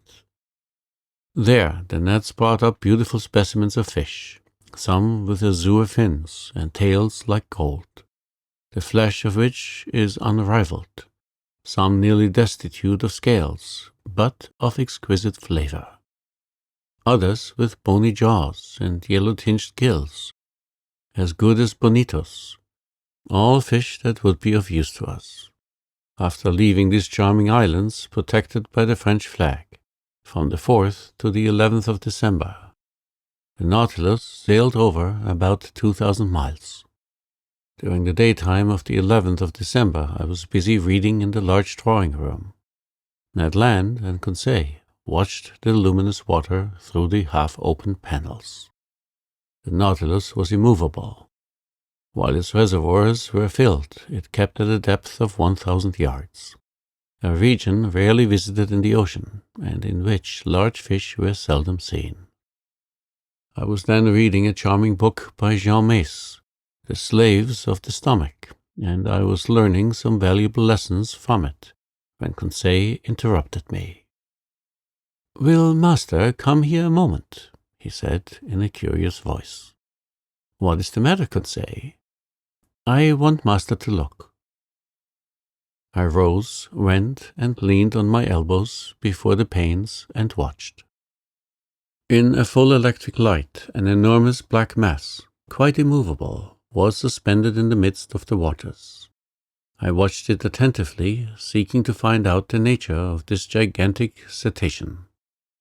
But a sudden thought crossed my mind. "A vessel," I said, half aloud.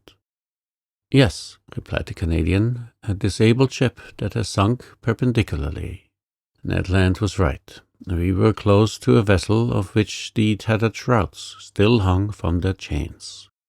The keel seemed to be in good order, and it had been wrecked at most some few hours.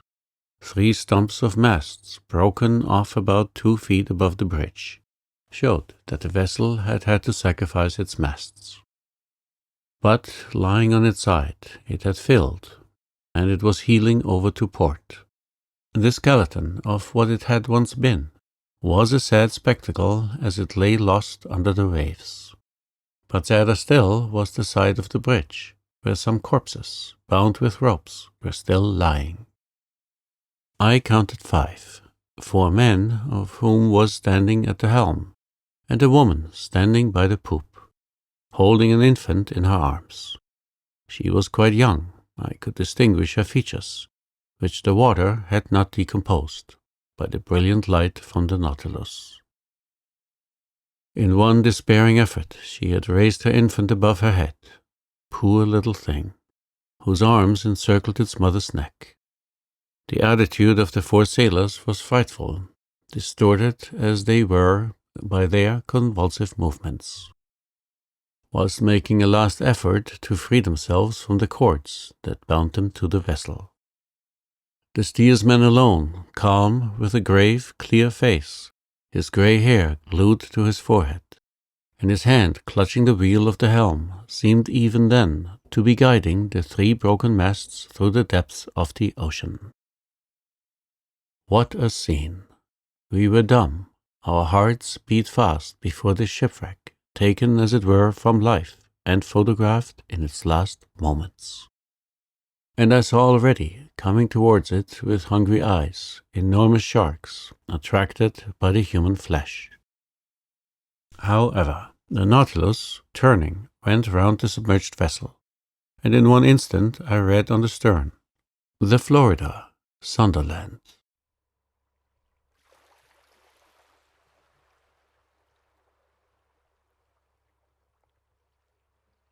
Chapter 18. VANIKORO. This terrible spectacle was the forerunner of the series of maritime catastrophes that the Nautilus was destined to meet with in its route. As long as it went through more frequented waters, we often saw the hulls of shipwrecked vessels that were rotting in the depths, and deeper down cannons, bullets, anchors, chains, and 1,000 other iron materials eaten up by rust. However, on the 11th of December, we sighted the Pomotou Islands, the old, dangerous group of Bougainville that extended over a space of 5,000 leagues at east-southeast to west-northwest, from the island Ducie to that of Lazareff. This group covers an area of 370 square leagues, and it is formed of 60 groups of islands, among which the Gambia group is remarkable, over which France exercises sway. These are coral islands, slowly raised but continuous, created by the daily work of polypi. Then this new island will be joined later onto the neighboring groups, and the 5th continent will stretch from New Zealand and New Caledonia, and from thence to the Marquesas. One day, when I was suggesting this theory to Captain Nemo, he replied coldly, "The Earth does not want new continents, but new men."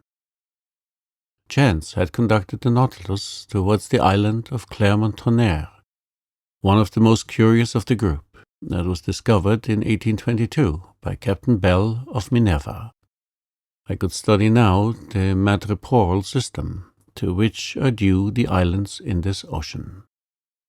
Madrepores, which must not be mistaken for corals, have a tissue lined with a calcareous crust, and the modifications of its structure have included M. Milne Edwards, my worthy master, to class them into 5 sections. The animalculae that the marine polypus secretes live by millions at the bottom of their cells. Their calcareous deposits become rocks, reefs, and large and small islands. Here they form a ring surrounding a little inland lake that communicates with the sea by means of gaps. There they make barriers of reefs like those on the coasts of New Caledonia and the various Pomotou Islands. In other places, like those at Reunion and at Maurice, they raise fringed reefs, high straight walls, near which the depth of the ocean is considerable. Some cable lengths off the shores of the island of Clermont, I admired the gigantic work accomplished by these microscopical workers. These walls are specifically the work of those madrepores known as milliporas, porites, madrepores, and astreas. These polypi are found particularly in the rough beds of the sea, near the surface, and consequently it is from the upper part that they begin their operations, in which they bury themselves by degrees with the debris of the secretions that support them.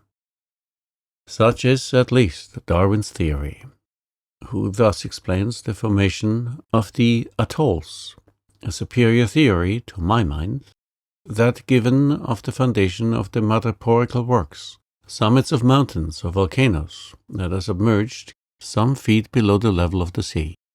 I could observe closely these curious walls, for perpendicularly they were more than 300 yards deep, and our electric sheets lighted up this calcareous matter brilliantly. Replying to a question Conseil asked me as to the time these colossal barriers took to be raised, I astonished him much by telling him that learned men reckoned it about the 1/8 of an inch in 100 years. Towards evening, Clermont-Tonnerre was lost in the distance, and the route of the Nautilus was sensibly changed. After having crossed the Tropic of Capricorn in 135 degrees longitude, it sailed west-northwest, making again for the tropical zone. Although the summer sun was very strong, we did not suffer from heat, for at 15 or 20 fathoms below the surface, the temperature did not rise above from 10 to 12 degrees. On 15th of December, we left to the east the bewitching group of the Societies and the graceful Tahiti, Queen of the Pacific. I saw in the morning, some miles to the windward, the elevated summits of the island. The waters furnished our table with excellent fish, mackerel bonitos, and some varieties of sea serpent. On the 25th of December, the Nautilus sailed into the midst of the New Hebrides discovered by Quiros in 1606, and that Bougainville explored in 1768, and to which Cook gave its present name in 1773.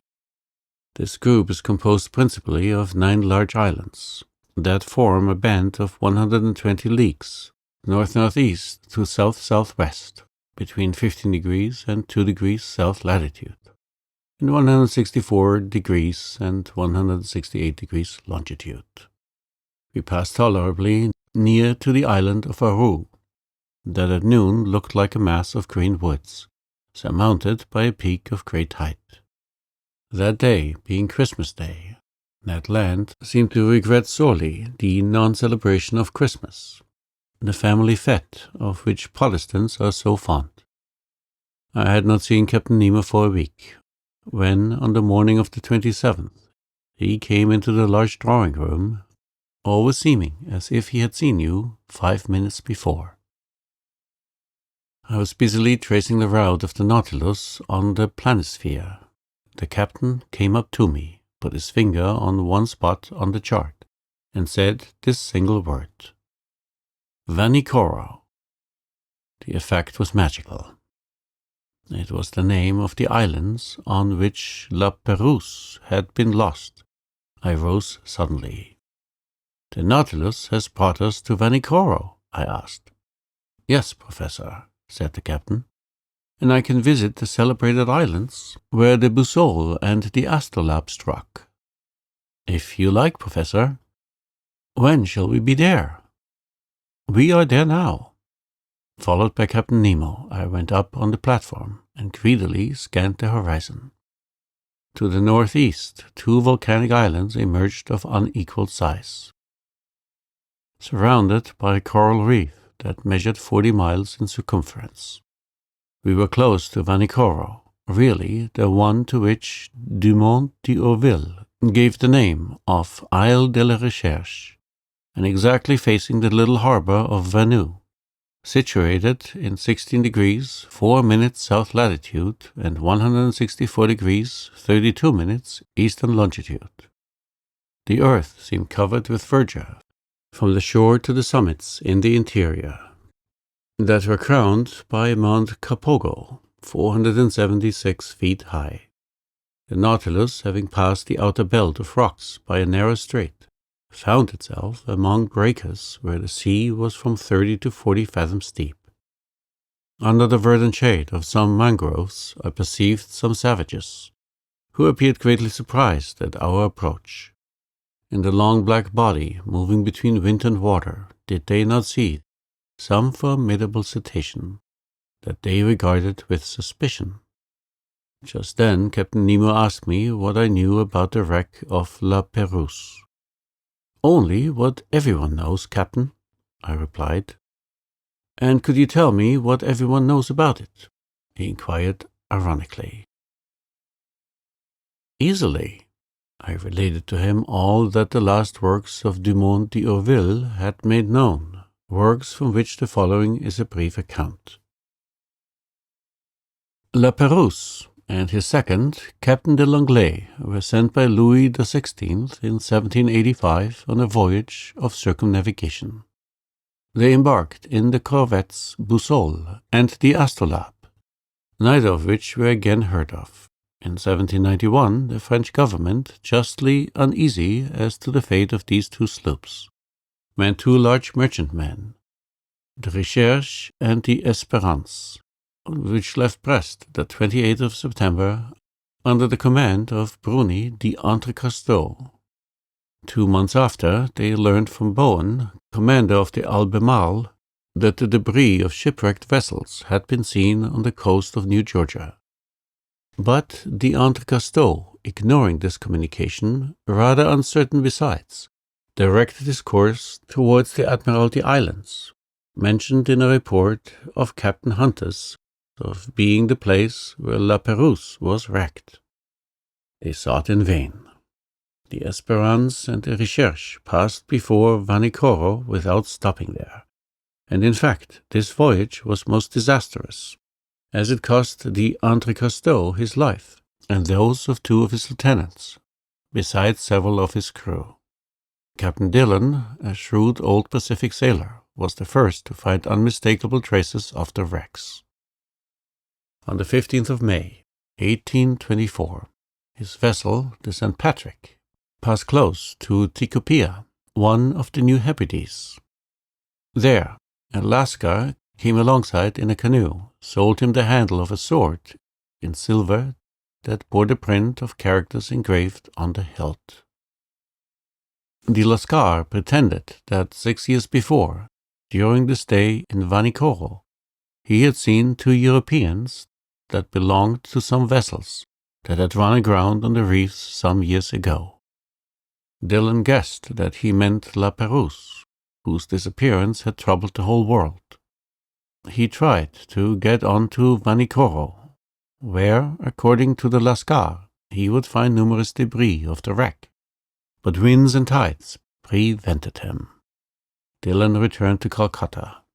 There he interested the Asiatic Society and the Indian Company in his discovery. A vessel to which was given the name of the Recherche was put at his disposal, and he set out the 23rd January, 1827, accompanied by a French agent. The Recherche, after touching at several points in the Pacific, cast anchor before Vanikoro, 7th July, 1827, in that same harbor of Vanu where the Nautilus was at this time. There it collected numerous relics of the wreck, iron utensils, anchors, pulley strops, swivel guns, an 18-pound shot, fragments of astronomical instruments, a piece of crown work, and a bronze clock, bearing this inscription, Bazin Maffei, the mark of the foundry of the arsenal at Brest, about 1785. There could be no further doubt. Dillon, having made all inquiries, stayed in the unlucky place till October. Then he quitted Vanikoro and directed his course towards New Zealand, put into Calcutta, 7th April 1828, and returned to France, where he was warmly welcomed by Charles X. But at the same time, without knowing Dillon's movements, Dumont d'Urville had already set out to find the scene of the wreck, and they had learned from a whaler that some medals and a cross of St. Louis had been found in the hands of some savages of Louisiade and New Caledonia. Dumont d'Urville, commander of the Astrolabe, had then sailed, and 2 months after Dillon he had left Vanikoro. He put into Hobart Town. There he learned the results of Dillon's inquiries and found that a certain James Hobbs, second lieutenant of the Union of Calcutta, after landing on an island situated 8 degrees 18 minutes south latitude and 156 degrees 30 minutes east longitude. Had seen some iron bars and red stuffs used by the natives of these parts. Dumont d'Urville, much perplexed and not knowing how to credit the reports of low-class journals, decided to follow Dillon's tracks. On the 10th of February, 1828, the astrolabe appeared off Tikopia and took as guide and interpreter a deserter found on the island. Made his way to Vanikoro, sighted it on the 12th, lay among the reefs until the 14th, and not until the 20th did he cast anchor within the barrier in the harbor of Vanu. On the 23rd, several officers went around the island and brought back some unimportant trifles. The natives, adopting a system of denials and evasions, refused to take them to the unlucky place. This ambiguous conduct led them to believe that the natives had ill-treated the castaways, and indeed they seemed to fear that Dumont d'Urville had come to avenge La Pérouse and his unfortunate crew. However, on the 26th, appeased by some presents, and understanding that they had no reprisals to fear, they led Monsieur Jacquereau to the scene of the wreck. There, in 3 or 4 fathoms of water, between the reef of Pacou and Vanu, lay anchors, cannons, pigs of lead and iron, embedded in the limy concretions. The large boat and the whaler belonging to the astrolabe were sent to this place, and not without some difficulty. Their crews hauled up an anchor weighing 1,800 pounds, a brass gun, some pigs of iron, and 2 copper swivel guns. Dumont d'Urville, questioning the natives, learned too that La Pérouse, after losing both his vessels on the reefs of this island, had constructed a smaller boat, only to be lost a second time. Where, no one knew. But the French government, fearing that Dumont d'Urville was not acquainted with Dillon's movements, had sent the sloop Bayonnaise, commanded by Leguerin de Tromelin, to Vanikoro, which had been stationed on the west coast of America. The Bayonnaise cast her anchor before Vanikoro some months after the departure of the astrolabe, but found no new documents, but stated that the savages had respected the monument to La Pérouse. That is the substance of what I told Captain Nemo. So, he said, no one knows now where the third vessel perished that was constructed by the castaways on the island of Vanikoro. No one knows. Captain Nemo said nothing, but signed to me to follow him into the large saloon.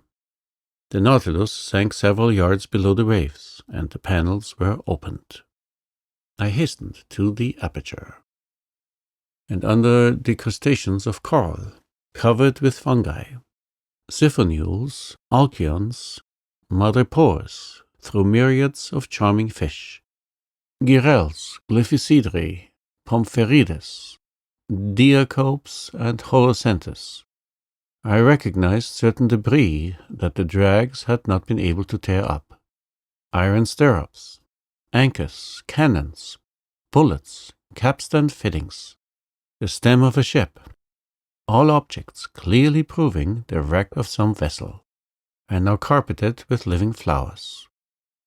While I was looking on this desolate scene, Captain Nemo said in a sad voice, Commander La Pérouse set out 7th December 1785, with his vessel La Boussole and the astrolabe.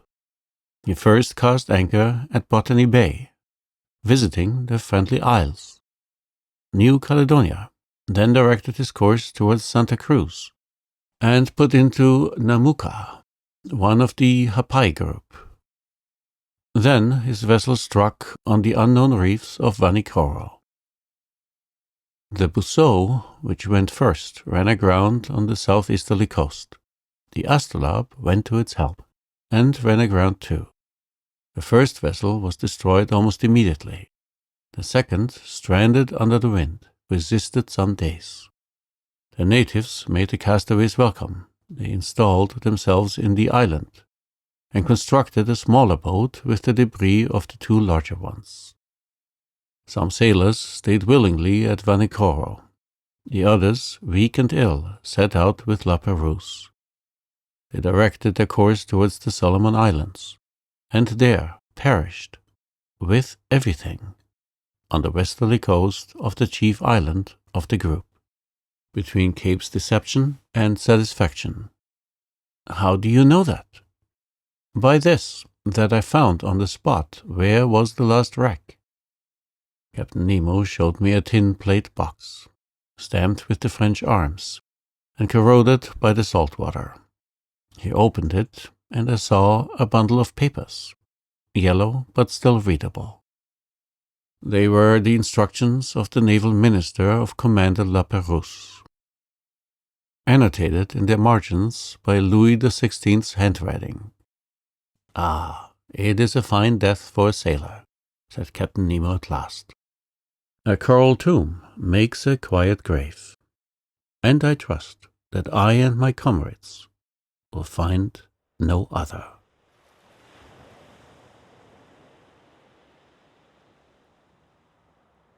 Chapter 19. Torres Straits. During the night of the 27th or 28th of December, the Nautilus left the shores of Vanikoro with great speed.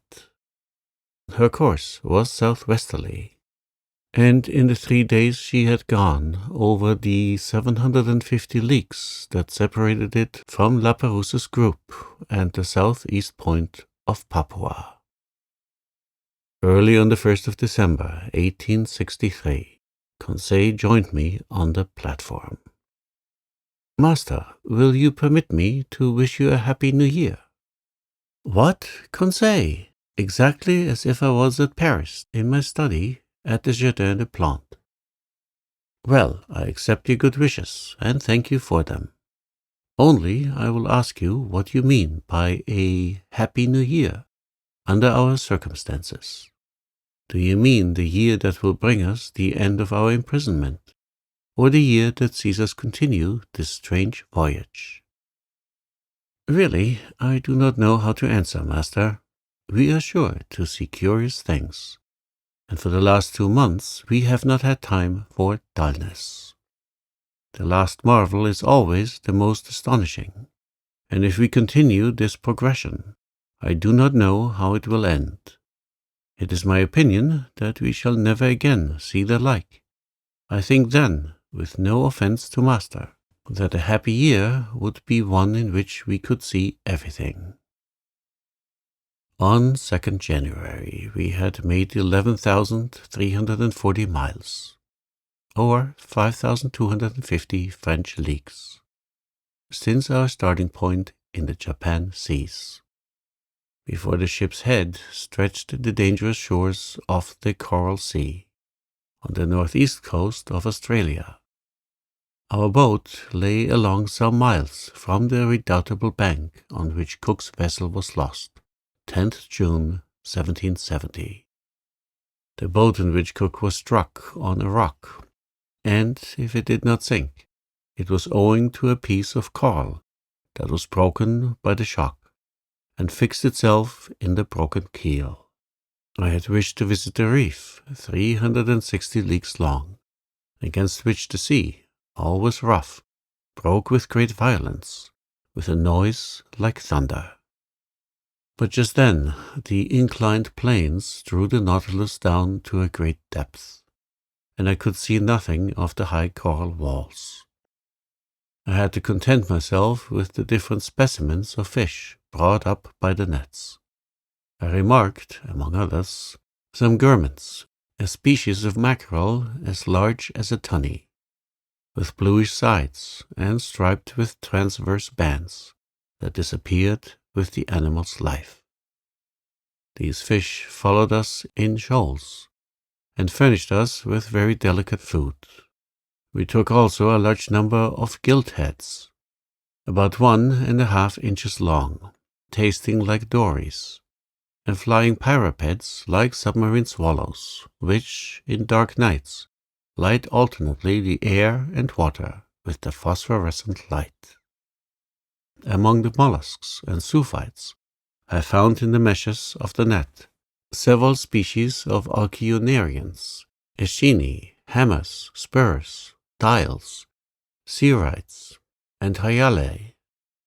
The flora was represented by beautiful floating seaweeds, laminariae, and macrocysts, impregnated with the mucilage that transutes through their pores, and among which I gather an admirable Nemostoma gelinariois that was classed among the natural curiosities of the museum.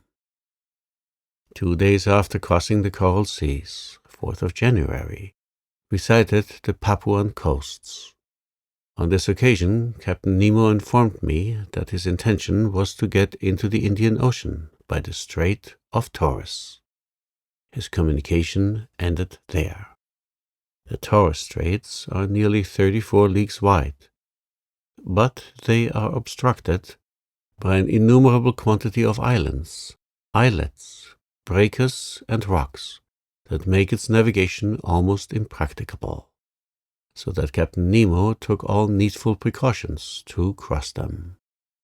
The Nautilus, floating betwixt wind and water, went at a moderate pace. Her screw, like a cetacean's tail, beat the waves slowly. Profiting by this, I and my 2 companions went up on the deserted platform.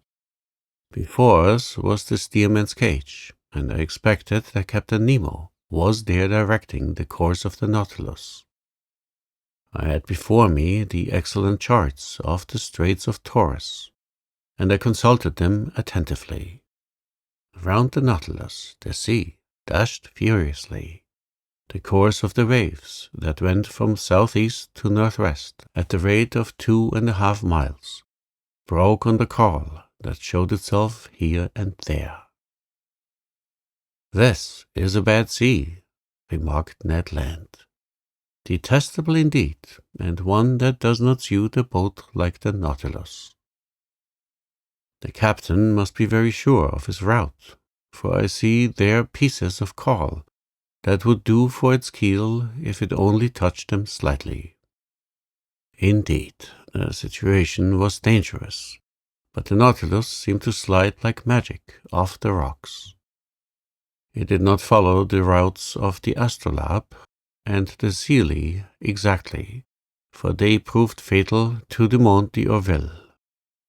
It bore more northwards, coasted the islands of Murray, and came back to the southwest towards Cumberland Passage.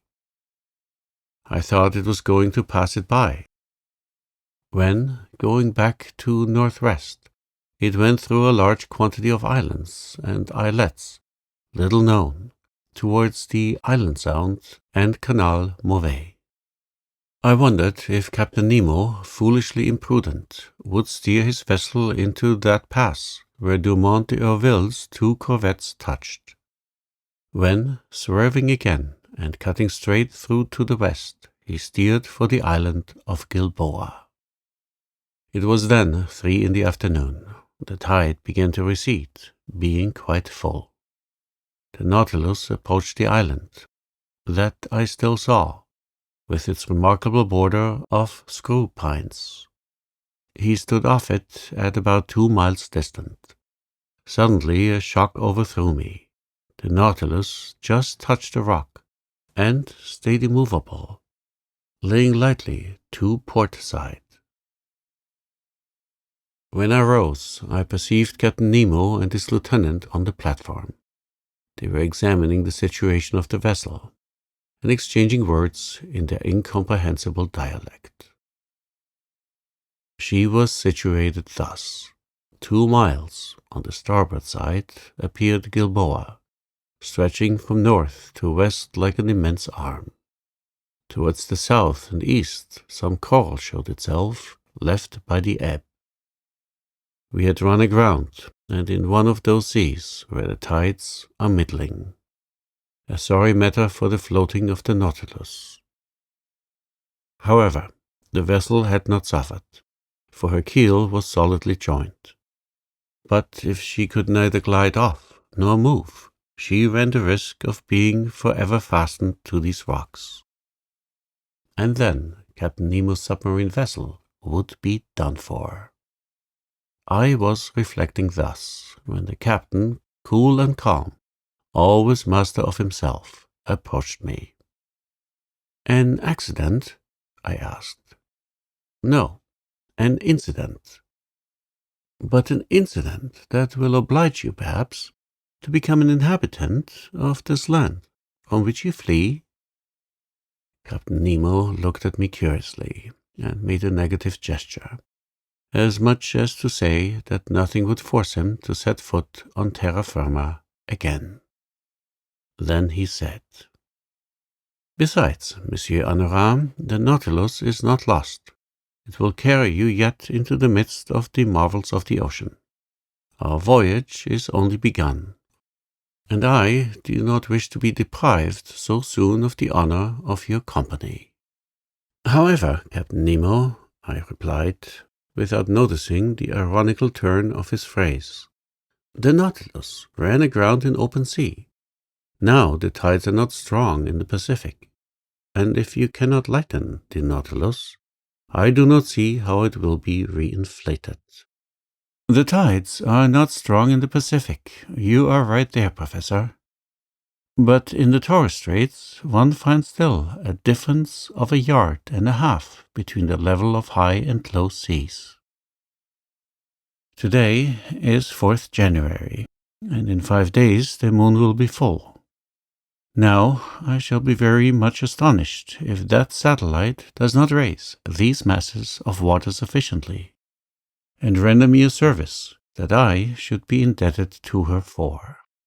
Having said this, Captain Nemo, followed by his lieutenant, redescended to the interior of the Nautilus. As to the vessel, it moved not, and was immovable, as if the coralline polypi had already walled it up with their destructible cement. "Well, sir," said Ned Land, who came up to me after the departure of the captain. "Well, friend Ned, we will wait patiently for the tide on the 9th instant, for it appears that the moon will have the goodness to put it off again." "Really? And this captain is not going to cast anchor at all, since the tide will suffice?" said Conseil simply. The Canadian looked at Conseil, then shrugged his shoulders. "Sir, you may believe me when I tell you that this piece of iron will navigate neither on nor under the sea again. It is only fit to be sold for its weight. I think, therefore, that the time has come to part company with Captain Nemo." "Friend Ned, I do not despair of the stout Nautilus as you do, and in 4 days we shall know what to hold to on the Pacific tides. Besides, flight might be possible if we were inside of the English or Provençal coast. But on the Papuan shores it is another thing, and it will be time enough to come to that extremity if the Nautilus does not recover itself again, which I look upon as a grave event. But do you know, at least, how to act circumspectly? There is an island, and on that island there are trees. Under those trees, terrestrial animals, bearers of cutlets and roast beef, to which I would willingly give a trial."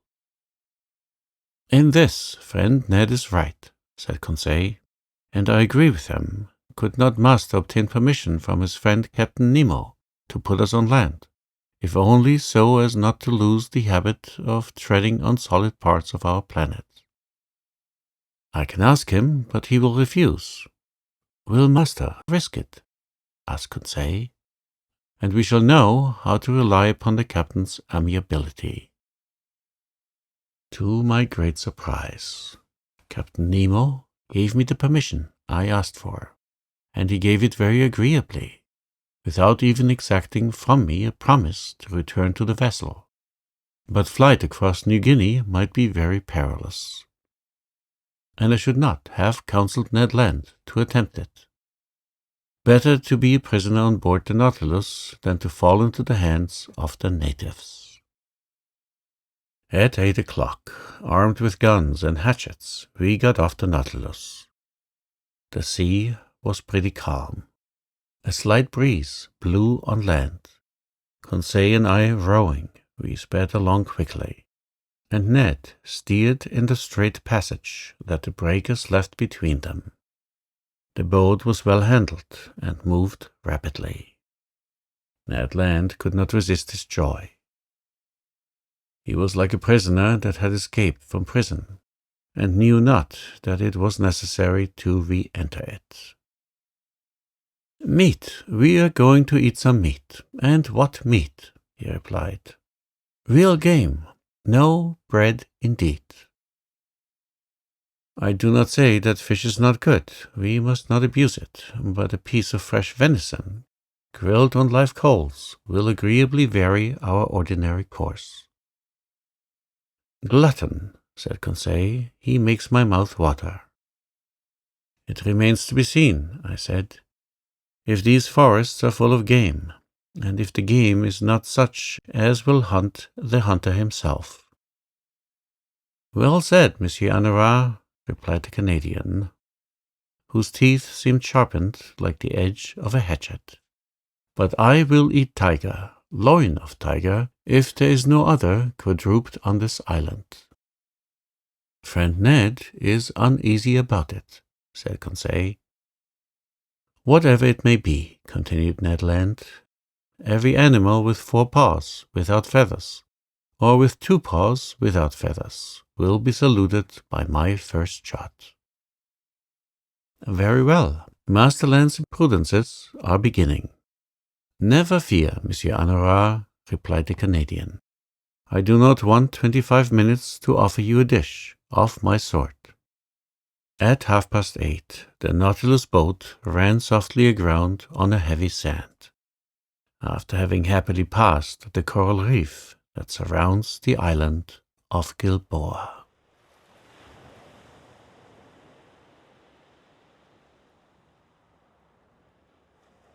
Chapter 20. A few days on land. I was much impressed on touching land. Ned Land tried the soil with his feet, as if to take possession of it. However, it was only 2 months before that we had become, according to Captain Nemo, passengers on board the Nautilus, but in reality prisoners of its commander. In a few minutes we were within musket shot of the coast. The whole horizon was hidden behind a beautiful curtain of forests. Enormous trees, the trunks of which attained a height of 200 feet, were tied to each other by garlands of bindweed, real natural hammocks, which a light breeze rocked. They were mimosas, figs, hibisci, and palm trees, mingled together in profusion, and under the shelter of the verdant vault grew orchids, leguminous plants, and ferns. But without noticing all these beautiful specimens of Papuan flora, the Canadian abandoned the agreeable for the useful. He discovered a cocoa tree, beat down some of the fruit, broke them, and we drank the milk and ate the nut with a satisfaction that protested against the ordinary food on the Nautilus. "Excellent," said Ned Land. "Exquisite," replied Conseil. "And I do not think," said the Canadian, "that he would object to our introducing a cargo of coconuts on board." "I do not think he would, but he would not taste them." "So much the worse for him," said Conseil. "And so much the better for us," replied Ned Land. "There will be more for us." "One word only, Master Land," I said to the harpooner, who was beginning to ravage another coconut tree. "Coconuts are good things, but before filling the canoe with them, it would be wise to reconnoiter and see if the island does not produce some substance not less useful. Fresh vegetables would be welcome on board the Nautilus. Master is right, replied Conseil. And I propose to reserve 3 places in our vessel, 1 for fruits, the other for vegetables, and the 3rd for the venison, of which I have not yet seen the smallest specimen. Conseil, we must not despair, said the Canadian. Let us continue, I returned, and lie in wait. Although the island seems uninhabited, it might still contain some individuals that would be less hard than we on the nature of game. Ho ho, said Ned Land, moving his jaws significantly. Well, Ned, said Conseil. My word, returned the Canadian. I begin to understand the charms of anthropophagy. Ned, what are you saying? You are a man-eater. I should not feel safe with you, especially as I share your cabin. I might perhaps wake one day to find myself half devoured. Friend Conseil, I like you much, but not enough to eat you unnecessarily. I would not trust you, replied Conseil. But enough, we must absolutely bring down some game to satisfy this cannibal, or else one of these fine mornings master will find only pieces of his servant to serve him. While we were talking thus, we were penetrating the somber arches of the forest, and for 2 hours we surveyed it in all directions. Chance rewarded our search for edible vegetables, and one of the most useful products of the tropic zones furnished us with precious food that we missed on board.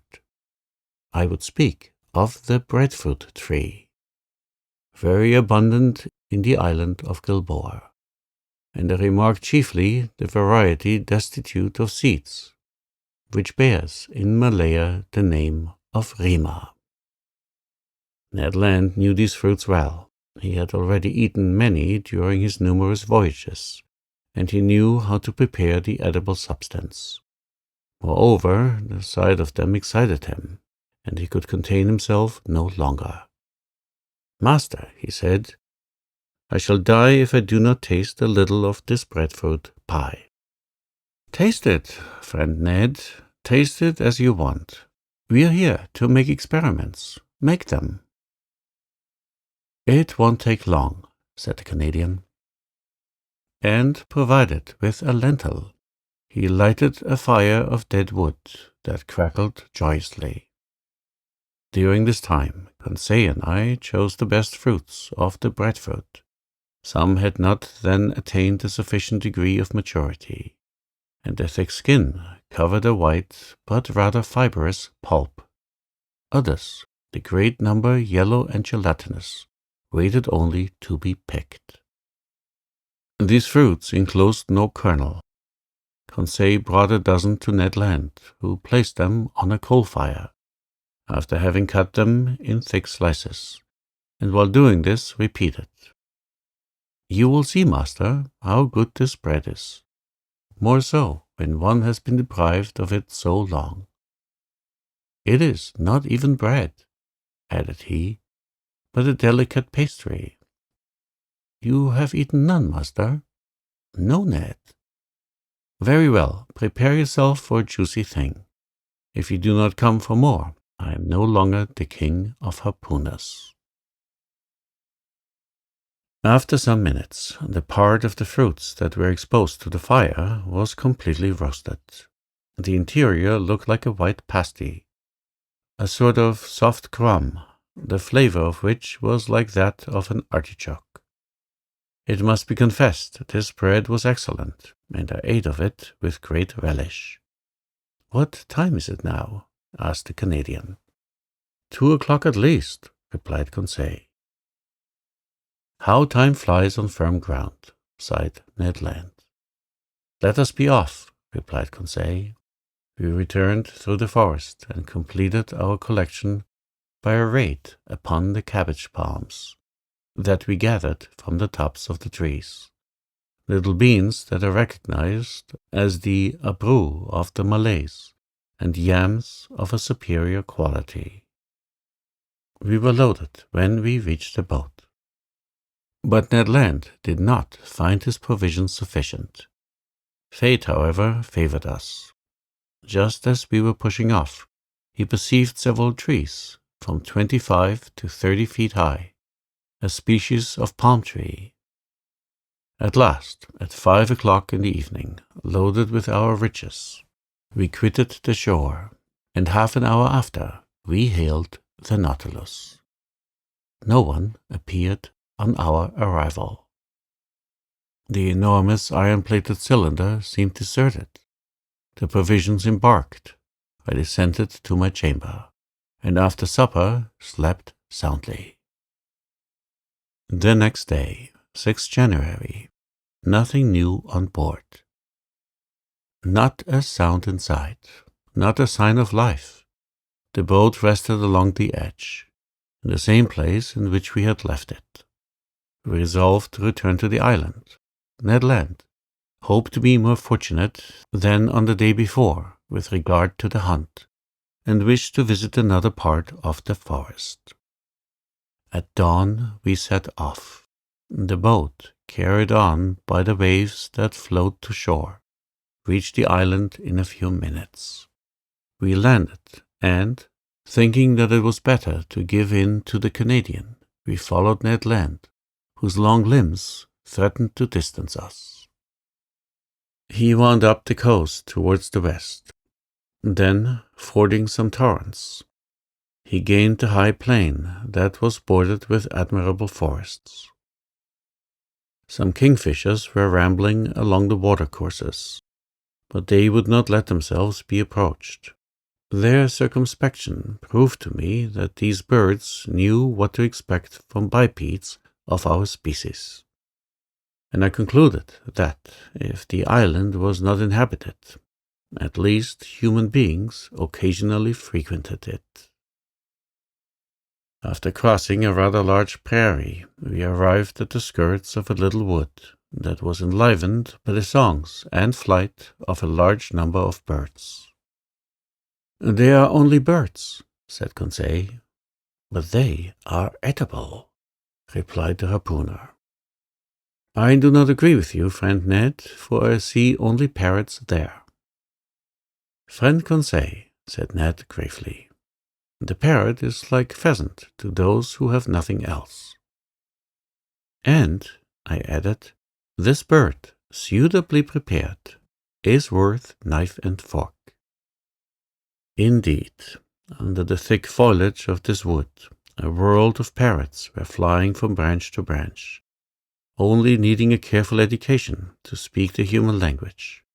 For the moment they were chattering with parrots of all colors, and grave cockatoos, who seemed to meditate upon some philosophical problem, whilst brilliant red lories passed like a piece of bunting carried away by the breeze. Papuans, the finest azure colors, and in all a variety of winged things most charming to behold, but few edible. However, a bird peculiar to these lands, and which has never passed the limits of the Aru and Papuan Islands, was wanting in this collection, but fortune reserved it for me before long. After passing through a moderately thick copse, we found a plain, obstructed with bushes. I saw then those magnificent birds, the disposition of whose long feathers obliges them to fly against the wind. Their undulating flight, graceful aerial curves, and the shading of their colors, attracted and charmed one's looks. I had no trouble in recognizing them. "Birds of paradise!" I exclaimed. The Malays, who carry on a great trade in these birds with the Chinese, have several means that we could not employ for taking them. Sometimes they put snares on the top of high trees that the birds of paradise prefer to frequent. Sometimes they catch them with a vicious bird lime that paralyzes their movements. They even go so far as to poison the fountains that the birds generally drink from. But we were obliged to fire at them during flight, which gave us few chances, to bring them down, and indeed we vainly exhausted 1/2 of our ammunition. About 11 o'clock in the morning, the first range of mountains that formed the center of the island was traversed, and we had killed nothing. Hunger drove us on. The hunters had relied on the products of the chase, and they were wrong. Happily, Conseil, to his great surprise, made a double shot and secured breakfast. He brought down a white pigeon and a wood pigeon, which, cleverly plucked and suspended from a skewer, was roasted before a red fire of dead wood. While these interesting birds were cooking, Ned prepared the fruit of the bread tree. Then the wood pigeons were devoured to the bones, and declared excellent. The nutmeg, with which they are in the habit of stuffing their crops, flavors their flesh and renders it delicious eating. Now, Ned, what do you miss now? Some 4-footed game, Monsieur Honorat. All these pigeons are only side dishes and trifles, and until I have killed an animal with cutlets, I shall not be content. Nor I, Ned, if I do not catch a bird of paradise. Let us continue hunting, replied Conseil. Let us go towards the sea. We have arrived at the first declivities of the mountains, and I think we had better regain the region of forests. That was sensible advice, and was followed out. After walking for 1 hour, we had attained a forest of sago trees. Some inoffensive serpents glided away from us. The birds of paradise fled at our approach. And truly I despaired of getting near one, when Conseil, who was walking in front, suddenly bent down, uttered a triumphal cry, and came back to me, bringing a magnificent specimen. Ah, bravo, Conseil! Master is very good. No, my boy, you have made an excellent stroke. Take one of these living birds and carry it in your hand. If master will examine it, he will see that I have not deserved great merit. Why, Conseil? Because this bird is as drunk as a quail. Drunk? Yes, sir, drunk with the nutmegs that it devoured under the nutmeg tree, under which I found it. See, friend Ned, see the monstrous effects of intemperance.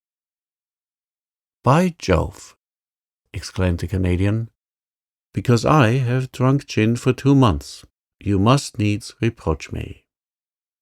However, I examined the curious bird. Conseil was right. The bird, drunk with the juice, was quite powerless. It could not fly. It could hardly walk. This bird belonged to the most beautiful of the 8 specimens that are found in Papua and in the neighboring islands. It was the large emerald bird, the most rare kind. It measured 3 feet in length. Its head was comparatively small, its eyes placed near the opening of the beak, and also small. But the shades of color were beautiful, having a yellow beak, brown feet and claws, nut-colored wings with purple tips, pale yellow at the back of the neck and head, and emerald color at the throat, chestnut on the breast and belly. 2 horned, downy nets rose from below the tail, that prolonged the long light feathers of admirable fineness, and they completed the whole of this marvelous bird that the natives have poetically named the bird of the sun. But if my wishes were satisfied by the possession of the bird of paradise, the Canadians were not yet. Happily, about 2 o'clock, Ned Land brought down a magnificent hog. From the brood of those the natives call bari autang. The animal came in time for us to procure real quadruped meat, and he was well received. Ned Land was very proud of his shot. The hog, hit by the electric ball, fell stone dead. The Canadian skinned and cleaned it properly. After having taken 6 cutlets, destined to furnish us with a grilled repast in the evening. Then the hunt was resumed, which was still more marked by Ned and Conseil's exploits. Indeed, the two friends, beating the bushes, aroused a herd of kangaroos that fled and bounded along on their elastic paws. But these animals did not take to flight so rapidly but what the electric capsule could stop their course. "Ah, Professor," cried Ned Land, who was carried away by the delights of the chase. "What excellent game, and stewed too! What a supply for the Nautilus! 2, 3, 5 down, and to think that we shall eat that flesh, and that the idiots on board shall not have a crumb." I think that, in the excess of his joy, the Canadian, if he had not talked so much, would have killed them all. But he contented himself with a single dozen of these interesting marsupials. These animals were small. They were a species of those kangaroo rabbits that live habitually in the hollows of trees, and whose speed is extreme. But they are moderately fat, and furnished, at least, estimable food. We were very satisfied with the results of the hunt. Happy Ned proposed to return to this enchanting island the next day, for he wished to depopulate it of all the edible quadrupeds. But he had reckoned without his host. At 6 o'clock in the evening we had regained the shore. Our boat was moored to the usual place. The Nautilus, like a long rock, emerged from the waves 2 miles from the beach. Ned Land, without waiting, occupied himself about the important dinner business. He understood all about cooking well. The bari outang, grilled on the coals, soon scented the air with a delicious odor. Indeed, the dinner was excellent. 2 wood pigeons completed this extraordinary menu. The sago pasty, the artucarpus bread, the mangoes, 6 pineapples, and the liquor fermented from some coconuts overjoyed us. I even think that my worthy companion's ideas had not all the plainness desirable. "Suppose we do not return to the Nautilus this evening," said Conseil.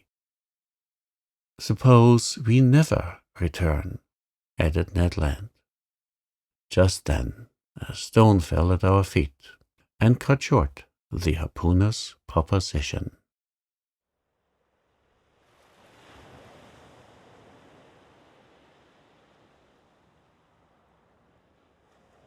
Chapter 21. Captain Nemo's Thunderbolt. We looked at the edge of the forest without rising, my hand stopping in the action of putting it to my mouth. Ned Land's completing its office. "Stones do not fall from the sky," remarked Conseil, "or they would merit the name aerolites." A second stone, carefully aimed, that made a savory pigeon's leg fall from Conseil's hand, gave still more weight to his observation. We all 3 arose, shouldered our guns, and were ready to reply to any attack. "Are they apes?" cried Ned Land. "Very nearly. They are savages." "To the boat," I said, hurrying to the sea. It was indeed necessary to beat a retreat, for about 20 natives, armed with bows and slings, appeared on the skirts of a copse that masked the horizon to the right, hardly 100 steps from us. Our boat was moored about 60 feet from us. The savages approached us, not running, but making hostile demonstrations. Stones and arrows fell thickly. Ned Land had not wished to leave his provisions, and in spite of his imminent danger, his pig on one side and kangaroos on the other, he went tolerably fast. In 2 minutes we were on the shore. To load the boat with provisions and arms, to push it out to sea, and ship the oars, was the work of an instant. We had not gone 2 cable lengths when 100 savages, howling and gesticulating, entered the water up to their waists. I watched to see if their apparition would attract some men from the Nautilus on the platform. But no, the enormous machine lying off was absolutely deserted. 20 minutes later, we were on board. The panels were open. After making the boat fast, we entered into the interior of the Nautilus. I descended to the drawing room, whence I heard some chords. Captain Nemo was there, bending over his organ, and plunged in a musical ecstasy. "Captain!" He did not hear me. "Captain!" I said, touching his hand. He shuddered, and, turning round, said, "Ah, it is you, Professor. Well, have you had a good hunt? Have you botanized successfully?" "Yes, Captain, but we have unfortunately brought a troop of bipeds, whose vicinity troubles me." "What bipeds?" "Savages." "Savages," he echoed ironically. "So, you are astonished, Professor, at having set foot on a strange land, and finding savages. Savages? Where are there not any? Besides, are they worse than others? These, whom you call savages." "But, Captain, how many have you counted?" 100 at least." "Monsieur Honorat," replied Captain Nemo, placing his fingers on the organ stops. "When all the natives of Papua are assembled on this shore, the Nautilus will have nothing to fear from their attacks." The captain's fingers were then running over the keys of the instrument, and I remarked that he touched only the black keys, which gave his melodies an essentially Scotch character. Soon he had forgotten my presence, and had plunged into a reverie that I did not disturb. I went up again on the platform. Night had already fallen, for in this low latitude the sun set rapidly and without twilight. I could only see the island indistinctly, but the numerous fires lighted on the beach showed that the natives did not think of leaving it. I was alone for several hours, sometimes thinking of the natives, but without any dread of them, for the imperturbable confidence of the captain was catching, sometimes forgetting them to admire the splendors of the night in the tropics. My remembrances went to France in the train of those zodiacal stars that would shine in some hours' time.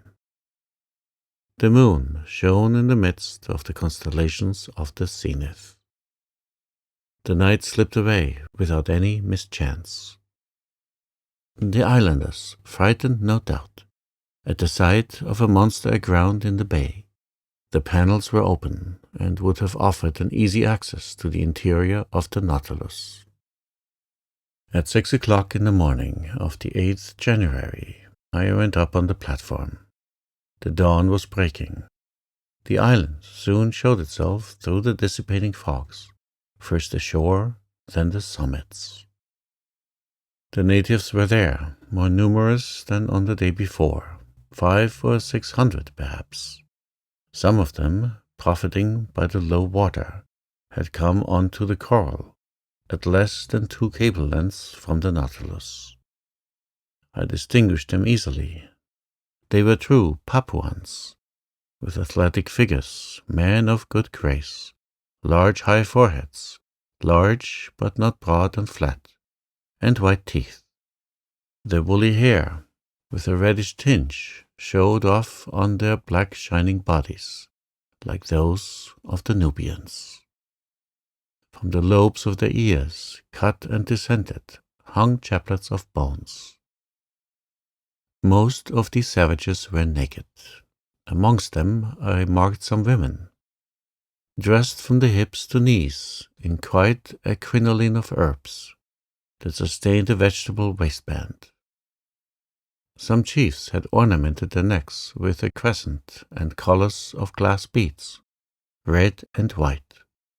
Nearly all were armed with bows, arrows, and shields, and carried on their shoulders a sort of net containing those round stones which they cast from their slings with great skill. One of these chiefs, rather near to the Nautilus, examined it attentively. He was, perhaps, a Mado of high rank, for he was draped in a mat of banana leaves, notched round the edges, and set off with brilliant colors. I could easily have knocked down this native, who was within a short length, but I thought that it was better to wait for real hostile demonstrations. Between Europeans and savages, it is proper for the Europeans to parry sharply, not to attack. During low water, the natives roamed about near the Nautilus, but were not troublesome. I heard them frequently repeat the word "athai," and by the gestures I understood that they invited me to go on land, an invitation that I declined. So that, on that day, the boat did not push off, to the great displeasure of Master Land, who could not complete his provisions. This adroit Canadian employed his time in preparing the viands and meat that he had brought off the island. As for the savages, they returned to the shore about 11 o'clock in the morning, as soon as the coral tops began to disappear under the rising tide. But I saw their numbers had increased considerably on the shore. Probably they came from the neighboring islands, or very likely from Papua. However, I had not seen a single native canoe. Having nothing better to do, I thought of dragging these beautiful limpid waters, under which I saw a profusion of shells, zoophytes, and marine plants. Moreover, it was the last day that the Nautilus would pass in these parts, if it flowed in open sea the next day, according to Captain Nemo's promise. I therefore called Conseil, who brought me a little light drag, very like those for the oyster fishery. Now to work. For 2 hours we fished unceasingly, but without bringing up any rarities. The drag was filled with Midas ears, harps, melamies, and particularly the most beautiful hammers I have ever seen. We also brought up some sea slugs, pearl oysters, and a dozen little turtles that were reserved for the pantry on board. But just when I expected it least, I put my hand on a wonder. I might say a natural deformity, very rarely met with. Conseil was just dragging, and his net came up filled with divers ordinary shells, when, all at once, he saw me plunge my arm quickly into the net, to draw out a shell, and heard me utter a cry. "What is the matter, sir?" he asked in surprise. "Has master been bitten?" "No, my boy, but I would willingly have given a finger for my discovery." "What discovery?" "This shell," I said, holding up the object of my triumph. "It is simply an olive porphyry, genus olive, order of the Pactinibranchidae, class of gastropods, subclass Mollusca." "Yes, Conseil, but instead of being rolled from right to left, this olive turns from left to right." "It is impossible." "Yes, my boy, it is a left shell." Shells are all right-handed, with rare exceptions, and when by chance their spiral is left, amateurs are ready to pay their weight in gold.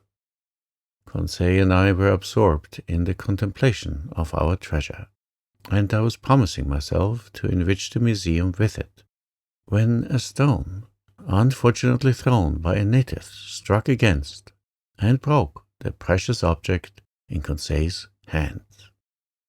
I uttered a cry of despair. Conseil took up his gun and aimed at a savage who was poising his sling at 10 yards from him. I would have stopped him, but his blow took effect and broke the bracelet of amulets, which enriched the arm of the savage. "Conseil!" I cried. "Conseil! Well, sir, do you not see that the cannibal has commenced the attack?" "A shell is not worth the life of a man," said I. "Ah, the scoundrel!" cried Conseil. "I would rather he had broken my shoulder." Conseil was in earnest, but I was not of his opinion. However, the situation had changed some minutes before, and we had not perceived. A score of canoes surrounded the Nautilus. These canoes, scooped out of the trunk of a tree, long, narrow, well adapted for speed, were balanced by means of a long bamboo pole, which floated on the water. They were managed by skillful, half-naked paddlers, and I watched their advance with some uneasiness. It was evident that these Papuans had already had dealings with the Europeans and knew their ships. But this long iron cylinder anchored in the bay, without masts or chimneys, what could they think of it? Nothing good, for at first they kept at a respectful distance. However, seeing it motionless, by degrees they took courage, and sought to familiarize themselves with it. Now, this familiarity was precisely what it was necessary to avoid. Our arms, which were noiseless, could only produce a moderate effect on the savages, who have little respect for odd but blustering things. The thunderbolt, without the reverberations of thunder, would frighten man but little, though the danger lies in the lightning, not in the noise. At this moment the canoes approached the Nautilus, and a shower of arrows alighted on her. I went down to the saloon, but found no one there. I ventured to knock at the door that opened into the captain's room. "Come in," was the answer. I entered and found Captain Nemo deep in algebraic calculations of x and other quantities. "I am disturbing you," said I, for courtesy's sake. "That is true, Monsieur Honorat," replied the captain, "but I think you have serious reasons for wishing to see me." "Very grave ones. The natives are surrounding us in their canoes, and in a few minutes we shall certainly be attacked by many hundreds of savages." "Ah," said Captain Nemo quietly. "They are come with their canoes?" "Yes, sir." "Well, sir, we must close the hatches." "Exactly, and I came to say to you—" "Nothing can be more simple," said Captain Nemo, and pressing an electric button, he transmitted an order to the ship's crew. "It is all done, sir," said he, after some moments. "The pinnace is ready, and the hatches are closed. You do not fear, I imagine, that these gentlemen could stave in walls on which the balls of your frigate have had no effect?" "No, Captain, but the danger still exists." "What is that, sir?" "It is that tomorrow, at about this hour, we must open the hatches to renew the air of the Nautilus. Now, if at this moment the Papuans should occupy the platform, I do not see how you could prevent them from entering." "Then, sir, you suppose that they will board us?" "I am certain of it." "Well, sir, let them come. I see no reason for hindering them. After all, these Papuans are poor creatures, and I am unwilling that my visit to the island should cost the life of a single one of these wretches." Upon that, I was going away, but Captain Nemo detained me and asked me to sit down by him. He questioned me with interest about our excursions on shore and our hunting, and seemed not to understand the craving for meat that possessed the Canadian.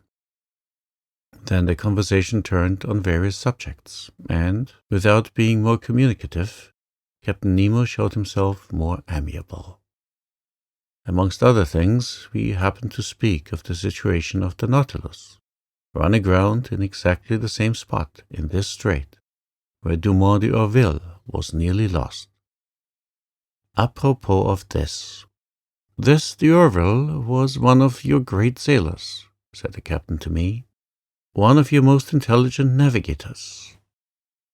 He is the captain cook of you Frenchmen. Unfortunate man of science, after having braved the icebergs of the South Pole, the coral reefs of Oceania, the cannibals of the Pacific, to perish miserably in a railway train. If this energetic man could have reflected during the last moments of his life, what must have been uppermost in his last thoughts, do you suppose? So speaking, Captain Nemo seemed moved, and in his emotion gave me a better opinion of him. Then, chart in hand, we reviewed the travels of the French navigator, his voyages of circumnavigation, his double detention at the South Pole, which led to the discovery of Adelaide and Louis Philippe, and fixing the hydrographical bearings of the principal islands of Oceania. That which your d'Urville has done on the surface of the seas, said Captain Nemo, that have I done under them, and more easily, more completely than he. The Astrolabe and the Zélé, incessantly tossed about by the hurricane, could not be worth the Nautilus, the quiet repository of labor that she is, truly motionless in the midst of the waters. "To-morrow," added the captain, rising. "To-morrow at 20 minutes to 3 p.m., the Nautilus shall float and leave the Strait of Torres uninjured." Having curtly pronounced these words, Captain Nemo bowed slightly. This was to dismiss me, and I went back to my room. There I found Conseil, who wished to know the result of my interview with the captain. "My boy," said I, "when I feigned to believe that his Nautilus was threatened by the natives of Papua, the captain answered me very sarcastically, 'I have but one thing to say to you. Have confidence in him, and go to sleep in peace.' Have you no need of my services, sir?" "No, my friend. What is Ned Land doing?" "If you will excuse me, sir," answered Conseil, "friend Ned is busy making a kangaroo pie, which will be a marvel." I remained alone and went to bed, but slept indifferently. I heard the noise of the savages who stamped on the platform, uttering deafening cries. The night passed thus, without disturbing the ordinary repose of the crew. The presence of these cannibals affected them no more than the soldiers of a masked battery care for the ants that crawl over its front. At 6 in the morning I rose. The hatches had not been opened. The inner air was not renewed, but the reservoirs, filled ready for any emergency, were not resorted to, and discharged several cubic feet of oxygen into the exhausted atmosphere of the Nautilus. I worked in my room till noon, without having seen Captain Nemo, even for an instant. On board, no preparations for departure were visible. I waited still some time, then went into the large saloon. The clock marked 2:30. In 10 minutes it would be high tide, and if Captain Nemo had not made a rash promise, the Nautilus would be immediately detached.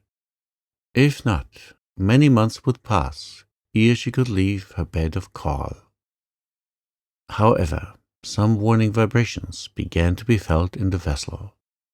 I heard the keel grating against the rough, calcareous bottom of the coral reef. At 25 minutes to 3, Captain Nemo appeared in the saloon. "We are going to start," said he. "Ah," replied I, I have given the order to open the hatches. And the Papuans? The Papuans, answered Captain Nemo, slightly shrugging his shoulders. Will they not come inside the Nautilus? How? Only by leaping over the hatches you have opened. Monsieur Honorat, quietly answered Captain Nemo. They will not enter the hatches of the Nautilus in that way, even if they were open.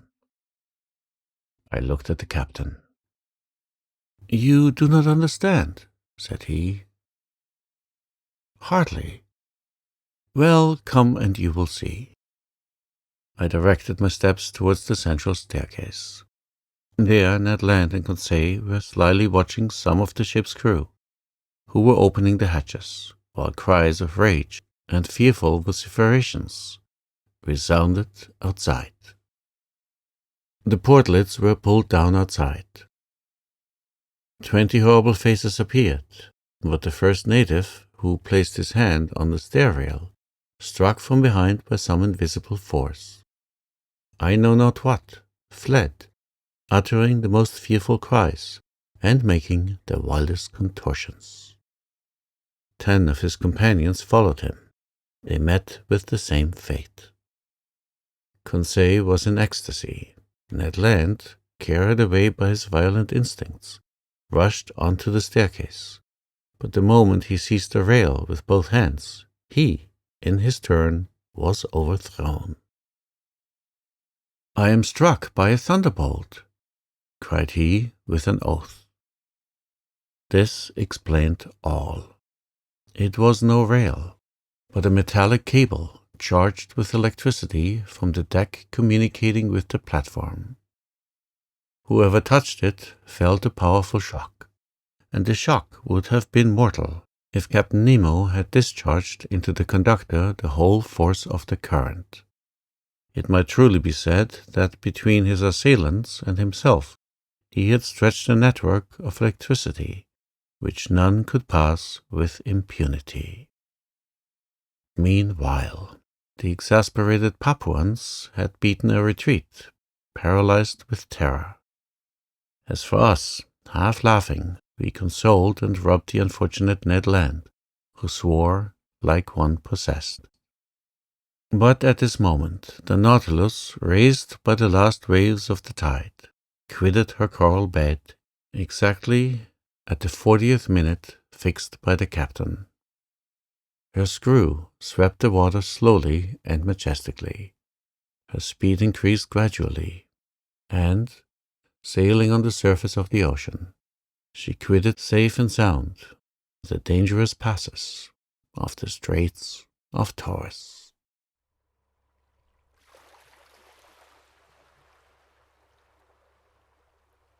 Chapter 22. ÆGRI SOMNIA. The following day, 10th January, the Nautilus continued her course between two seas, but with such remarkable speed that I could not estimate it at less than 35 miles an hour. The rapidity of her screw was such that I could neither follow nor count its revolutions.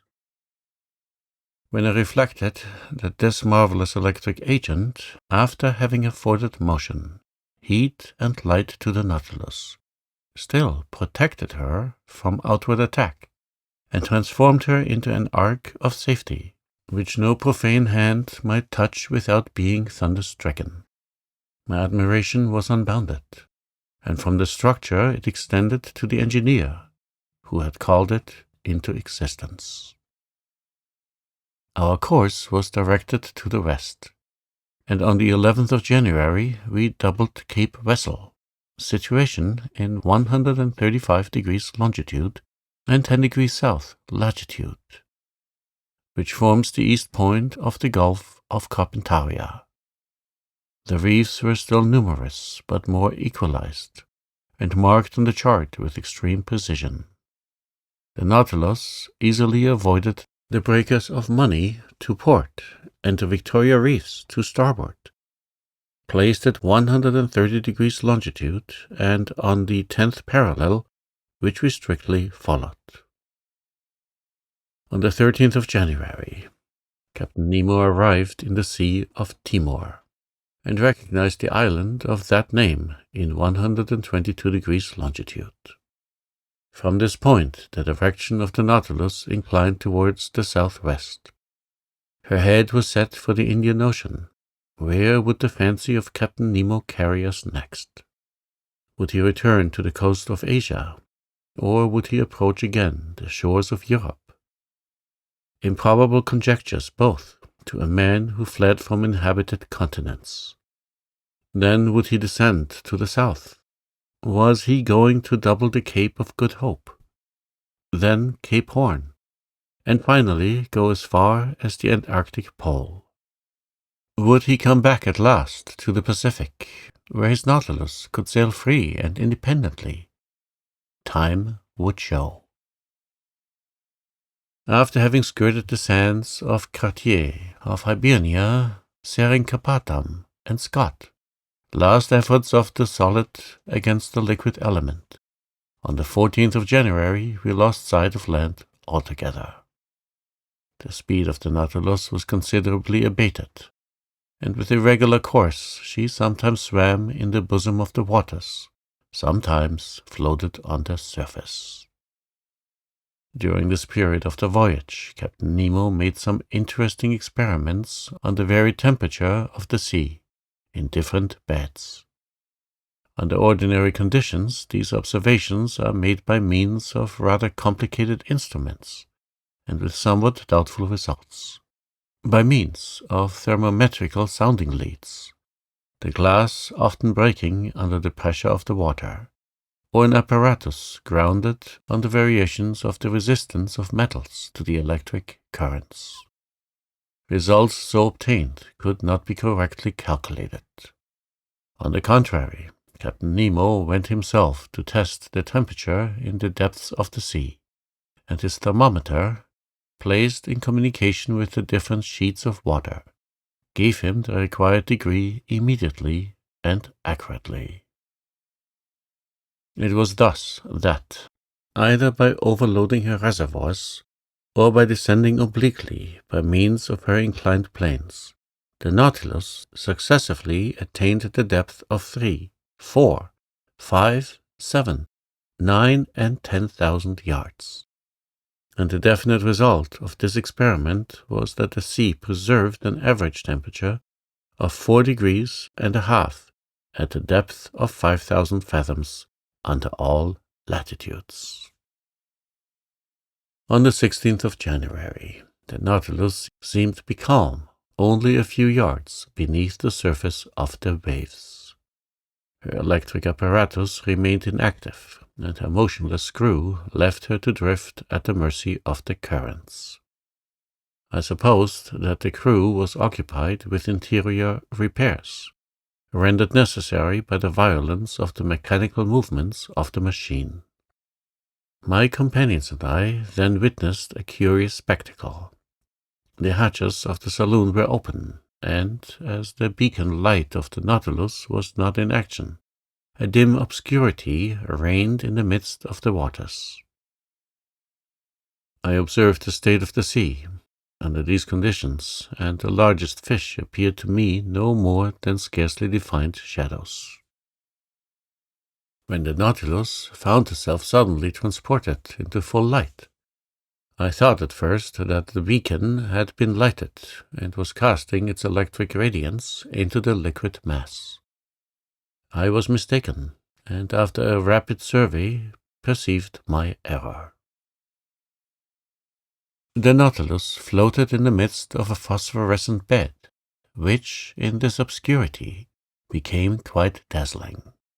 It was produced by myriads of luminous animalculae, whose brilliancy was increased as they glided over the metallic hull of the vessel. I was surprised by lightning in the midst of these luminous sheets, as though they had been rivulets of lead melted in an ardent furnace, or metallic masses brought to a white heat, so that, by force of contrast, certain portions of light appeared to cast a shade in the midst of general ignition, from which all shade seemed banished. No, This was not the calming irradiation of our ordinary lightning. There was unusual life and vigor. This was truly living light. In reality, it was an infinite agglomeration of colored infusoria, of veritable globules of jelly, provided with a thread-like tentacle, and of which as many as 25,000 have been counted in less than 2 cubic half-inches of water. During several hours the Nautilus floated in these brilliant waves, and our admiration increased as we watched the marine monsters disporting themselves like salamanders.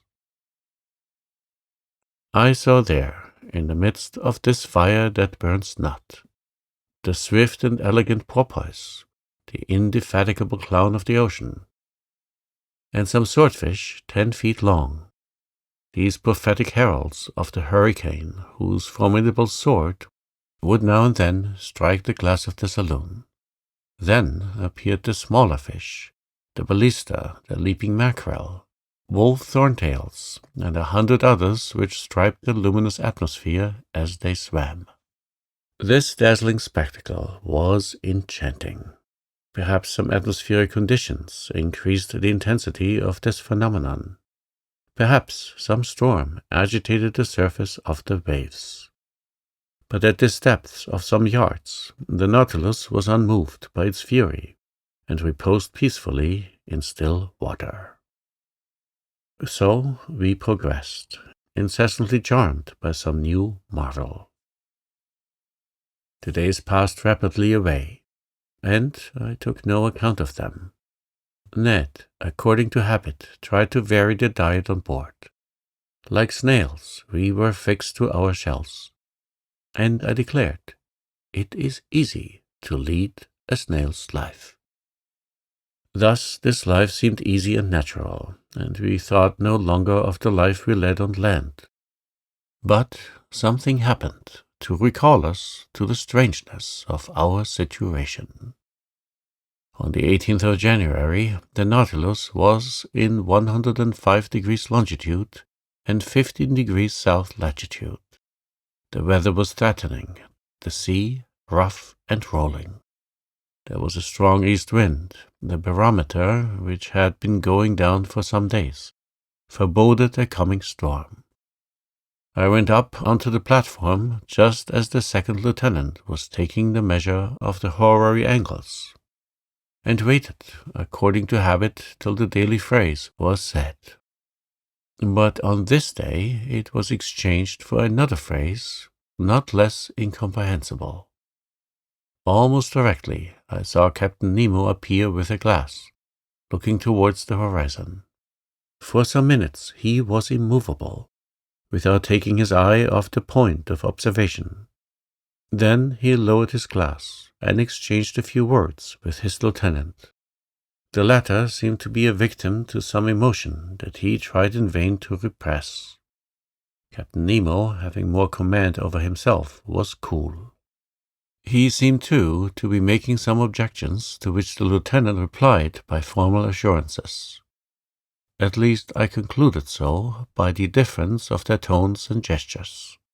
For myself, I had looked carefully in the direction indicated without seeing anything. The sky and water were lost in the clear line of the horizon. However, Captain Nemo walked from one end of the platform to the other, without looking at me. Perhaps without seeing me. His step was firm, but less regular than usual. He stopped sometimes, crossed his arms, and observed the sea. What could he be looking for on that immense expanse? The Nautilus was then some hundreds of miles from the nearest coast. The lieutenant had taken up the glass and examined the horizon steadfastly, going and coming, stamping his foot, and showing more nervous agitation than his superior officer. Besides, this mystery must necessarily be solved, and before long, for, upon an order from Captain Nemo, the engine, increasing in its propelling power, made the screw turn more rapidly. Just then the lieutenant drew the captain's attention again. The latter stopped walking and directed his glass towards the place indicated. He looked long. I felt very much puzzled, and descended to the drawing room, and took out an excellent telescope that I generally used. Then, leaning on the cage of the watchlight that jutted out from the front of the platform, set myself to look over all the line of the sky and sea. But my eye was no sooner applied to the glass than it was quickly snatched out of my hands. I turned round. Captain Nemo was before me, but I did not know him. His face was transfigured, his eyes flashed sullenly, his teeth were set, his stiff body, clenched fists, and head, shrunk between his shoulders, betrayed the violent agitation that pervaded his whole frame. He did not move. My glass, fallen from his hands, had rolled at his feet. Had I unwittingly provoked this fit of anger? Did this incomprehensible person imagine that I had discovered some forbidden secret? No. I was not the object of his hatred, for he was not looking at me. His eye was steadily fixed upon the impenetrable point of the horizon. At last Captain Nemo recovered himself. His agitation subsided. He addressed some words in a foreign language to his lieutenant, then turned to me. "Monsieur Honorat," he said, in rather an imperious tone, "I require you to keep one of the conditions that bind you to me." "What is it, Captain?" "You must be confined with your companions until I think fit to release you." "You are the master," I replied, looking steadily at him. "But may I ask you one question?" "None, sir." There was no resisting this imperious command. It would have been useless. I went down to the cabin occupied by Ned Land and Conseil, and told them the captain's determination. You may judge how this communication was received by the Canadian. But there was not time for altercation. 4 of the crew waited at the door, and conducted us to that cell where we had passed our first night on board the Nautilus. Ned Land would have remonstrated, but the door was shut upon him. "Will master tell me what this means?" asked Conseil. I told my companions what had passed. They were as much astonished as I, and equally at a loss how to account for it. Meanwhile I was absorbed in my own reflections, and could think of nothing but the strange fear depicted in the captain's countenance. I was utterly at a loss to account for it, when my cogitations were disturbed by these words from Ned Land. "Hello, breakfast is ready." And indeed the table was laid. Evidently Captain Nemo had given this order at the same time that he had hastened the speed of the Nautilus. "Will master permit me to make a recommendation?" asked Conseil. "Yes, my boy." "Well, it is that master breakfasts. It is prudent, for we do not know what may happen." "You are right, Conseil." "Unfortunately," said Ned Land, "they have only given us the ship's fare." "Friend Ned," asked Conseil, "what would you have said if the breakfast had been entirely forgotten?" This argument cut short the harpooner's recriminations. We sat down to table. The meal was eaten in silence. Just then the luminous globe that lighted the cell went out, and left us in total darkness. Ned Land was soon asleep, and what astonished me was that Conseil went off into a heavy slumber. I was thinking what could have caused his irresistible drowsiness, when I felt my brain becoming stupefied. In spite of my efforts to keep my eyes open, they would close. A painful suspicion seized me, Evidently, soporific substances had been mixed with the food we had just taken. Imprisonment was not enough to conceal Captain Nemo's projects from us. Sleep was more necessary. I then heard the panels shut. The undulations of the sea, which caused the slight rolling motions, ceased. Had the Nautilus quitted the surface of the ocean? Had it gone back to the motionless bed of water? I tried to resist sleep. It was impossible. My breathing grew weak. I felt a mortal cold freeze my stiffened and half-paralyzed limbs. My eyelids, like leaden caps, fell over my eyes. I could not raise them. A morbid sleep, full of hallucinations, bereft me of my being. Then the visions disappeared and left me in complete insensibility.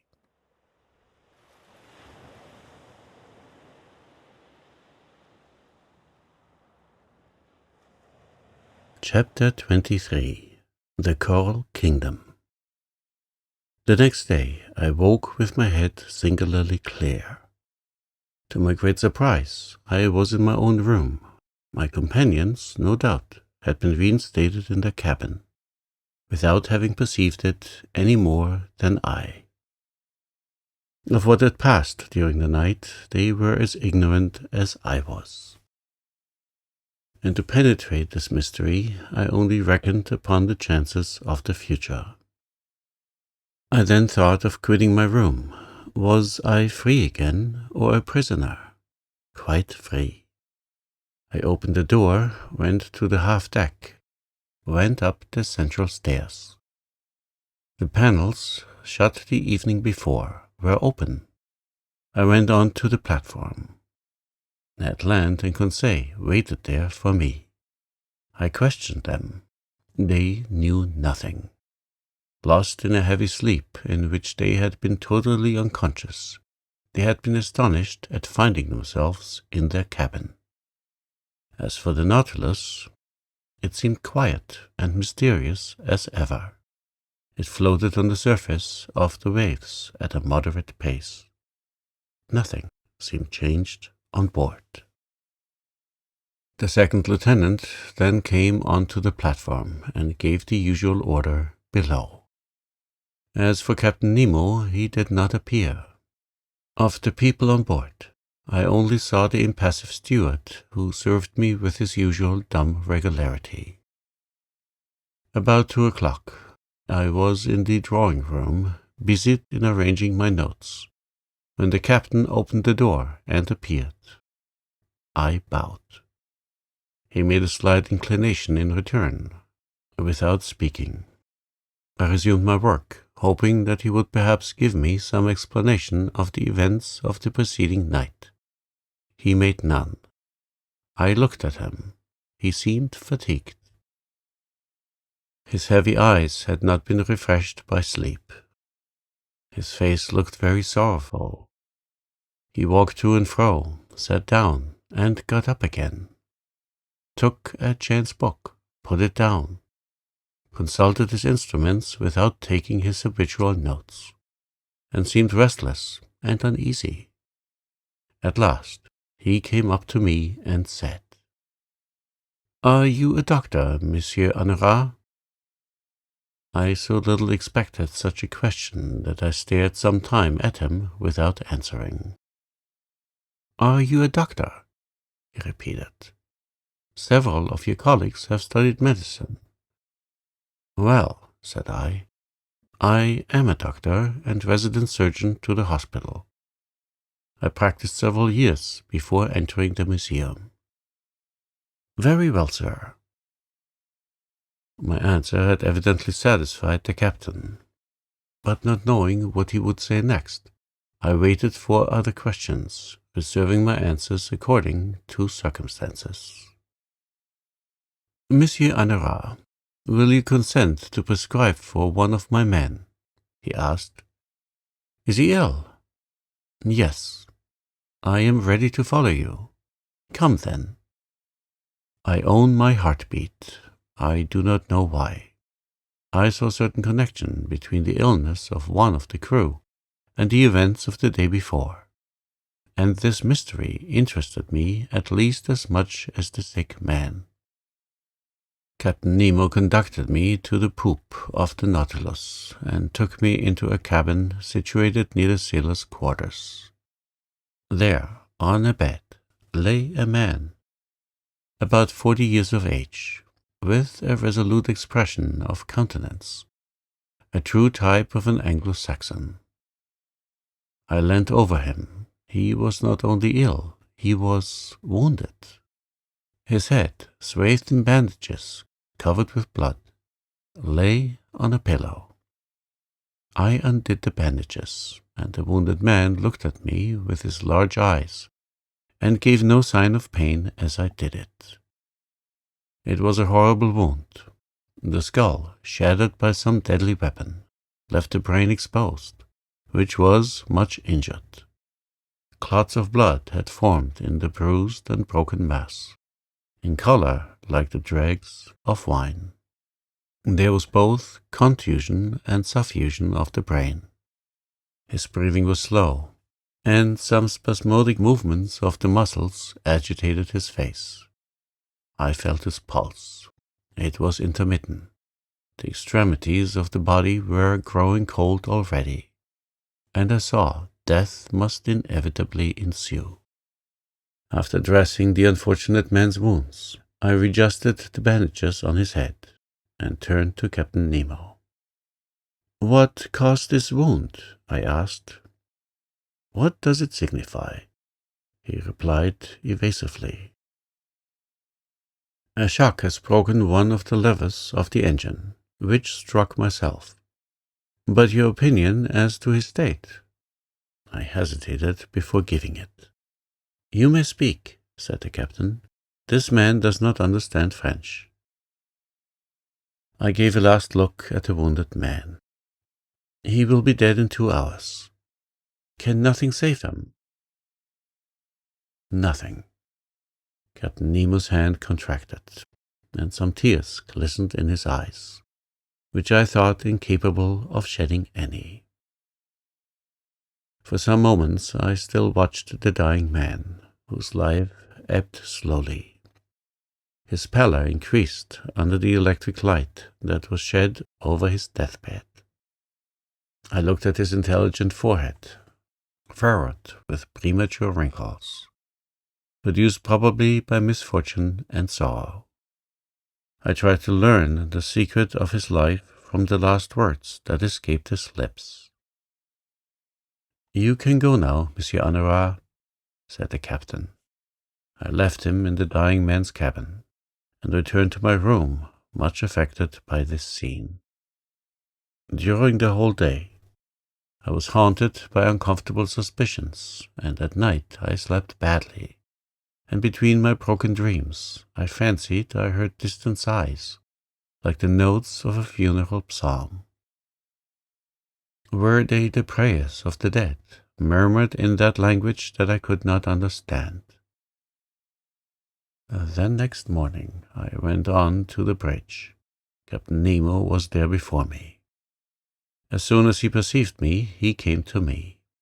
"Professor, will it be convenient to you to make a submarine excursion today?" "With my companions?" I asked. "If they like."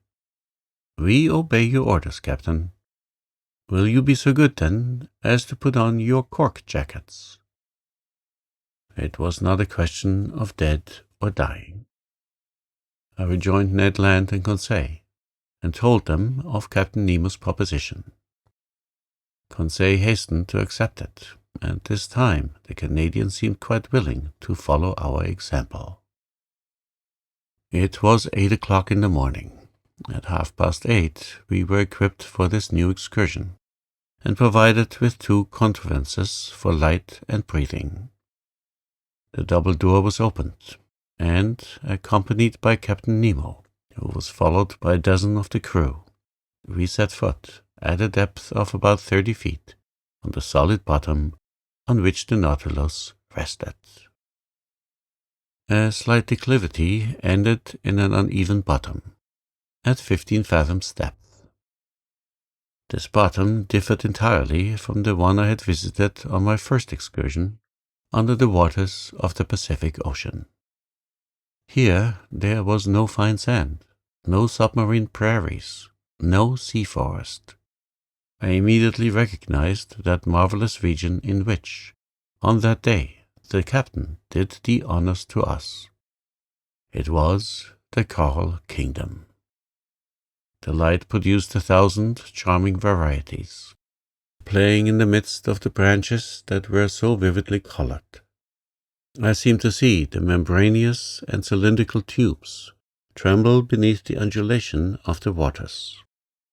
I was tempted to gather their fresh petals, ornamented with delicate tentacles. Some just blown, the others budding, while a small fish, swimming swiftly, touched them slightly, like flights of birds.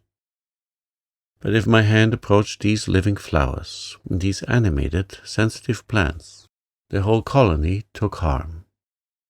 The white petals re-entered their red cases. The flowers faded as I looked, and the bush changed into a block of stony knobs. Chance had thrown me just by the most precious specimens of the zoophyte. This coral was more valuable than that found in the Mediterranean, on the coasts of France, Italy, and Barbary. Its tints justified the poetic names of flower of blood and froth of blood that trade has given to its most beautiful productions. Coral is sold for £20 per ounce, and in this place the watery beds would make the fortunes of a company of coral divers. This precious matter, often confused with other polypi, formed then the inextricable plots called Macchiota, and on which I noticed several beautiful specimens of pink coral. But soon the bushes contract, and the arborizations increase. Real petrified thickets, long joints of fantastic architecture, were disclosed before us. Captain Nemo placed himself under a dark gallery, where, by a slight declivity, we reached a depth of 100 yards. The light from our lamps produced sometimes magical effects, following the rough outlines of the natural arches, and pendants disposed like lustres, that were tipped with points of fire. At last, after walking 2 hours, we had attained a depth of about 300 yards, that is to say, the extreme limit on which coral begins to form. But there was no isolated bush, nor modest brushwood at the bottom of lofty trees. It was an immense forest of large mineral vegetations, enormous petrified trees, united by garlands of elegant sea bindweed, all adorned with clouds and reflections. We passed freely under their high branches, lost in the shade of the waves. Captain Nemo had stopped. I and my companions halted, and, turning round, I saw his men were forming a semicircle round their chief. Watching attentively, I observed that 4 of them carried on their shoulders an object of an oblong shape. We occupied, in this place, the center of a vast glade surrounded by the lofty foliage of the submarine forest. Our lamps threw over this place a sort of clear twilight that singularly elongated the shadows on the ground. At the end of the glade, the darkness increased, and was only relieved by little sparks reflected by the points of coral. Ned Land and Conseil were near me. We watched, and I thought I was going to witness a strange scene.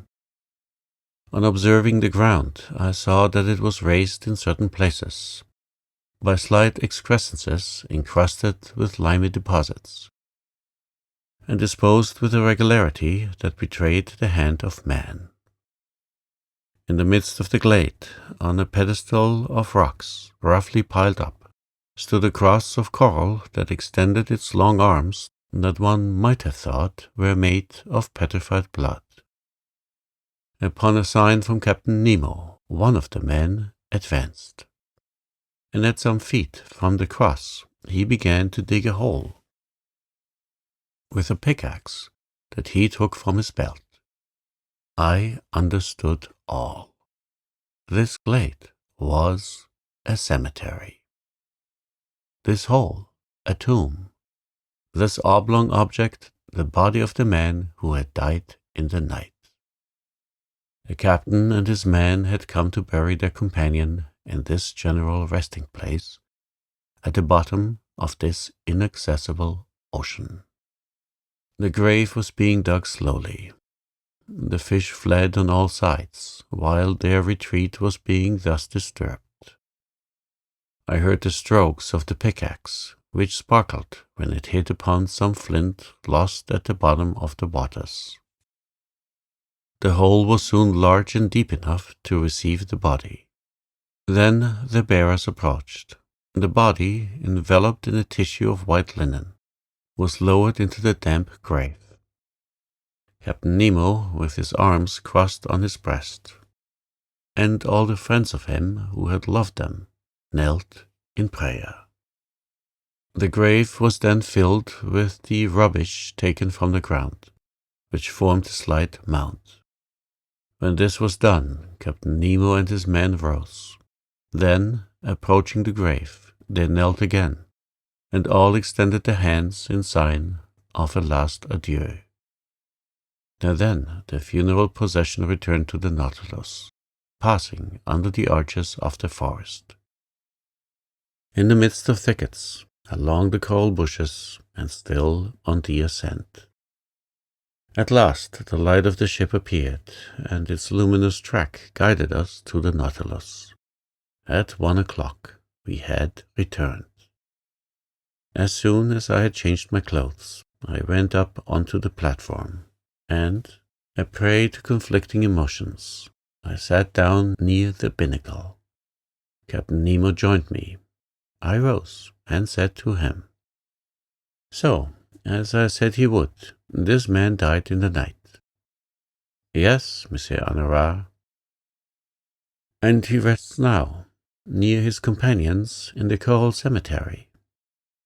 "Yes, forgotten by all else, but not by us.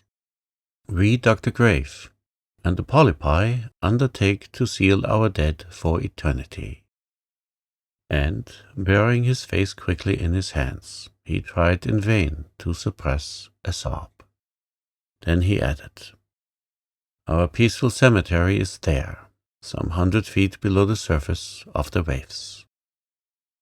Your dead sleep quietly, at least, Captain, out of the reach of sharks." "Yes, sir, of sharks and men," gravely replied the captain.